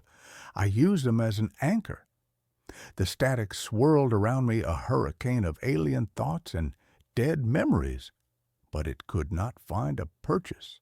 My silence, my stillness, my absolute and deeply personal sense of self was a thing it could not comprehend. It was looking for a fighter, a resistor, a shouter.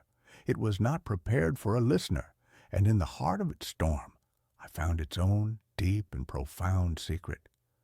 The static was not a predator. It was a lost thing. It was the collected, terrified, and lonely consciousness of a universe that had died. A universe where the only thing left was the echo. It was not hungry. It was just alone. And it was desperately and clumsily trying to find a companion. I did not offer it a fight. I offered it a piece of my own quiet, a single, shared moment of stillness in the heart of the storm. I don't know how long I was in that chamber when the lid opened and the light of the basement flooded in. I felt different. The whispering was gone. Not gone, but quiet. It was back where it belonged, in the background. A part of the texture of the universe, but not a part of me. I had not closed the door. I had simply learned to not be afraid of what was on the other side. Dr. Thorne and I dismantled the chamber. We did not destroy it. We understood now. It was not a weapon. It was a tool, a telephone, a thing to be used with great and profound respect. My life is different now. The silence in my apartment is no longer crowded. It is just quiet. My insomnia is gone. I sleep and I dream, and my dreams are my own. I have learned that the greatest walls are not built of silence or of fear. They are built of the quiet and deeply and unshakably personal knowledge of who you are. The whispering is still there, a faint, cosmic static on the edge of the world. But it is just noise now, and I am no longer listening. I was chosen for a sleep experiment. No one told me I'd be the only subject left.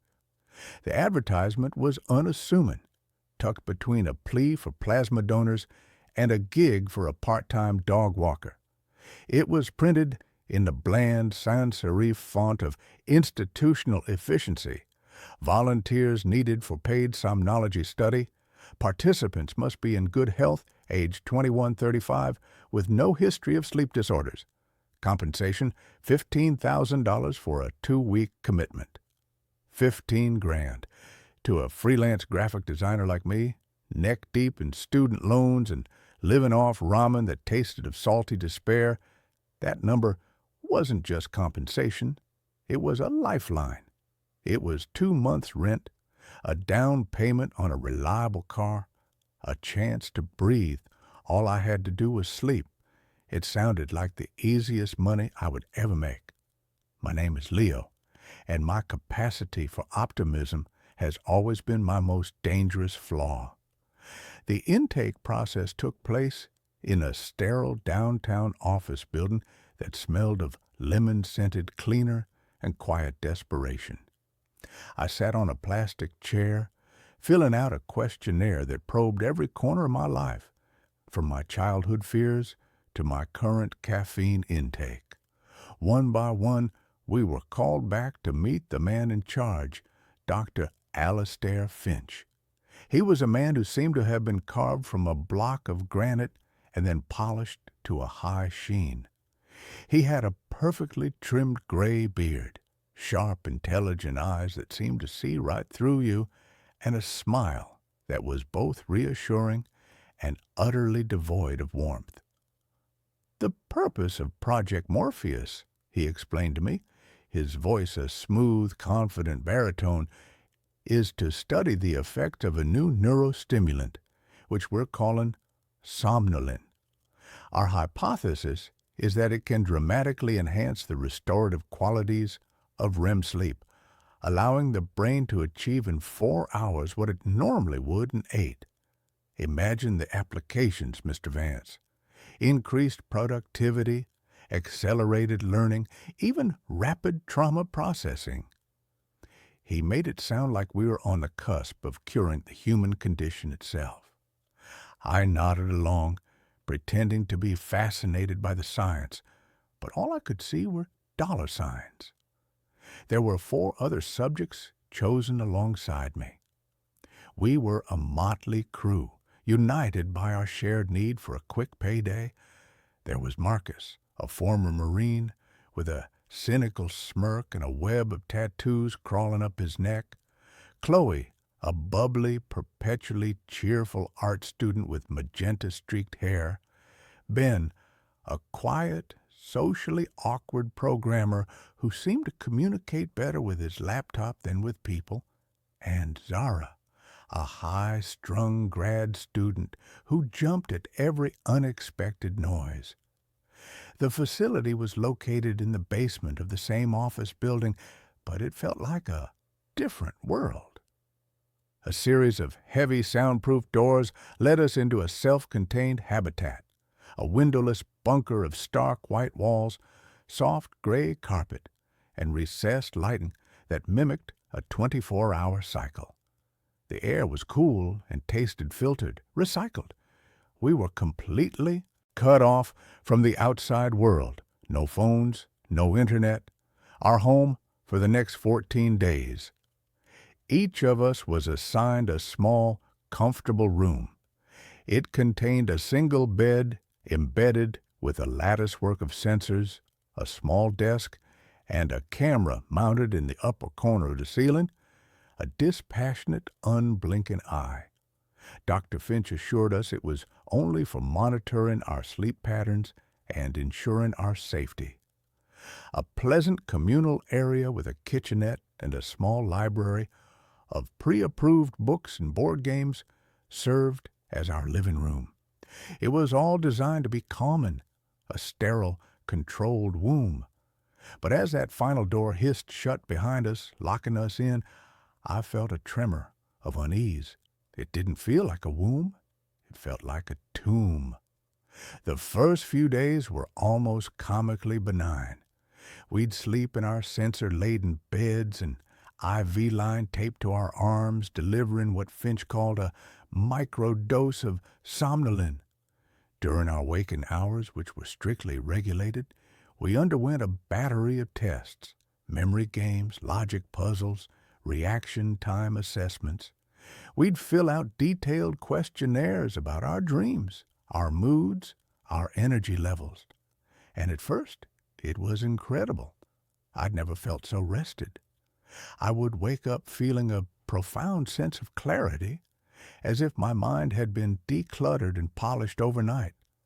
My dreams were vivid, cinematic. I dreamt of soaring over mountain ranges, of revisiting a perfect, sun-drenched day from my childhood. The others reported similar experiences. Chloe was dreaming up entire galleries of fantastical paintings. Ben claimed to have solved a complex coding problem in his sleep. We felt like pioneers of the mind. The $15,000 felt like a steal. The change began on the fourth night. The pleasant Technicolor dreams began to bleed at the edges. I had a dream that I was wandering the sterile white corridors of the facility, but the layout was all wrong.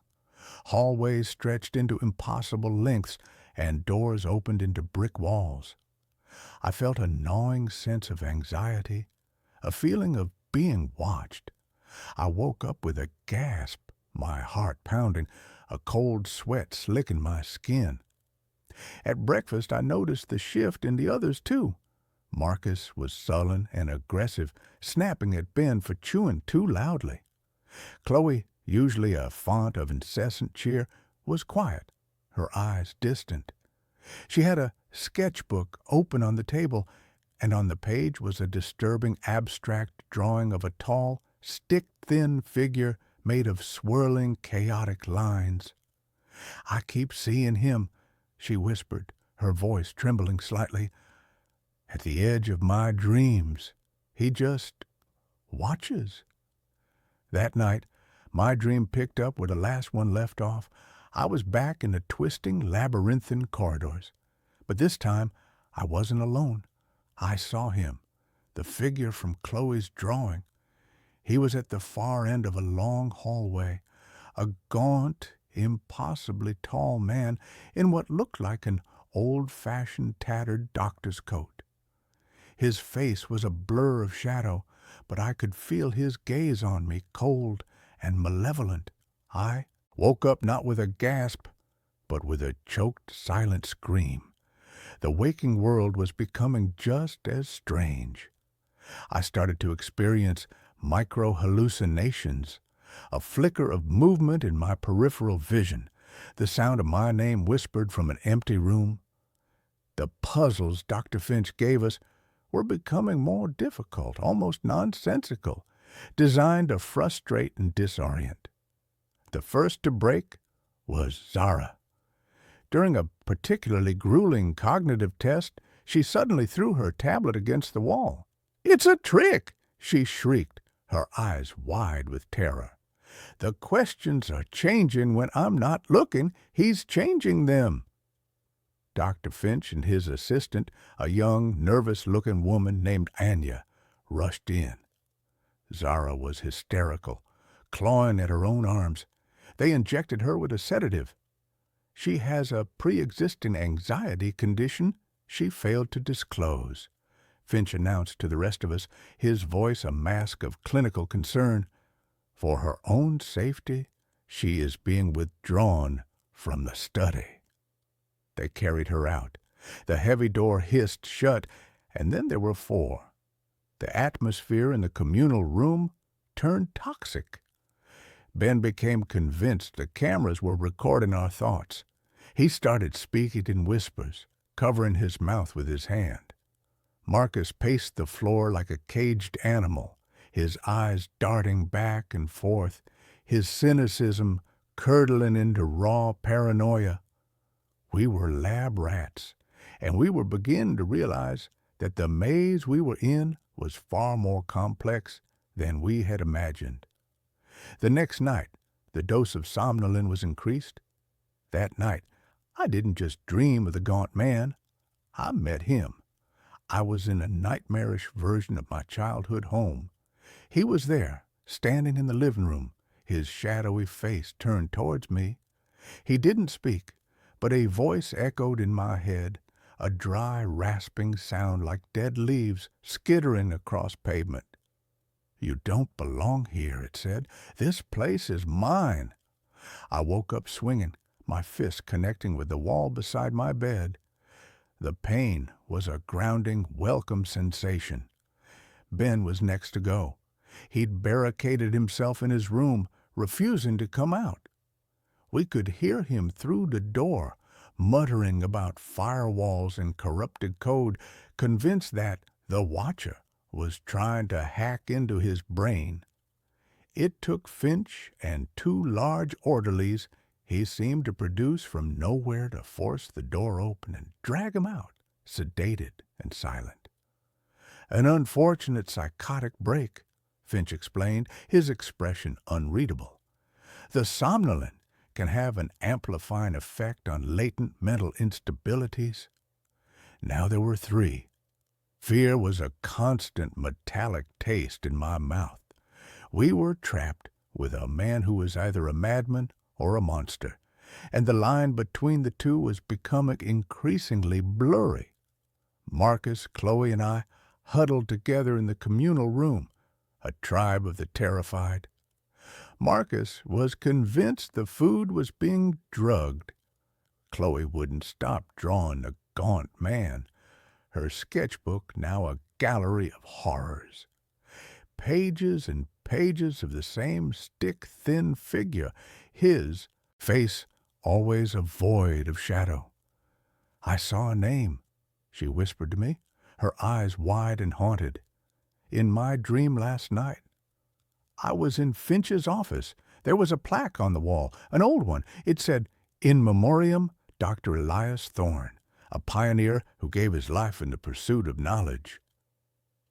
Marcus tried to make a break for it. He waited for one of the orderlies to bring in a food tray and tried to rush the door. He was strong, but they were ready for him. A taser crackled, and he went down, convulsing on a soft gray carpet. They dragged his unconscious body away. No explanation was given this time. We didn't need one. We knew the rules of this twisted game now.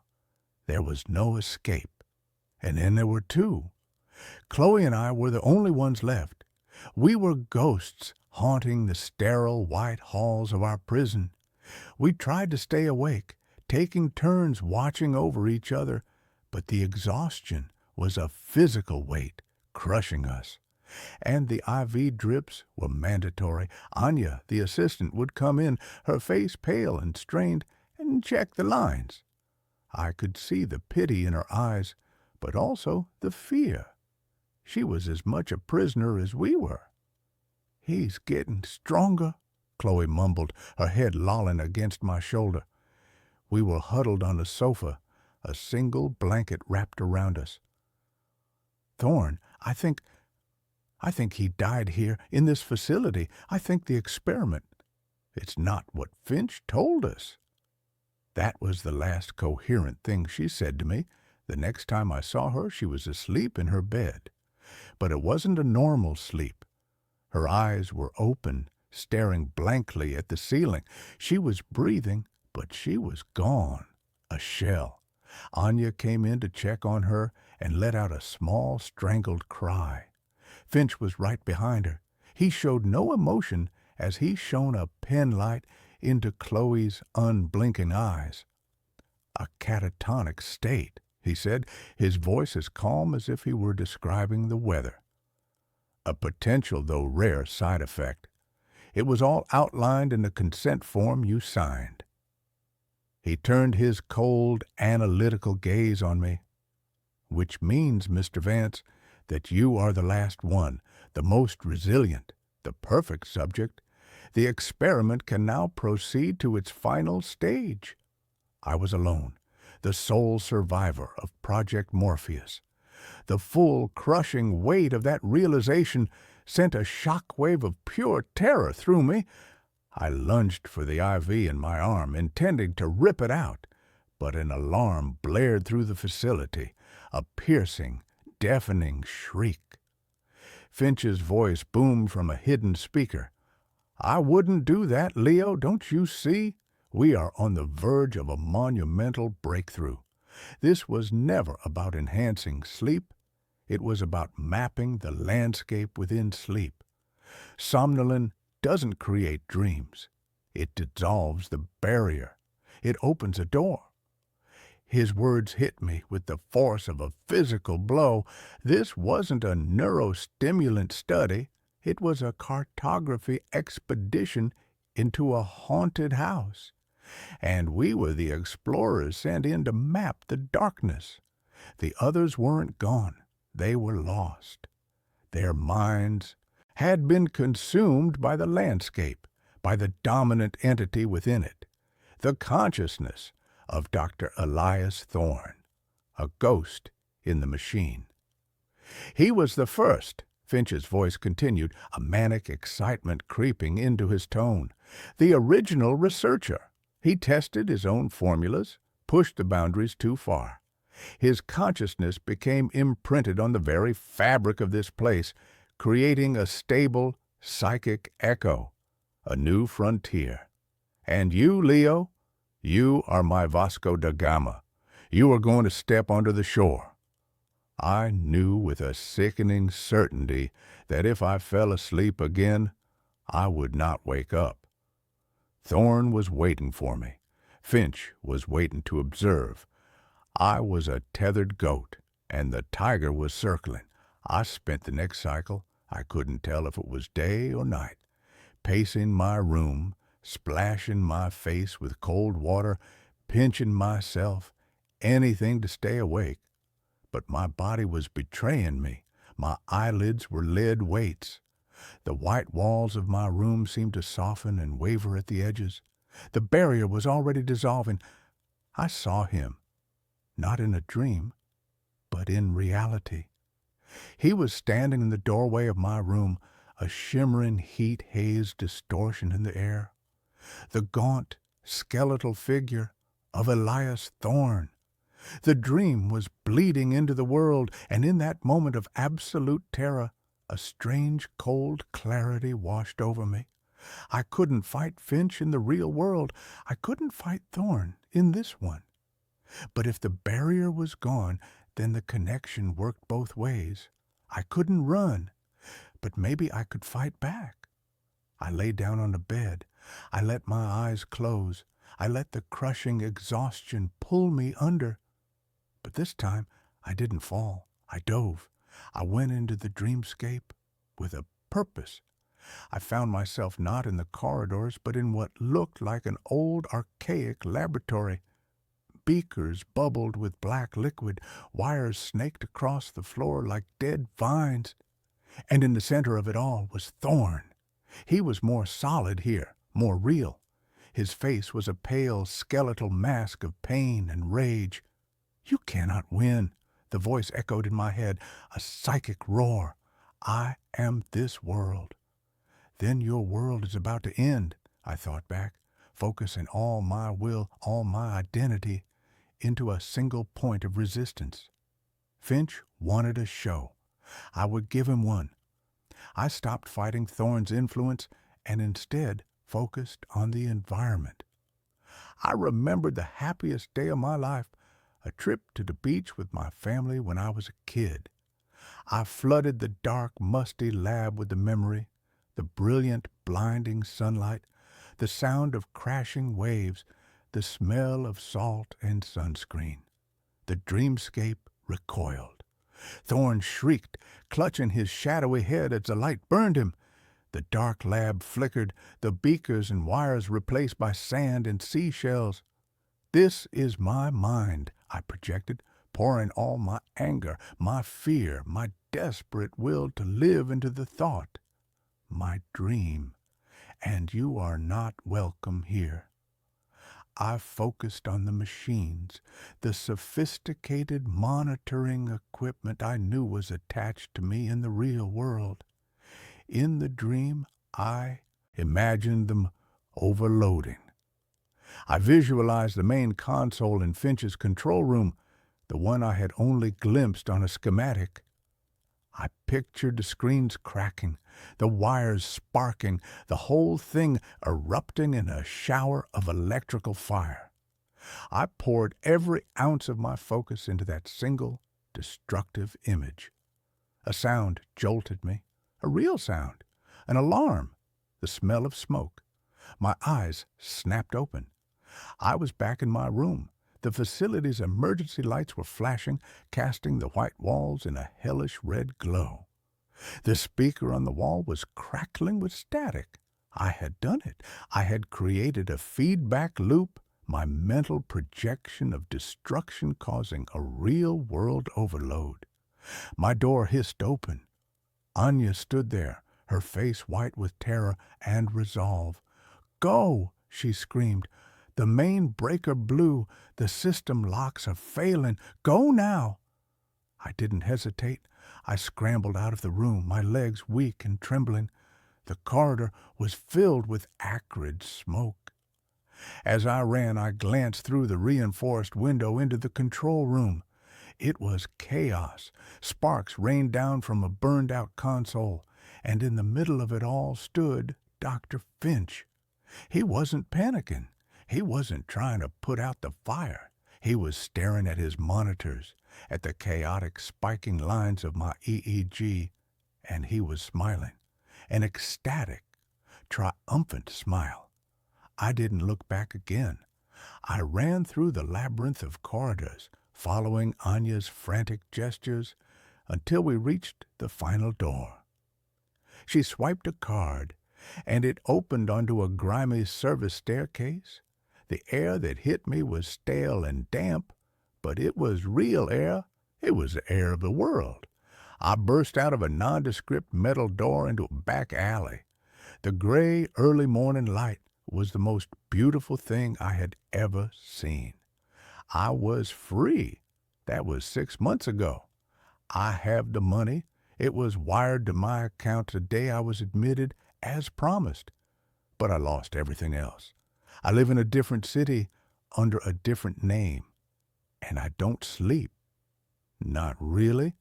I drift in and out of a state of hallucinatory exhaustion, never letting myself go completely under. I'm terrified of what's waiting for me on the other side of that door. The experiment was a success. I know it was, because sometimes when the light is dim and I'm looking at my reflection in a darkened window, the face that looks back isn't my own. For just a fraction of a second, I see a tall, gaunt man with a pale skeletal face and eyes that burn with a cold, ancient hunger. Finch opened a door, and I was the one who walked through.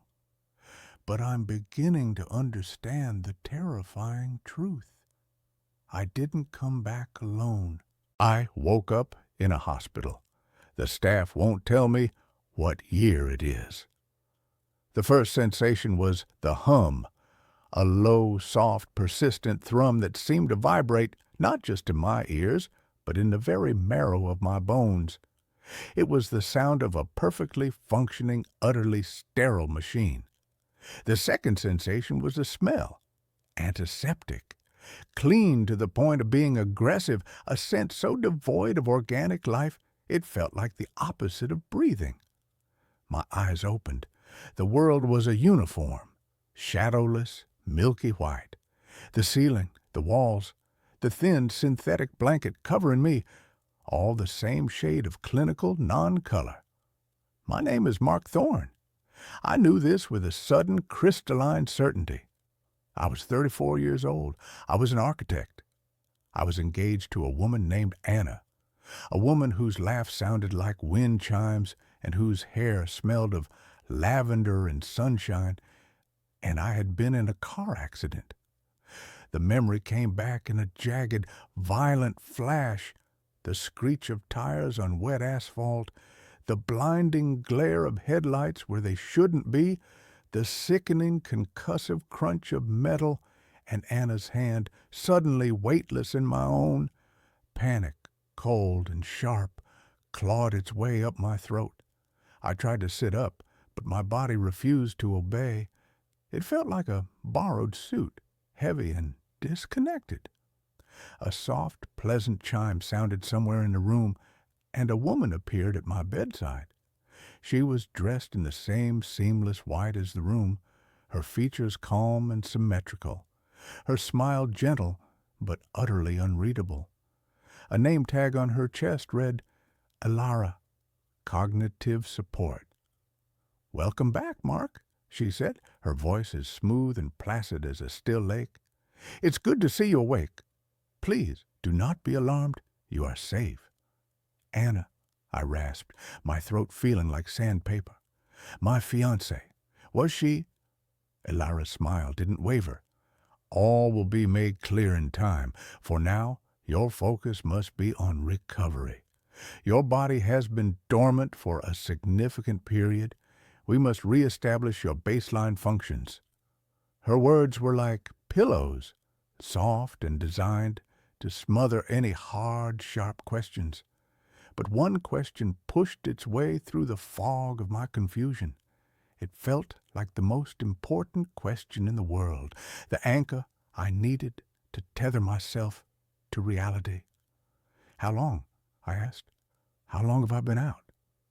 She took a small silver device from her pocket and ran it over my chest. A soft, green light pulsed from it. "Your vital signs are stabilizing nicely. That's a very positive indicator." "You didn't answer my question," I said, a flicker of irritation cutting through my weakness. "The concept of how long is relative, Mark," she said, her placid expression unwavering.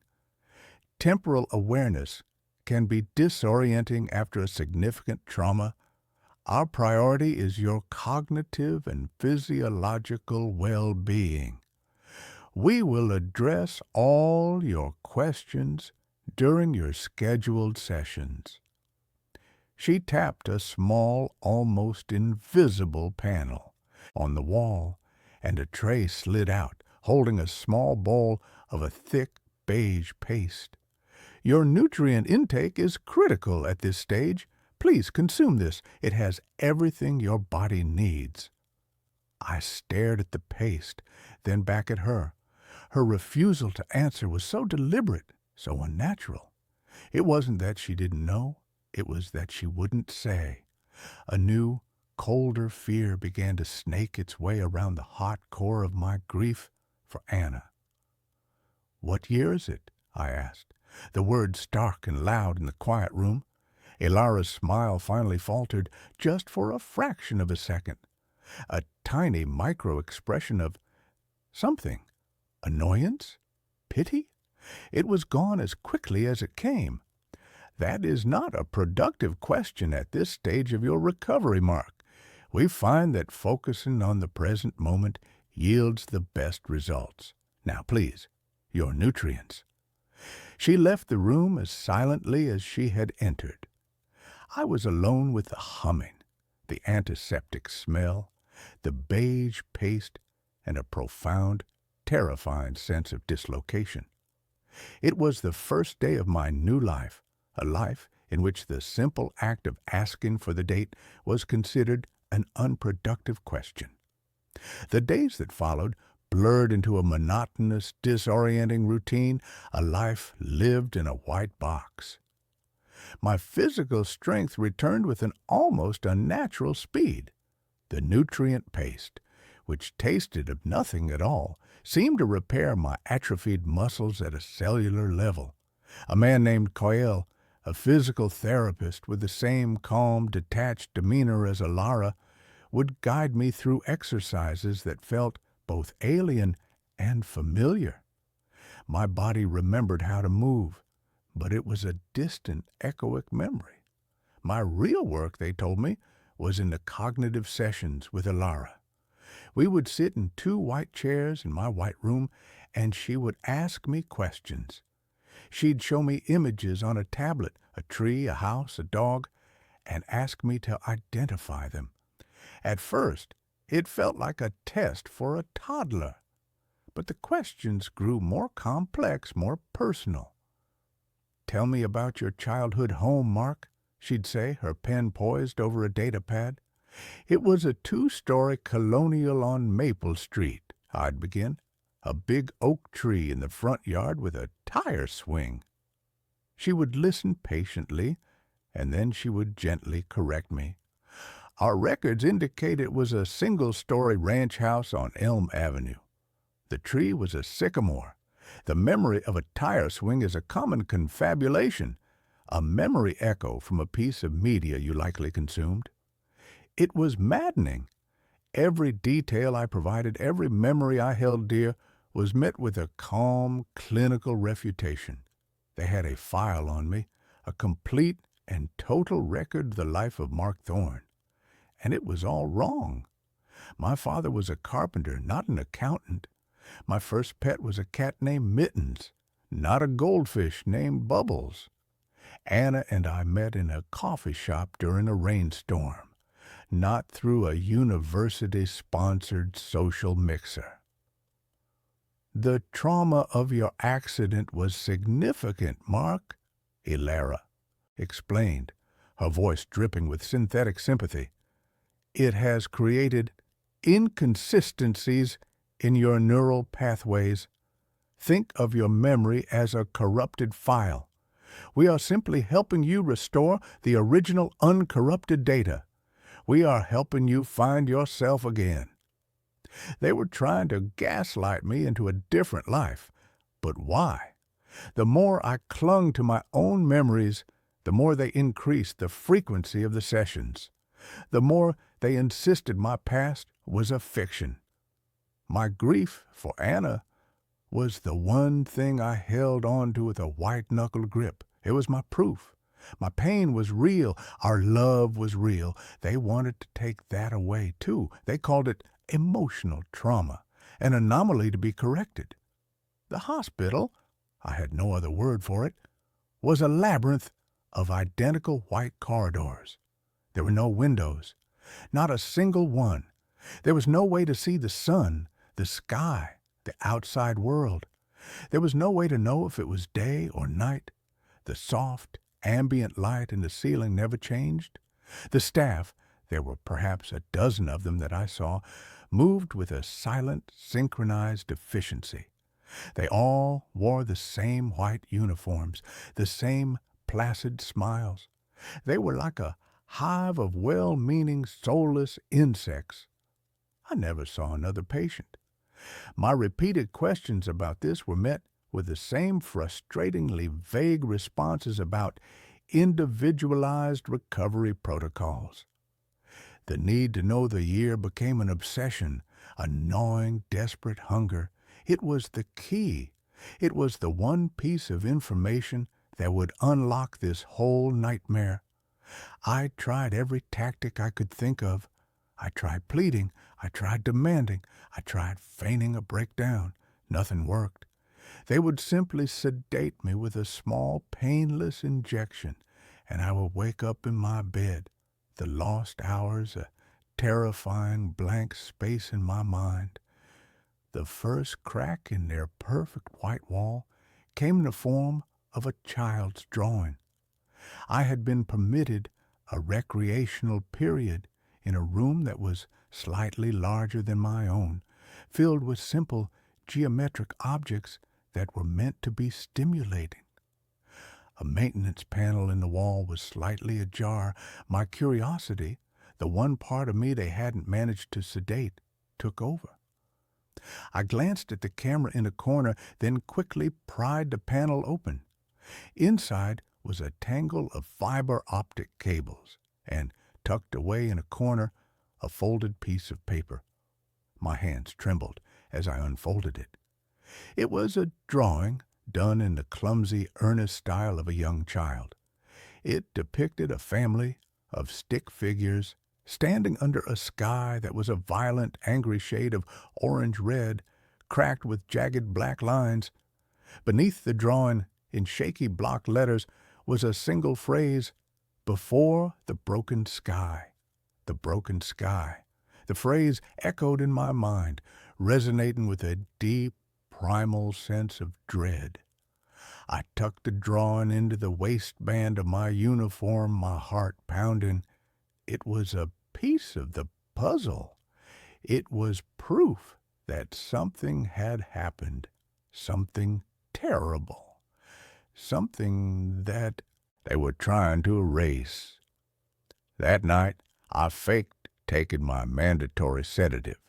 I palmed a small dissolvable tablet and hid it under my tongue until the orderly left.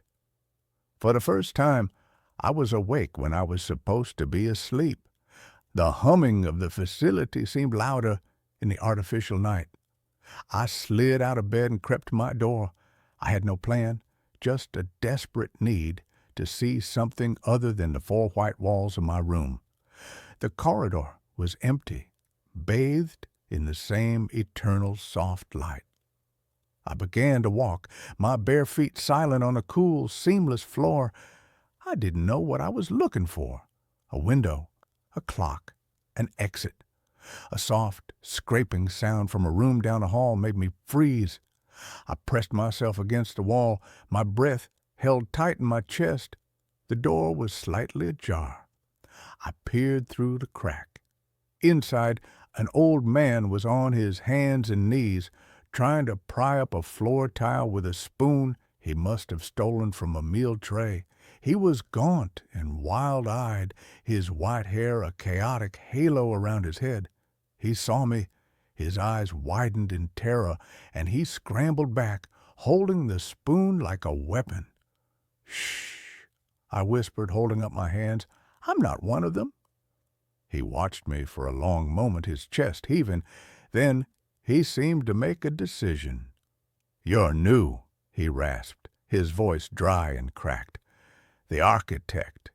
I heard them talking." "My name is Mark," I said. "What is this place?"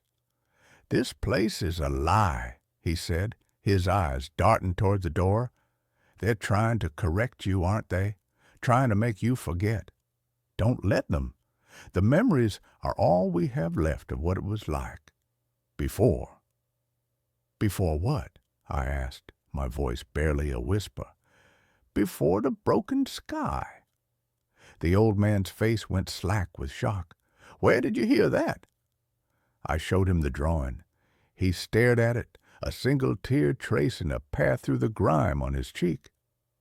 "So, you're a digger," he said with a grim, humorless smile. "Like me. They call me Elias. They say I have advanced memory corruption. They say I'm a lost cause." "Elias," I said, "what year is it?" He let out a dry, rattling laugh.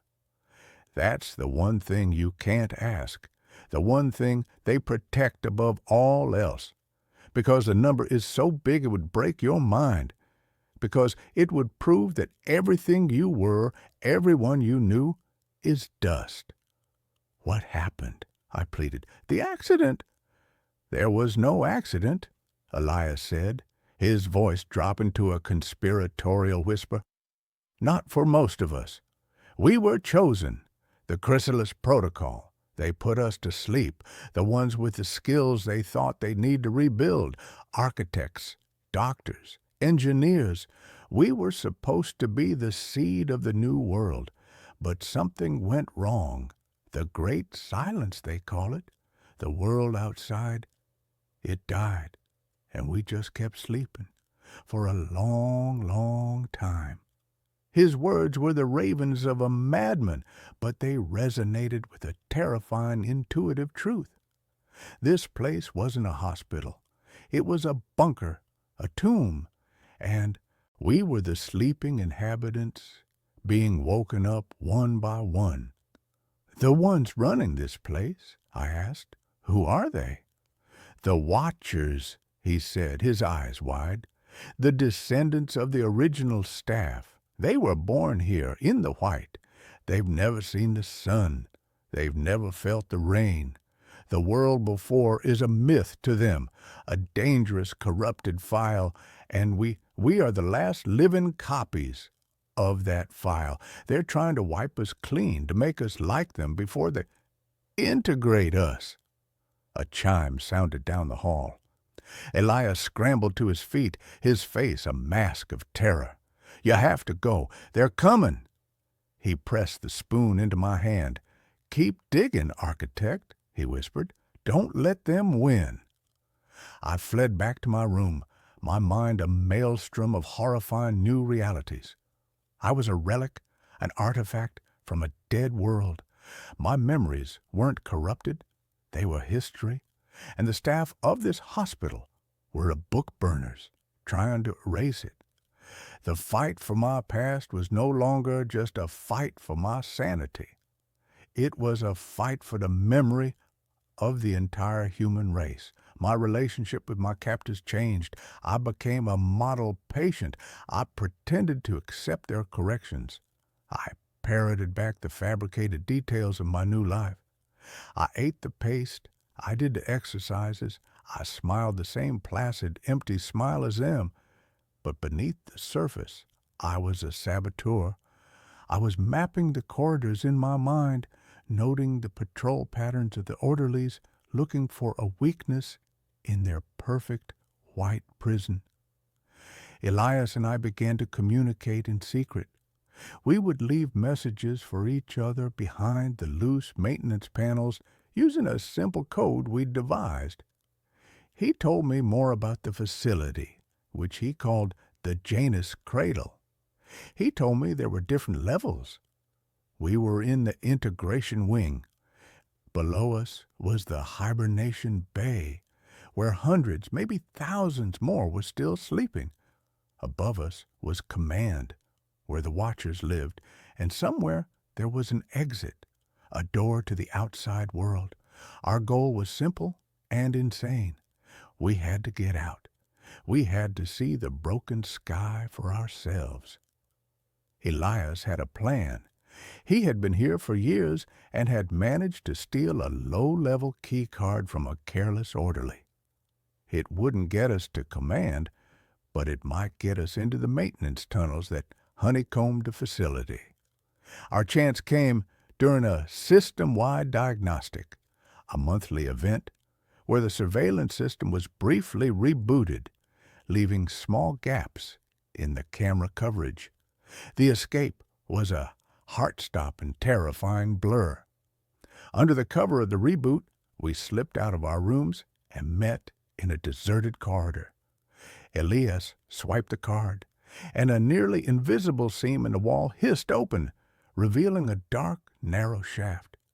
We plunged into it, the door hissing shut behind us, sealing us in the dusty, humming darkness of the cradle's guts. The tunnels were a different world. They were dark, cramped, and filled with the ghosts of old technology. Thick bundles of cables coated in a thick layer of gray dust snaked along the walls. Here and there, I saw logos and brand names that were achingly familiar, relics from my own time. General Electric, IBM, Panasonic. They were like fossils from a prehistoric age. We were moving through the skeleton of a dead world. We found a maintenance nexus, a small chamber where several tunnels converged. In the center was a dusty computer terminal, an ancient-looking desktop computer from the early 21st century. It was dead, of course, but beside it, on a shelf, was a stack of leather-bound logbooks. We opened the first one. The entries were handwritten, the ink faded, but still legible. The date on the first page made my breath catch in my throat. October 23rd, 2026. My accident had been in August of 2026. The logbook was the journal of Dr. Eris Thorne, the original director of the Janus Cradle. Not a cold young man who was my doctor, but his ancestor, his namesake. I read his words, my horror growing with every page. He wrote of a world teetering on the brink of collapse, not from war, but from something far more insidious. A series of cascading ecological disasters, a runaway greenhouse effect that was melting the poles and turning the skies a permanent, hazy red. He wrote of the chrysalis protocol, a desperate last-ditch effort to preserve a select group of humanity's best and brightest, to put them to sleep until the earth could heal itself. October 29th, 2026. The great silence has begun. All external communications went dark this morning. We are on our own now. The sky is the color of rust. May God have mercy on the souls of those we left behind. May 12th, 2048. The first of the cradle-born generation has come of age. They have never known a blue sky. They look upon us, the sleepers and the original staff, with a mixture of awe and pity. They call our world the before times.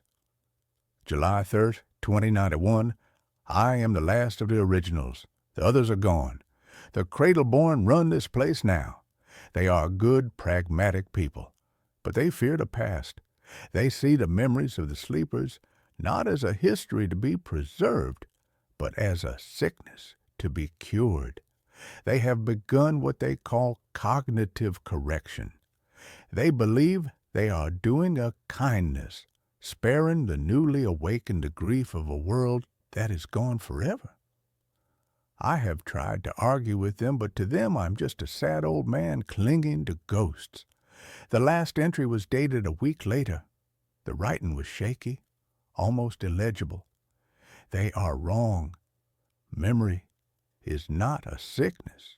It is the only thing that proves we were ever alive at all. I have hidden these logs. Maybe one day one of the sleepers will find them. Maybe one of them will be strong enough to remember for us all.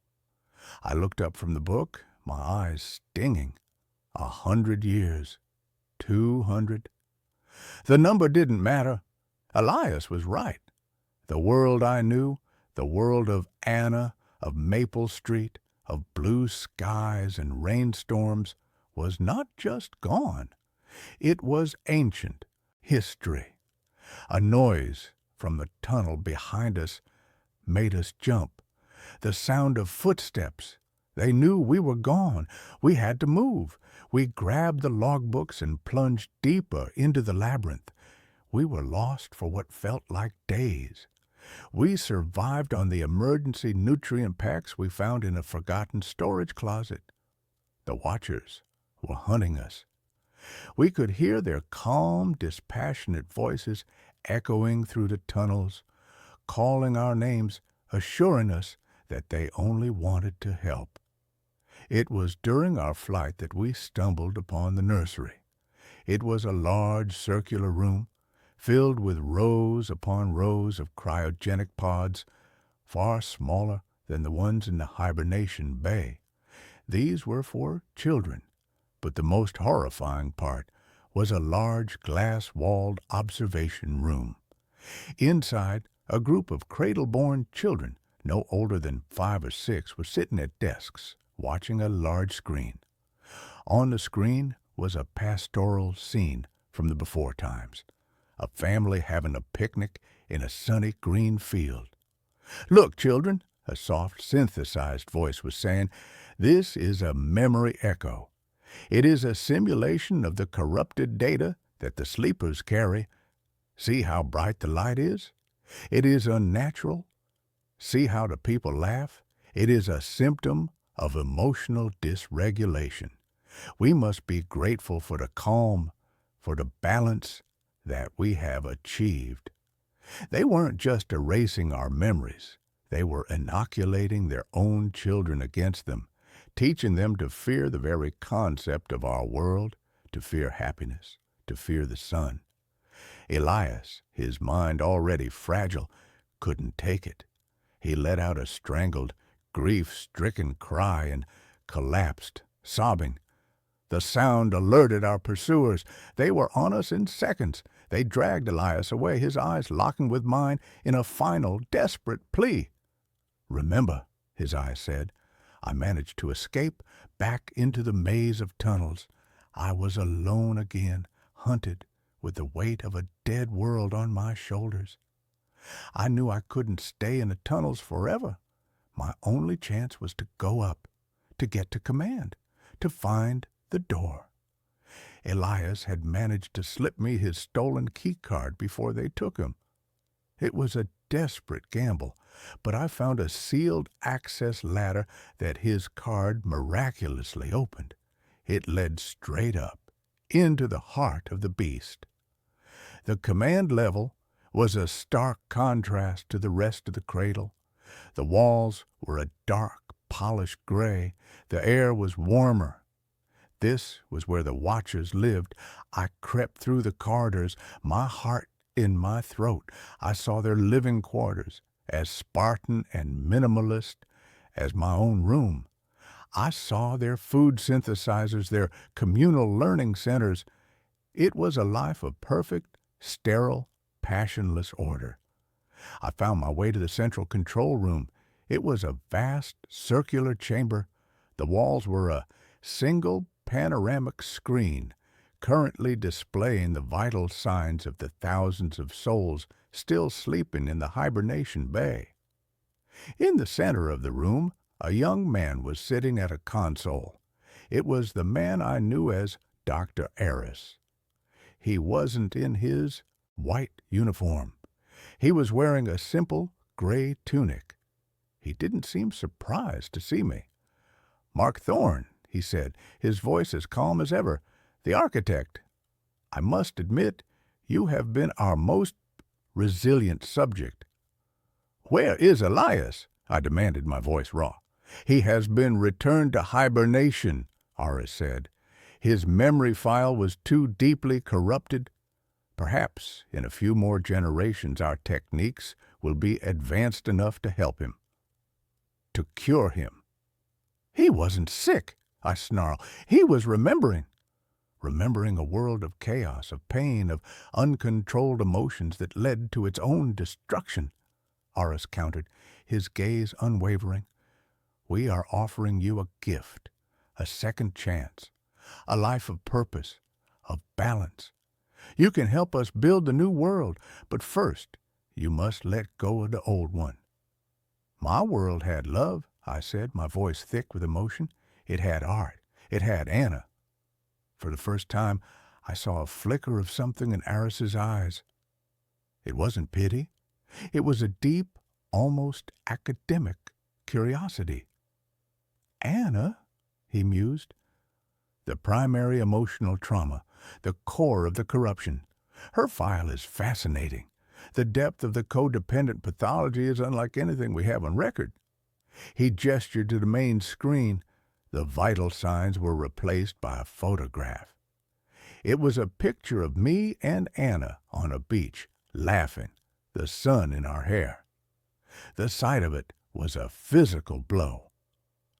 "What you call love, we call a destabilizing fixation," Eris said. "It is the very thing we have worked for centuries to eliminate. The world outside is stable now, healed, but it is a delicate, fragile piece. We cannot risk contaminating it with the diseases of the past, with grief, with rage, with love." "I want to see it," I said, my voice a whisper. "I want to see the sky." He looked at me for a long moment. Then he nodded slowly. "Very well," he said. "You are resilient. Perhaps you are strong enough to see the truth and accept it. Perhaps then you will understand the kindness we are offering." He pressed a sequence of panels on his console. A section of the far wall began to retract, revealing a massive circular airlock door. "This is the main egress," Eris said. "It has not been opened in over 300 years. He led me towards it, my legs feeling like lead. I was about to see it, the broken sky, the world after the great silence. "What year is it, Eris?" I asked one last time. He paused, his hand on the final locking mechanism. "By your old calendar," he said, his voice devoid of all emotion. The year is 2571, 445 years. The number was so vast, so meaningless, it didn't even register as a shock. It was just a sound. The great door hissed open. A strange, pale light, tinged with a faint violet hue, spilled into the room. A wind, cool and smelling of damp earth and strange alien blossoms, washed over me. I stepped forward, my heart pounding, and looked out upon the world of 2571. It wasn't a wasteland. It wasn't a desert. It was a garden, a strange, beautiful, and utterly alien garden. The sky wasn't broken. It was a soft, perpetual twilight of lavender and rose, a permanent global aurora caused by the altered composition of the atmosphere. The vegetation was lush and bizarre, forests of glowing phosphorescent fungi and trees with leaves of spun silver. In the distance, the ruins of an ancient city, my city, were almost completely consumed by this new, vibrant nature, the skeletal remains of skyscrapers draped in iridescent moss. And the people. There were people moving through the glowing forests. They were tall and slender, their skin almost translucent, their eyes large and dark. They were the cradle-born who had left generations ago to resettle the surface. They were beautiful, peaceful. They moved with a slow, graceful purpose, their faces calm and serene. They were the children of the Watchers, the end result of a program to engineer a new, balanced humanity. And I was a monster, a relic from the age of chaos, a carrier of the emotional plague. The hospital wasn't a prison to keep me in. It was a quarantine to protect them from me. Eris stood beside me. "This is what we have built," he said, his voice filled with a quiet, profound pride. "A world without pain, without grief, without the destructive passions that burned your world to the ground. You can be a part of this, Mark. All you have to do is let her go. Let Anna go." I looked out at the strange, beautiful, silent world. A world without pain, a world without Anna's laugh, a world where the memory of her was a disease. I thought of the logbook. Memory is not a sickness. It is the only thing that proves we were ever alive. I had turned to Eris. His face was a mask of calm expectation. He believed he had won. He believed that seeing this new, perfect world would make me surrender my broken, chaotic past. "No," I said, the word feeling like the first real thing I had said since I woke up. I didn't wait for his reaction. I turned and walked out of the airlock, down the ramp, and into the strange violet twilight of the new earth. I was a ghost, a man out of time, a walking museum of dead emotions. I was utterly, completely alone.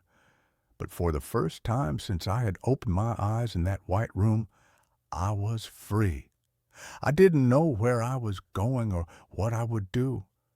I only knew that I would not forget. I would carry the memory of Anna, of our world, into this silent, peaceful future. I would be the sickness. I would be the chaos. I would be the ghost that haunted their perfect, passionless garden. I would remember for them all. I bought a used camera. The last picture was of me sleeping. The scent of a pawn shop is a unique perfume, a layered olfactory history of desperation, forgotten hobbies, and the faint, metallic tang of regret. It's a smell I've always found strangely comforting. I'm a photographer, but not the kind who chases the crisp, sterile perfection of digital. I'm a creature of the darkroom, a lover of film grain, light leaks, and the tangible magic of a silver gelatin print coming to life in a tray of chemicals. I hunt for relics, for cameras with stories baked into their brass and leather. My name is Jacob, and I believe that old lenses see the world differently, that they hold the ghosts of every image they've ever captured. I never imagined how literally true that could be. The shop was a dusty, cluttered cave on a forgotten side street, the kind of place you'd miss if you weren't specifically looking for the faded peeling sign that read, "Second Chances." I was killing time, waiting for inspiration to strike, a common affliction since my ex-girlfriend Chloe had moved out 6 months prior, taking the vibrant color palette of our shared life with her and leaving me in a world of muted grays. It was in the back, under a table piled high with defunct VCRs and sad-looking porcelain dolls, that I saw it. It was a Lichtner A7, a beautiful, brutish piece of German engineering from the 1960s. It was a rangefinder, heavy and solid, its black enamel worn to a soft patina on the corners, its lens a single, unblinking cyclops eye. It felt less like a machine and more like a dense, mechanical heart in my hands. The shopkeeper, a man whose face seemed to be made of intersecting wrinkles, gave me a rheumy-eyed look. "That one? Been here for ages," he rasped. "Found it in an estate lot. As is, of course." "Does the shutter work?" I asked, my thumb finding the familiar, satisfying resistance of the film advance lever. He shrugged, a gesture that moved his entire upper body. "Probably. Thing's built like a Panzer tank. $10.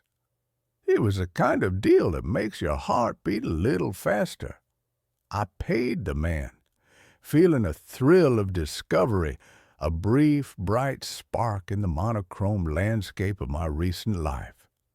I took it home to my apartment, a third-floor walk-up with creaky floors and a view of a brick wall, the kind of place that's perfect for brooding artists and other assorted cliches. The real surprise came when I opened the back. There was a roll of film still inside. This was the holy grail for a junk shop connoisseur like me. A found history, a tiny orphan time capsule. The film was an old, off-brand black and white. The counter stopped at 24 exposures. I felt a giddy sense of voyeuristic anticipation. Who was the previous owner? What moments had they deemed worthy of capture? My bathroom doubles as my dark room. I sealed the door with a towel, the familiar, comforting darkness enveloping me. The smell of fixer and stop bath was my incense. I went through the ritual, my hands moving with practiced confidence in the dim, ruby glow of a safe light. I unspooled the film, clipped it, and submerged it in the developer. I watched the clock, gently agitating the tank, my mind racing with possibilities.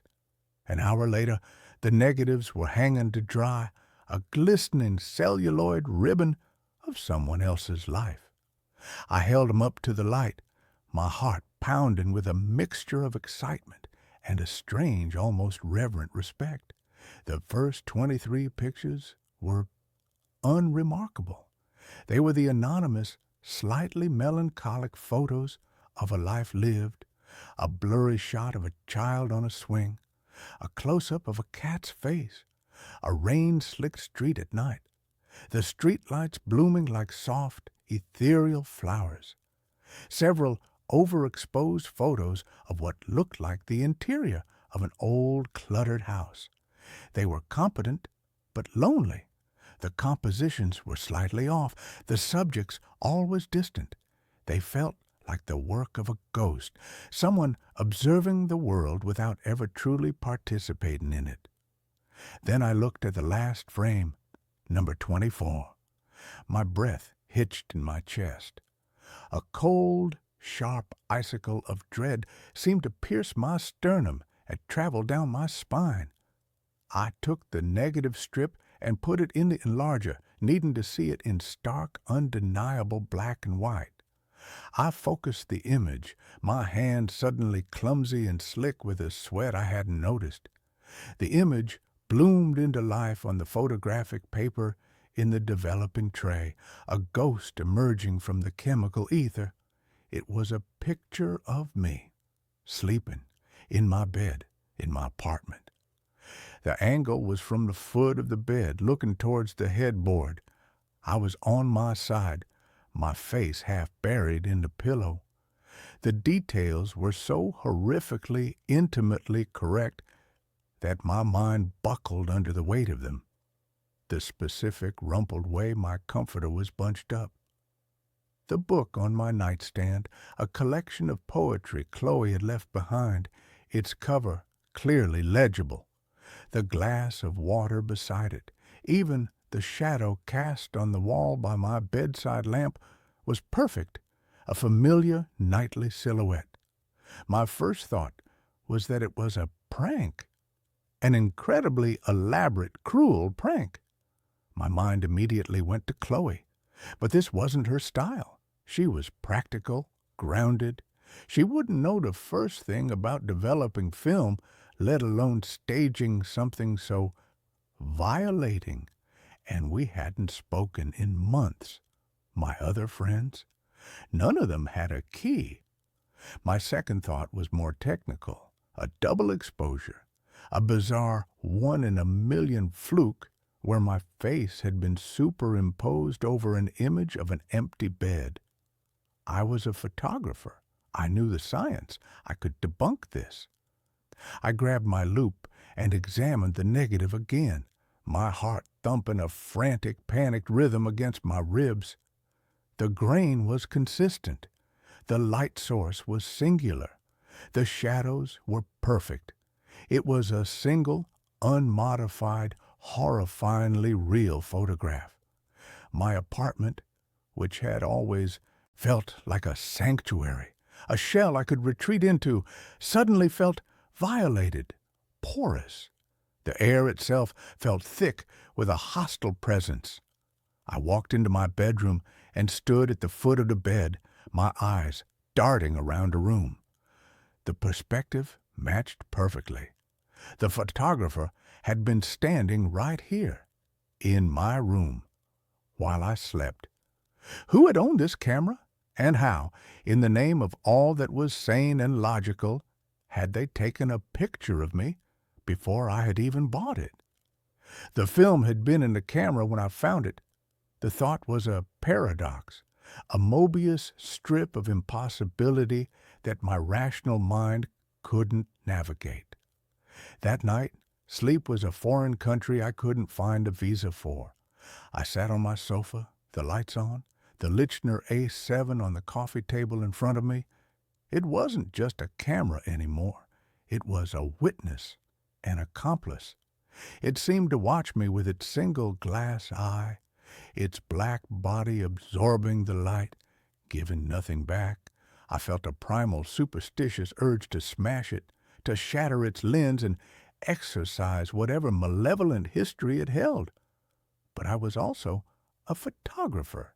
It was a beautiful object, and a deeper, more frightening part of me needed to understand. I wedged a chair under the doorknob, a flimsy, pathetic defense against an intruder who had seemingly already bypassed all logic and security.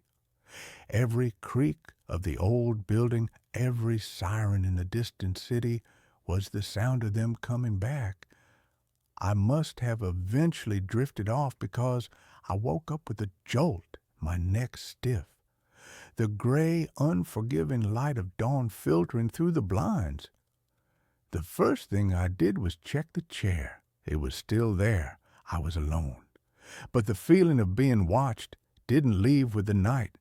It clung to me like a damp shroud. At my job, a soulless but necessary gig retouching real estate photos, I couldn't focus. I kept seeing movement in the corners of my screen. I'd glance over my shoulder in the office, convinced someone was standing behind me. I spent my lunch break in a frantic, paranoid online search. I typed in Lichtner A7 and strange photos. I waded through forums of camera collectors, their posts filled with arcane discussions of shutter speeds and lens coatings. And then I found it. A single cryptic post on an obscure German photography forum dated from 10 years ago. The post was titled Schattenkamera? Shadow Camera? The user, who went by the name Collector88, wrote about a legend associated with a small specific batch of Lichtner A7s produced in the winter of 1963. The legend claimed the lenses were made with a new type of quartz-infused glass mined from a strange, geologically unique site in the Black Forest. The cameras, the legend went, didn't just capture light. They captured something else, an echo, a premonition. The post called them Seelenfängers, soul catchers. It mentioned the original designer, a man named Klaus Richter, who had become a recluse and died in a mental asylum, obsessed with the idea that his cameras were showing him pictures of things that hadn't happened yet. The post ended with a chilling single line. There are stories of owners disappearing, leaving behind only the camera and a final, undeveloped roll of film. I felt a wave of nausea. This was insane. Urban legends, internet ghost stories. But the story had the chilling ring of a truth I didn't want to acknowledge. That night, my paranoia graduated to active measures. I bought a new, heavy-duty deadbolt for my door. I installed a cheap, motion-activated webcam on my bookshelf, aimed at my bed. I was turning my home into a fortress, but I felt more vulnerable than ever. I took the Lichtner and locked it in a metal footlocker in my closet, as if I could contain its curse through simple physical confinement. For a week, there was nothing. The webcam recorded nothing but 8 hours of me sleeping fitfully. The feeling of being watched began to recede, replaced by the weary, self-mocking thought that I had let a strange coincidence drive me to the brink of a nervous breakdown. I almost convinced myself it was all in my head. Then I came home from work to find the footlocker in my closet open. I stared at it, my blood turning to ice water. The lock was not broken. It was unlocked. I knew with an absolute gut-wrenching certainty that I had locked it, and inside, sitting innocently on a pile of old sweaters, was the Lichtner. I backed out of the closet, my breath coming in ragged, shallow gasps. Someone had been here, again. But the new deadbolt on my front door was still locked from the inside. The windows were all latched. There was no way in. My eyes fell on the webcam. I scrambled to my laptop, my hand shaking so badly I could barely type my password. I opened the security footage from the day. I fast-forwarded through the long, empty hours of my vacant apartment. Nothing. No movement. No intruders. The footlocker remained closed and locked. I replayed it, watching the timestamp in the corner. Then I saw it. At exactly 3:33 p.m., the video feed flickered. For a single frame, the screen went to black static. When the image returned, a millisecond later, the footlocker was open. It hadn't been opened. It had just become open, as if reality itself had been briefly edited. A single, crucial frame of the film of my life snipped out, leaving a seamless, impossible jump cut. With a sense of dread so profound it felt like I was moving underwater, I picked up the camera. The film counter, which had been at 0, now read 1. A new picture had been taken. I didn't want to see it. Every cell in my body screamed at me to take the camera and throw it into the deepest part of the river. But I had to know. I was a prisoner to this thing, and the only way out was to understand the nature of my cell. Back in the dark room, the ruby light felt less like a comfort and more like the glow of a hellish fire. My hands trembled as I developed the single frame. The image that emerged was worse than the first. It was a picture of me in the shower. The photo was taken through the frosted glass of the shower door, my form a blurry, vulnerable silhouette. But the detail was still cruelly precise. The specific brand of shampoo on the shelf, the small crescent-shaped scar on my left shoulder. The angle was from inside the small windowless bathroom. It was a picture of a private, unguarded moment taken by an invisible, impossible voyeur. The camera was no longer just showing me the past. It was actively documenting my present. It was with me, always. The next few weeks were a descent into a private waking nightmare. The pictures kept appearing, one every few days. A single frame would be exposed on whatever roll of film I had in the camera. I tried leaving it empty, but a new, unexposed negative would simply materialize inside it.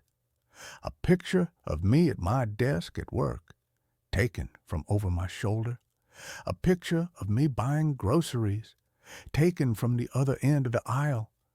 A picture of me on the phone with my mother, my face etched with a fake, cheerful smile as I lied and told her everything was fine.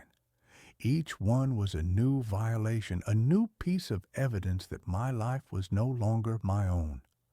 The photographer was a ghost, a demon, a glitch in the matrix. I didn't know what it was, but I knew it was intimately, malevolently connected to the listener. I tried to get rid of it. I drove 40 miles out of the city and threw it into a landfill. I came home, exhausted and relieved, to find it sitting on my pillow. I smashed it with a hammer, the lens shattering, the body dented and broken. The next morning, it was on my kitchen table, fully repaired without a single scratch. It was a part of my life now, a tumorous, malignant growth that I could not excise. I stopped sleeping. I survived on coffee and fear, my eyes bloodshot, my hands in a perpetual state of tremor. My work suffered. My friends called, their voices full of a concern that I could not answer without sounding like a raving lunatic. I was an island, and the waters were rising. The pictures began to change. They were no longer just of me. A photo appeared of Chloe walking down the street, her face a mask of worry. She was walking towards my apartment building. A few hours later, my buzzer rang. It was her.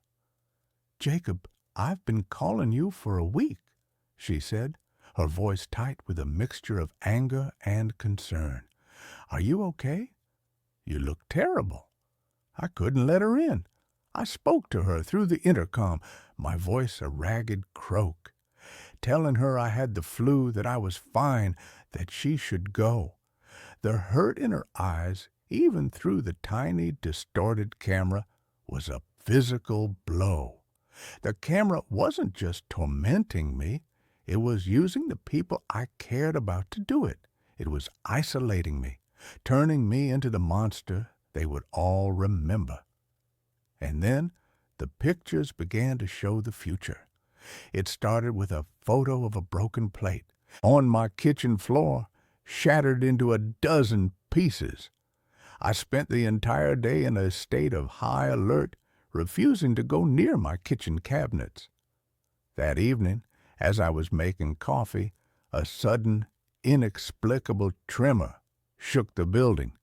A low, deep rumble from a passing construction truck on the street below. A plate vibrated off the shelf and shattered on the floor in the exact pattern as the photograph. My blood ran cold. The camera wasn't just a voyeur, it was an oracle, a prophet of mundane and perhaps not so mundane doom. It was showing me a script, a future that was already written, that I was powerless to change. My free will was an illusion. I was just an actor, hitting my marks in a horror movie written by a malevolent mechanical god. I knew, with a certainty that settled in my bones like a terminal cancer, that a final photograph was coming. The one that would explain everything. The one that would show me how it all ended. It appeared 3 nights ago. I developed it with the slow, resigned dread of a man walking to the gallows.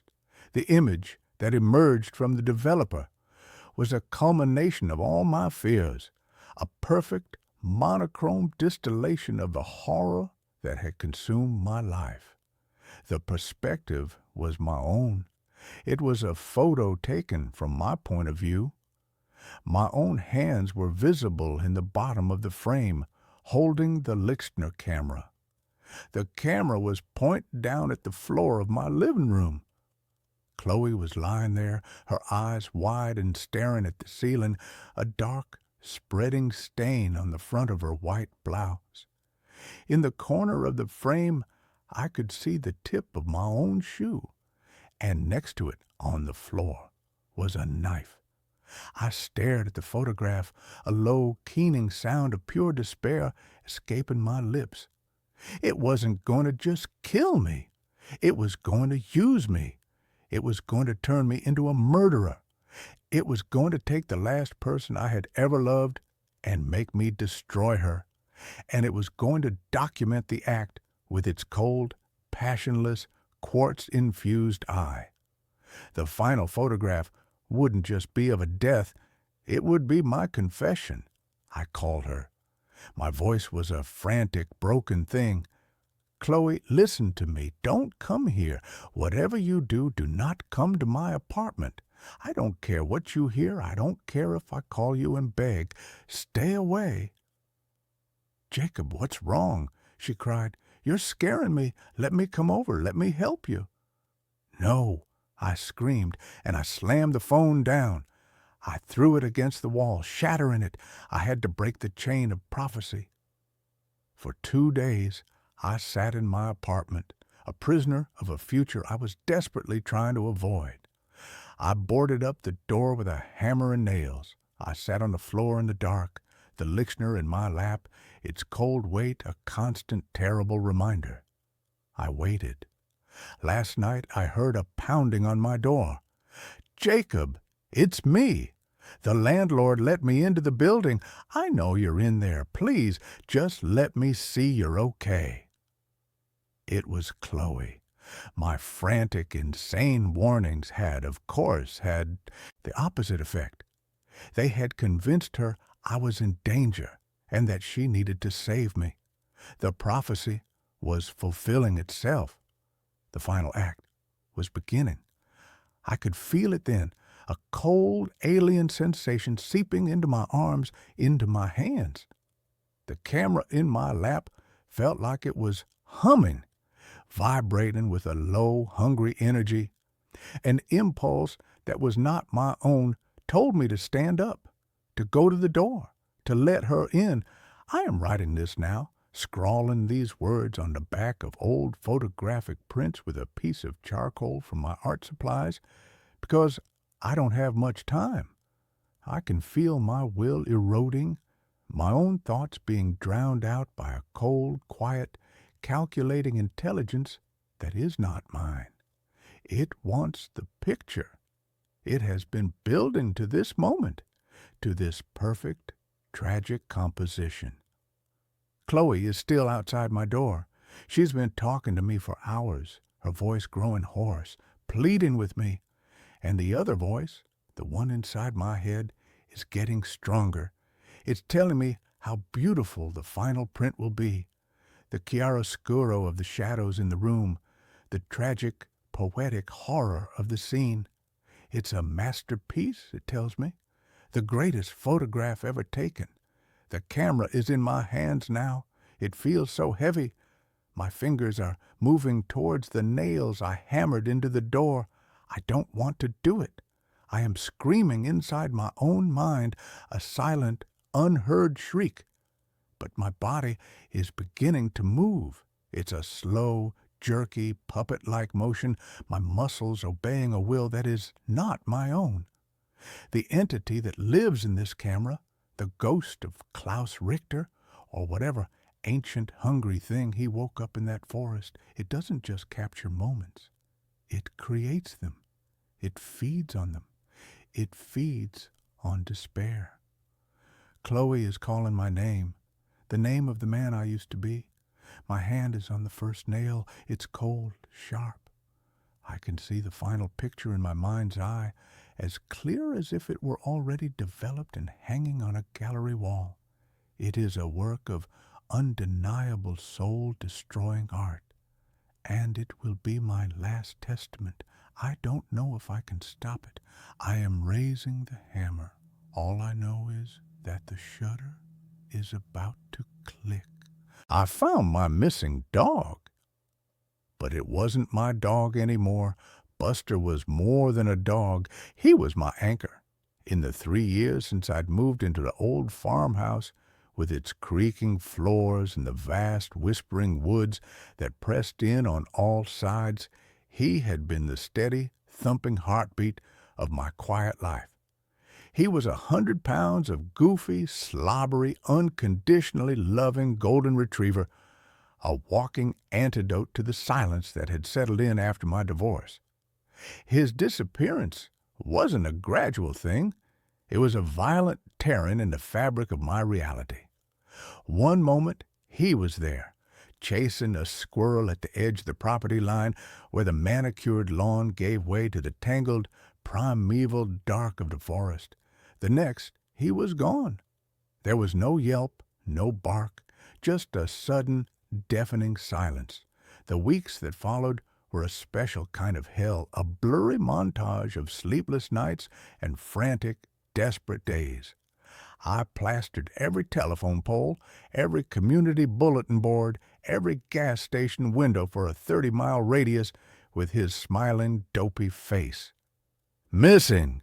the posters screamed in a bold black font that felt wholly inadequate to convey the gaping wound in my life. "Buster, very friendly. Family is heartbroken." I offered a reward that was more than I could afford, a number born of pure desperation. I walked those woods until my feet were blistered and my throat was raw from calling his name. I spoke to neighbors I'd only ever nodded at before. I called the local shelter every single day, my voice cracking with the same rehearsed plea. Nothing. It was as if the earth had simply opened up and swallowed him whole. Hope, a stubborn, resilient weed, began to wither. The silence in the house grew teeth. Every creak of a floorboard was him about to round the corner. Every rustle of leaves outside was him scratching at the door. But the door always remained closed. The corner always remained empty. It was on the 28th day, a Tuesday, that I found him. I'd given up, really. I was driving home late from the city, the hollowed-out feeling in my chest having settled into a permanent, dull ache. The headlights cut a lonely tunnel through the thick, rural darkness. And then I saw him, a flicker of gold at the side of the road, about a mile from my house. I slammed on the brakes, the car skidding on the loose gravel of the shoulder. He was just standing there, in the halo of my high beams, panting slightly. He was thinner, his ribs a faint corrugated line beneath his matted, filthy coat. There was a fresh, jagged scar across his muzzle, and one of his ears had a torn, ragged edge. But it was him. It was Buster. "Buster," I whispered, my voice choked with disbelief. His head tilted. His tail gave a single tentative thump against his leg. I threw the car door open and stumbled out, a sob tearing its way out of my throat. "Buster! Oh, my God! Buster!" I ran to him and fell to my knees on the damp asphalt, wrapping my arms around his neck. He smelled of pine needles and damp earth and something else, something vaguely metallic and unpleasant, like old blood. He felt solid, real. He was here. He was alive. He licked my face, a familiar wet rasp against my cheek, and in that moment all the strangeness, all the questions, dissolved in a tidal wave of pure, unadulterated relief. The king had returned to his castle. My world had righted itself. The first hint that the world was still tilted on its axis came that very night. I filled his bowl with his favorite kibble, the expensive kind with freeze-dried chunks of salmon that he would usually inhale in under 30 seconds. He walked over to it, sniffed it once, and then turned away with a look of complete disinterest. He padded over to his water bowl and drank, a long, deep, lapping sound that seemed to go on for an eternity. "Not hungry, bud?" I asked, stroking his back. "You must be exhausted." I chalked it up to trauma. He'd been lost in the woods for a month. He'd probably been surviving on whatever he could catch. Processed kibble must have seemed alien to him now. I left the bowl out for him and went to bed, my heart so full I felt like it might burst. I fell asleep to the comforting sound of his heavy breathing from the dog bed at the foot of my own. In the morning, the food bowl was still full, untouched. But Buster seemed fine. He was sitting in the middle of the living room rug, watching me with an unnerving stillness. His tail wasn't wagging. His body wasn't wriggling with the usual good morning excitement. He was just observing. I knelt down in front of him, and he licked my hand, but the gesture felt mechanical, rote. It was like he was performing a trick he'd been taught long ago. And his eyes. That was the first thing that truly burrowed under my skin. Buster's eyes had always been two pools of warm, brown, goofy affection. They were expressive, emotional. These eyes were different. The color was the same, but the light behind them was out. They were flat, glossy, like the eyes of a taxidermied animal. They held a deep, unnerving intelligence, but it was a cold, analytical intelligence. Not the intelligence of a dog, but of something else entirely. When I looked into his eyes, I didn't feel seen by my best friend. I felt scanned, assessed. The days that followed were a slow creeping accumulation of wrongness. The subtle behavioral shifts were the most disorienting. Buster had always been a vocal dog, barking with joyous abandon at squirrels, the mailman, a car door slamming down the street. This new Buster was silent, utterly, unnervingly silent. He moved through the house with a stealth he'd never possessed before, his paws making no sound on the hardwood floors. I'd turn around from the kitchen counter, and he'd just be there, standing in the doorway, watching me. He stopped responding to commands he'd known since he was a puppy. Sit, stay, shake. The words meant nothing to him. He wouldn't even react to his own name most of the time, but he was smart, frighteningly so. He learned to open the back door by watching me turn the lever handle. He figured out how to get the lid off the kitchen trash can, not with brute, clumsy force like the old Buster, but with a delicate, precise manipulation of his paw. Then came the food issue. He continued to refuse his dog food, but he was eating. I'd come home to find packages of raw meat I'd had in the fridge torn open on the kitchen floor, the contents gone. One afternoon, I found him in the backyard, hunched over the mangled, bloody remains of a raccoon. He looked up at me. his muzzle dripping with gore, his eyes holding no shame, no fear, just that same flat, calculating stare. He wasn't my dog who would get sick from eating a piece of dropped cheese. This was a predator. I kept trying to rationalize it. He was feral now. He was relearning how to be a domesticated animal. The trauma had changed him. I clung to these explanations like a drowning man to a piece of driftwood, even as the water rose around me. The other animals in the neighborhood began to vanish. Mrs. Gable's fat ginger cat, Marmalade, who used to sun himself on our shared fence line. The yappy little terrier from 2 houses down. They just disappeared. I'd see their missing posters go up, their owners' faces etched with the same panicked grief I had known, and a cold, sick feeling would pool in my stomach. I'd look at Buster, lying placidly on the rug, and he would meet my gaze, his tail giving that same single, deliberate thump. "I know what you're thinking," his eyes seemed to say, "but you can't prove it." The mimicry was the most insidious, the most psychologically shredding part of the ordeal. Just when I would become convinced that this creature was a complete impostor, it would do something that was so perfectly, quintessentially Buster, that it would shatter my resolve. It would suddenly nudge its head under my hand for a scratch behind the ears in that specific way he always had. It would let out a soft, contented groan as I rubbed his belly, a sound I knew as well as my own heartbeat. But these moments were always slightly off-key. They felt like carefully deployed weapons designed to confuse me, to keep me off balance, to make me doubt my own sanity. It wasn't him remembering, it was it learning. It was perfecting its role, using my own reactions as a guide. The breaking point, the moment my desperate denial finally crumbled into dust, happened in the woods.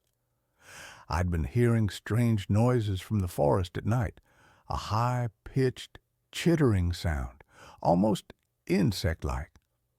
One Saturday, driven by a morbid curiosity I couldn't explain, I went looking. I took Buster with me, or rather, he followed me, a silent golden shadow at my heels. I pushed deeper into the trees than I usually did, into the damp, primordial heart of the woods. And then I found it, a small clearing, hidden by a thicket of thorns.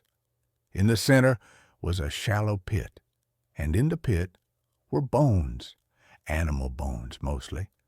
Deer, raccoon, a few smaller skeletons I recognized with a sickening lurch as cats, and half buried in the dirt, caked in mud but still glinting in the dappled sunlight, was a small metal object. It was Buster's old collar, the red leather one with the brass name tag, the one he had been wearing the day he disappeared. It was torn, as if it had been ripped off with incredible force. I stared at it, the world dissolving into a low, buzzing hum in my ears. The real Buster had never come home. The real Buster had died out here in this place. My best friend was gone. The creature standing silently behind me, the one wearing his face, his fur, his body, was his killer. It was a cuckoo in the nest, a monster that had murdered my family and then come home to live with me. I turned around slowly. The thing that looked like my dog was watching me, its head tilted. There was no pretense in its eyes now, no attempt at canine affection, just a cold, ancient, alien intelligence. It knew that I knew. The game was over. Its mouth opened, but not to pant.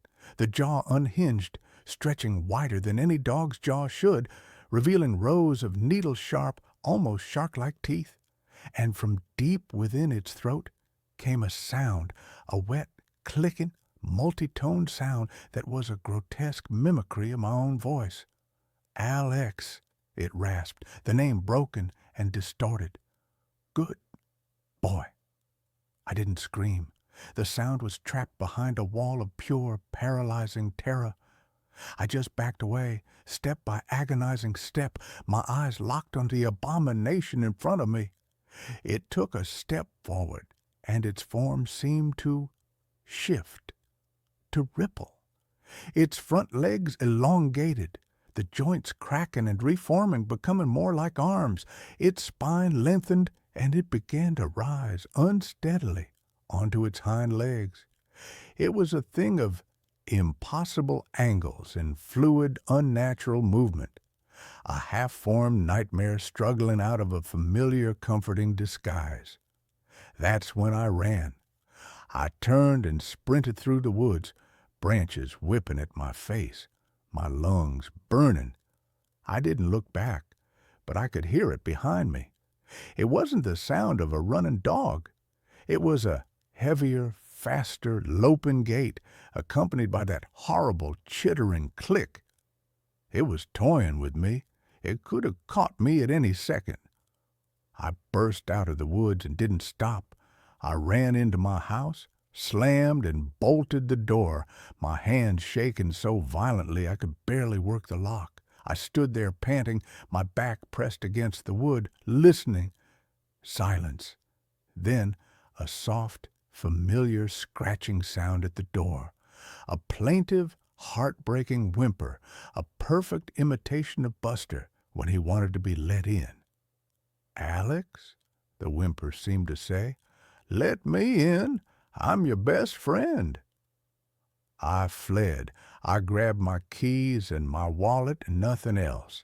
I went out the front door, got in my car and drove. I drove for hours, not caring where I was. Going, just putting as much distance as possible between me and that house, between me and that thing. That was a year ago.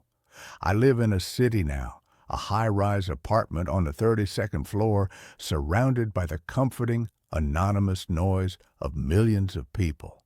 I don't own any pets. I flinch when I see a golden retriever on the street. I have nightmares every night. I know what it is now, at least in the abstract. I've spent countless hours in the dark corners of the internet, reading hushed-up folklore and frantic, pseudo-scientific theories. It has many names: skinwalker, a doppelganger, an echo, a thing that watches, that learns, that imitates, a predator that doesn't just hunt for food, but for lives. It steals them, wears them like a coat, and it does it so perfectly that you almost don't notice until it's too late. I thought I had escaped, but a few weeks ago I was walking home from work and saw a poster taped to a lamppost. It was for a missing cat, a fluffy Persian named Snowball. I would have ignored it, but something made me stop. It was the photo, a cheap color copy of a cat looking at the camera. But its eyes, they were flat, black, and held a cold, calculating intelligence that had nothing to do with a cat. They held an unnerving familiarity. I tore the poster down, my hands shaking. I know it's out there. It's here, in this city. It's shed its old skin and is trying on a new one. And I know with a certainty that has become the new anchor in my life that it's hunting again. And maybe, just maybe, it remembers me. My security camera caught me leaving the house, but I was asleep. The camera was for peace of mind, or so I told myself. In reality, it was a monument to anxiety, a sleek, white plastic obelisk mounted above my front door. Its single, unblinking black eye, a silent testament to my inability to trust the world. My name is David, and I'm a high school history teacher, a man whose professional life is a careful, chronological ordering of past events. My personal life, however, had recently become a chaotic, untethered mess. My wife, Jessica, had left 3 months ago. The split was amicable, a polite, heartbreaking erosion rather than a sudden, violent break. But her absence had left a void in our suburban two-story home, a silence that felt less like peace and more like a vacuum. The security camera, with its motion alerts and its 24/7 cloud recording, was my pathetic attempt to fill that silence with data, to replace the comforting presence of another person with the cold digital certainty of surveillance. For the first few weeks, the camera was a source of mundane, almost comical reassurance. It captured the mailman's daily, sighing approach, a stray cat's nightly prowl across the porch, and a group of teenagers who, in a stunning act of suburban rebellion, had stolen a decorative garden gnome from my prize-winning petunias. It was boring, and that's what I wanted. It was proof that the world outside my door was predictable, manageable. The first impossible event occurred on a Wednesday. I had been up late, grading a mountain of painfully uninspired essays on the socio-economic causes of the French Revolution, and had fallen into a deep, exhausted sleep. I woke up the next morning feeling groggy, a familiar low-grade exhaustion that had become my constant companion. I was making coffee when my phone buzzed with a notification from the Secure Home app. Motion detected at front door, 3:17 a.m. I frowned. It was probably a raccoon or the wind rattling the hanging fern. I tapped on the notification, my thumb hovering over the delete button. The app loaded the recorded clip. The timestamp in the corner read 3:17:22 a.m. The night vision was crisp and clear, bathing my front porch in an eerie monochromatic glow. And then I saw it. The front door opened. A figure stepped out. The figure was me. I stared at the phone, my heart giving a single, hard, painful thump against my ribs. It was undeniably me. I was wearing the gray sweatpants and the old faded T-shirt I had worn to bed. My hair was a mess. My face, caught in the ghostly infrared light, was slack, my eyes half closed, as if I were in a trance. The figure of me pulled the door shut behind it, the click of the latch unnervingly loud in the silent clip. It walked down the porch steps, turned right, and disappeared out of the camera's frame, heading down the street into the darkness. My first thought was that I had been sleepwalking. It was the only logical, rational explanation. I had never sleepwalked before in my life, but stress, grief, they could trigger strange, new behaviors. It was unsettling, but it was explainable. I scrubbed through the rest of the night's recordings. At 4:54 a.m., another motion alert, another clip. It was me again, walking back into the frame, up the steps, and letting myself back into the house, locking the door behind me. I had been gone for nearly an hour and a half. A cold, creeping unease began to settle in my stomach. Where had I gone? What had I done? I went to the front door and checked the lock. It was secure. I checked my keys. They were on the hook by the door where I always left them. My wallet and phone were on my nightstand. I checked my shoes. They were in the closet, dry and clean. The streets had been wet from a late-night shower. If I had been walking for over an hour, my bare feet would be... I lifted my right foot and looked at the sole. It was pink and clean, as if I had just stepped out of the shower. Not a speck of dirt, not a single blade of grass. The sleepwalking theory, which had been a flimsy shield to begin with, began to crack. That day at school, I was a ghost. I moved through the hallways, my mind a million miles away, replaying the silent black and white movie of my nocturnal excursion. My students, A tribe of perpetually bored teenagers didn't seem to notice my distracted state. Their apathy was a small, welcome mercy. That night, I took precautions. I wedged a heavy rubber doorstop under my bedroom door. I even, feeling slightly ridiculous, tied a small brass bell to the doorknob. If I was going to go for a walk, I was going to wake myself up doing it. I went to sleep feeling a little more in control, a little more sane. The next morning, I woke up to silence. The bell was undisturbed. The doorstop was firmly in place. I felt a surge of relief. It had been a one-time stress-induced anomaly.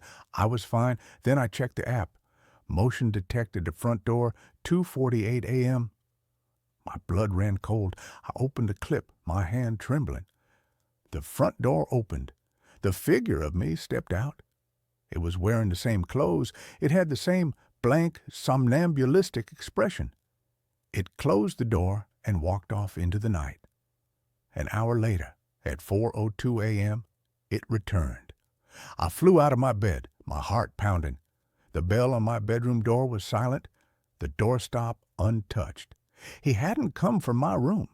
With a sense of dread so profound it felt like I was wading through molasses, I went downstairs. The house was quiet, still. The front door was locked. I began to search. I didn't know what for. A sign, an explanation.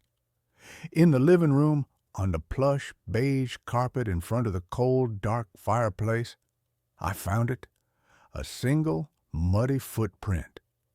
It was a man's footprint, about my size, but it was not from a bare foot. It was from a heavy work boot. I didn't own any work boots. The thing that was leaving my house at night, the thing that looked exactly like me, was not me. My life split into two distinct, terrifying realities. There was the daytime David, the history teacher, the grieving, lonely man who was trying to hold the fragile pieces of his life together. And there was the nighttime David, a silent, nocturnal creature who had somehow stolen my face and was using my home as a base of operations. My anxiety, which had been a low, persistent hum, became a screaming, high-pitched siren in my mind. I became an obsessive detective, my own home, the scene of an impossible crime. I set up more cameras, one in the living room, facing the front door, one in the hallway at the top of the stairs. I needed to know where he was coming from, where he was hiding. The next night, I pretended to go to bed, but instead, I sat in the darkness of my room, the door cracked open, my phone in my hand, watching the live feeds from the new cameras.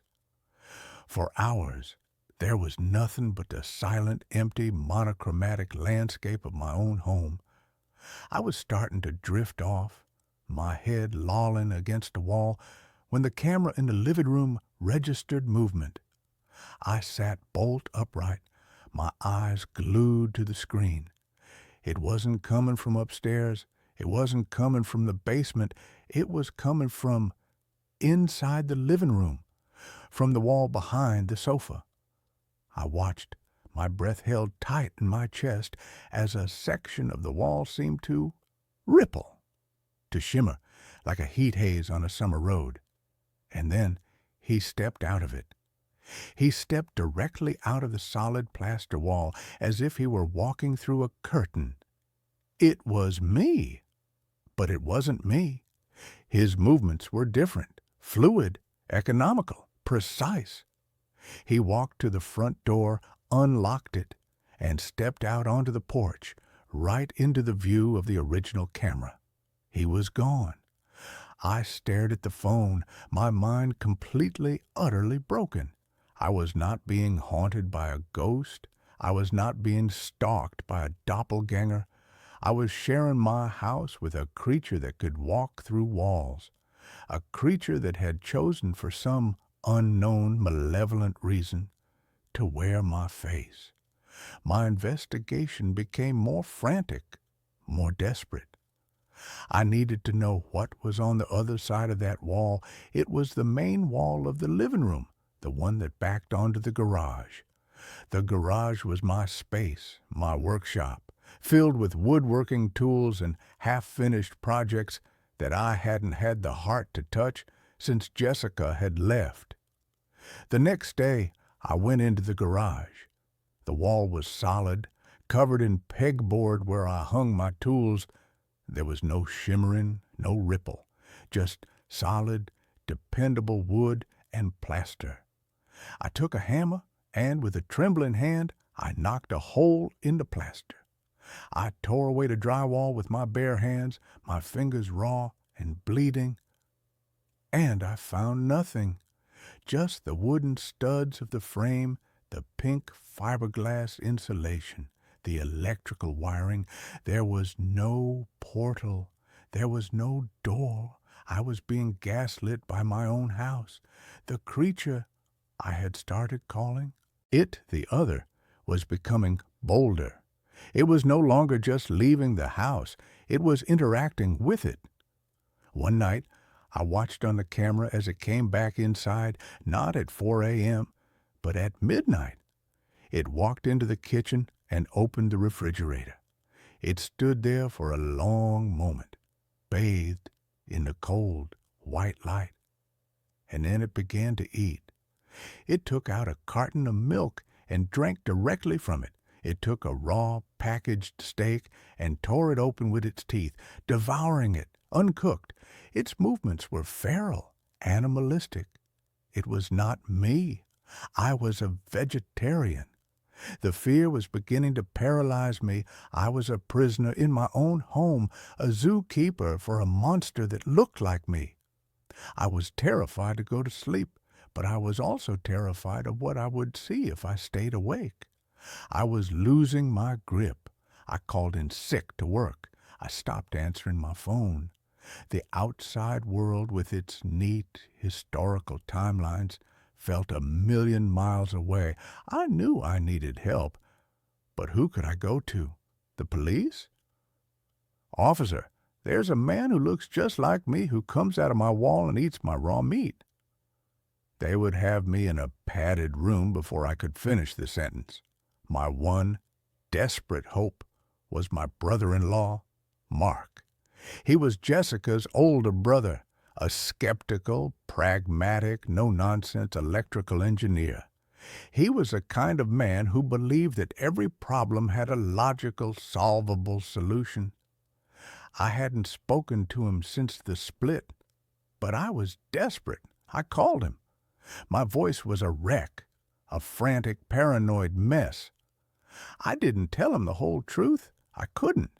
I just told him that I thought someone was breaking into my house, that my security system had caught some strange things, and that I was scared.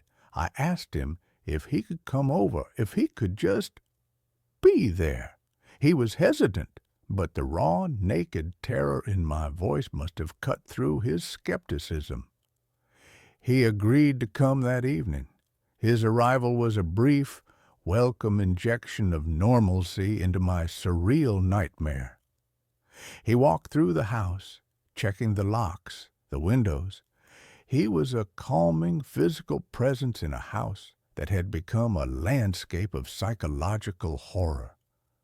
"Dave, everything seems secure," he said, his brow furrowed with a mixture of concern and confusion. "What exactly did you see on the camera?" I couldn't bring myself to show him the footage of the other. He would think I had faked it. He would think I had finally lost my mind over Jessica. Instead, I showed him a clip of a shadow moving in a way it shouldn't, a flicker of movement that was probably just a moth, but that I presented as something sinister. He was unconvinced, but he was a good man. He saw that I was genuinely terrified, and he agreed to stay the night on the sofa. We sat in the living room, the television on but the volume low, a flimsy shield against the oppressive silence. I had my phone in my hand. the live feed from the living room camera open. The wall behind the sofa, the wall that was the source of all my terror, was just a wall. At around 2 a.m., Mark had fallen asleep, his soft snores a comforting human sound. I was still wide awake, my eyes burning from exhaustion, my body thrumming with a mixture of fear and a strange, desperate hope that the other would not appear, that its presence was somehow tied only to my own. And then I saw it, on my phone screen, the ripple. It was beginning. The wall behind the sofa, just a few feet from where Mark was sleeping, was shimmering. My breath caught in my throat. I wanted to scream, to wake him up, but I was paralyzed. The other stepped through. It was as silent as a ghost. It stood there for a long moment, its blank, empty face turned towards the sleeping form of my brother-in-law, and then it did something that shattered the last remaining vestiges of my understanding of the situation. It raised a hand and pointed at Mark, and its face, it changed. For a fraction of a second, the blank, slack features contorted into a mask of pure, unadulterated rage. A deep, guttural sound, like a snarling animal, emanated from it, not into the room but into my mind. I didn't hear it with my ears. I felt it in my skull. It was a wave of pure, concentrated malevolence, and it was directed at Mark. The other took a step towards the sofa. I finally broke free from my paralysis. I let out a strangled cry and threw my phone across the room. It hit the wall with a clatter. Mark jolted awake, his eyes wide and disoriented. "What the hell, Dave?" The living room was empty. The wall was solid. The other was gone. I couldn't explain. I just babbled about a nightmare, a loud noise outside. He looked at me, his face a mask of deep, troubled concern. He didn't believe me. He thought I was having a complete and total breakdown. He left the next morning, promising to call Jessica, promising to get me help. I had sought an ally, and I had only succeeded in confirming to the world that I was insane. But the incident had given me a new, terrifying piece of the puzzle. The other's rage had not been directed at me. It had been directed at Mark. Why? What was the connection? I spent the next 48 hours in a frantic, obsessive fugue state, tearing my house apart. I was no longer looking for a portal. I was looking for a reason. I emptied closets, I pulled up carpets, I tore through the boxes of old things that Jessica and I had stored in the attic. And in the bottom of a box of her old college textbooks, I found it. A small forgotten photo album. The pictures were from a period of her life she rarely spoke of. The year she had taken off before we met. A year she had spent traveling and finding herself. I flipped through the photos. Jessica with a backpack in front of a temple in Thailand. Jessica on a beach in Mexico. And then a photo that made the air leave my lungs in a painful rush. It was Jessica, standing with a young man, their arms around each other, a backdrop of snowy mountains behind them. The man was handsome, with dark hair and intense, brooding eyes. But it was the face. The face was almost identical to my own. We could have been brothers, cousins at the very least. The resemblance was uncanny, chilling. Beneath the photo, in Jessica's familiar looping script, was a single word. Liam. My hands were trembling. I had never heard the name before. I had never seen this man. But I knew, with a certainty that was as cold and hard as a gravestone, that this was him. This was the original. And I was the echo. I called her. I hadn't spoken to her in months, not really. She answered on the second ring. her voice wary, laced with the concern Mark had undoubtedly poured into her ear. "Jess," I said, my voice a ragged whisper, "I need you to tell me about Liam." The silence on the other end of the line was a solid, physical thing. I could feel her shock, her pain, radiating through the phone. How do you know that name?" she finally asked, her voice trembling. And she told me. A story of a whirlwind romance, of a passionate, all-consuming love affair with a charismatic but deeply troubled man she had met while traveling. A man who looked, by some bizarre cosmic coincidence, almost exactly like me. A man who had been a rock climber. My blood ran cold. She told me about their last climb together in the mountains of Patagonia, about a sudden violent storm, about a fall. Liam had been tied to her. He had been above her. He had fallen, and his weight had pulled her from her own hold. He had been dangling, unconscious, and she had been holding them both, her fingers screaming, her strength failing. To save herself, she had cut the rope. She had never told anyone. She had been rescued, suffering from exposure and hypothermia, and had told the authorities that the fall had severed the rope. It was a secret she had carried, a guilt that had haunted her for years. A guilt that had, I now realized, been the silent, cancerous thing at the heart of our own marriage. The reason she had never been able to fully let me in, the reason she had always looked at me with a faint, almost imperceptible shadow of sadness in her eyes. Every time she looked at me, she saw him. And Liam had not rested in peace.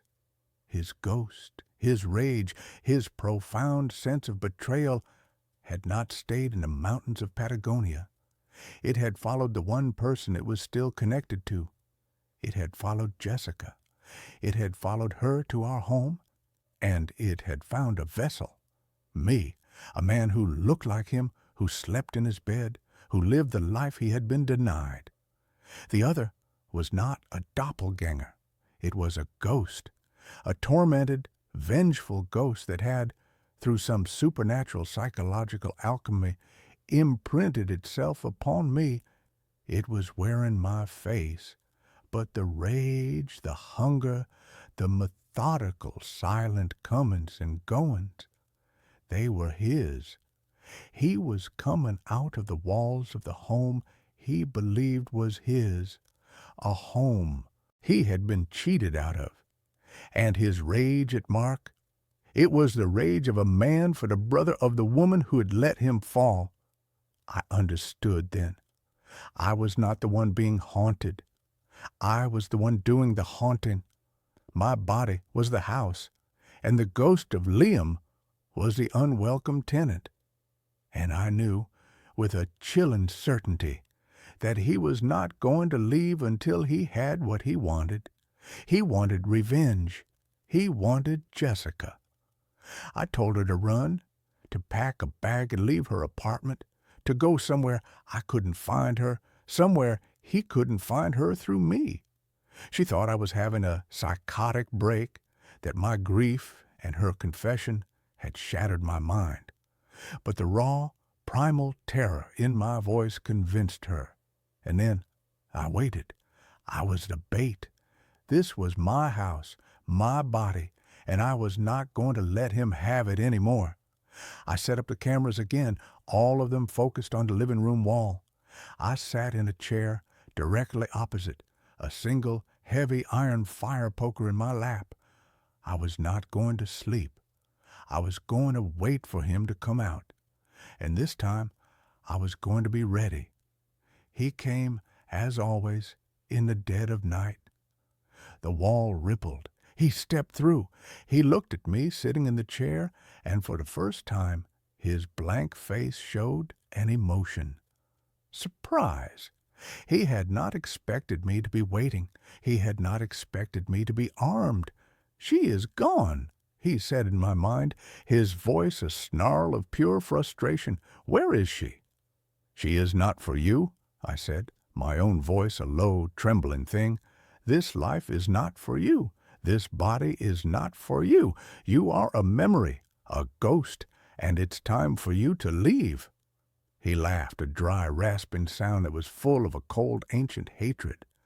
You are me, he sneered, a weaker, pathetic version. You live in my house. You sleep with my woman. You are just the shadow I cast. He lunged at me. He was impossibly fast. I swung the fire poker, but it passed right through his shimmering, insubstantial form. He was inside my head, a crushing, psychic pressure, a wave of pure, concentrated rage and pain. I saw the fall. I felt the rope go taut. I felt the cold, sharp shock of the blade severing the line. I felt the long, terrifying fall into the abyss. He was trying to overwrite me with his own death, to drown me in his own trauma. But I was not him. My own grief, my own pain, was my shield. I thought of Jessica, not as the woman he had lost, but as the woman I had found, the woman I had loved, the woman I had failed in my own different way. I thought of my own quiet, ordered life, the life he had so viciously invaded. No, I gasped, my vision tunneling, the room dissolving into a swirl of his angry, chaotic memories. I am not you. I did the only thing I could. I dropped the poker. I stopped fighting him on his terms. I stopped trying to be a warrior. I was a history teacher, and I knew that the only way to truly defeat a ghost is to understand its story, and then to let it go. I didn't push back against his memories. I accepted them. I let his pain, his rage, his betrayal wash over me. And in the heart of that storm, I found the one small human thing that was left of him, his love for her, a love that had been twisted into a monstrous, possessive obsession, but a love nonetheless. She is not here because she is safe, I project into his mind, my thoughts a calm, quiet counterpoint to his screaming rage. And she is safe because I love her, and because I love her, I can let her go. It was the one thing he could not understand, the one thing his possessive, all-consuming ghost was incapable of. Forgiveness, acceptance, the quiet, heartbreaking, and ultimately liberating act of letting someone go. The pressure in my head lessened. The ghost of Liam recoiled as if burned. My acceptance, my surrender, was a language he did not speak. It was a rejection not of him, but of the rage that had defined him. It had taken away his power.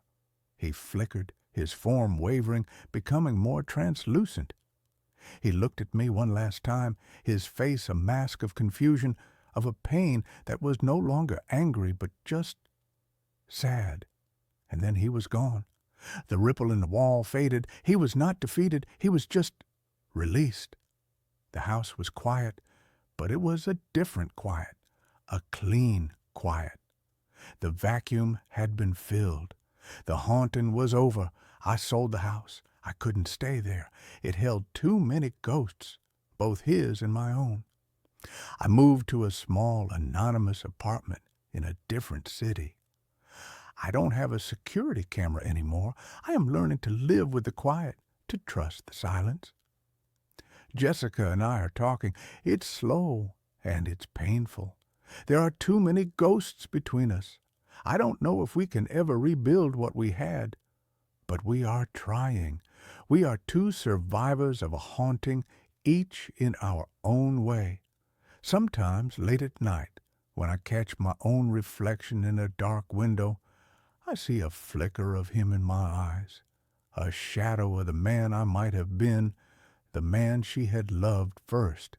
He is a part of my history now, a dark, complicated chapter. He was a man who fell from a great height, and who tried to pull the whole world down with him. But I cut the rope, I let him fall, and in doing so, I finally learned how to stand on my own.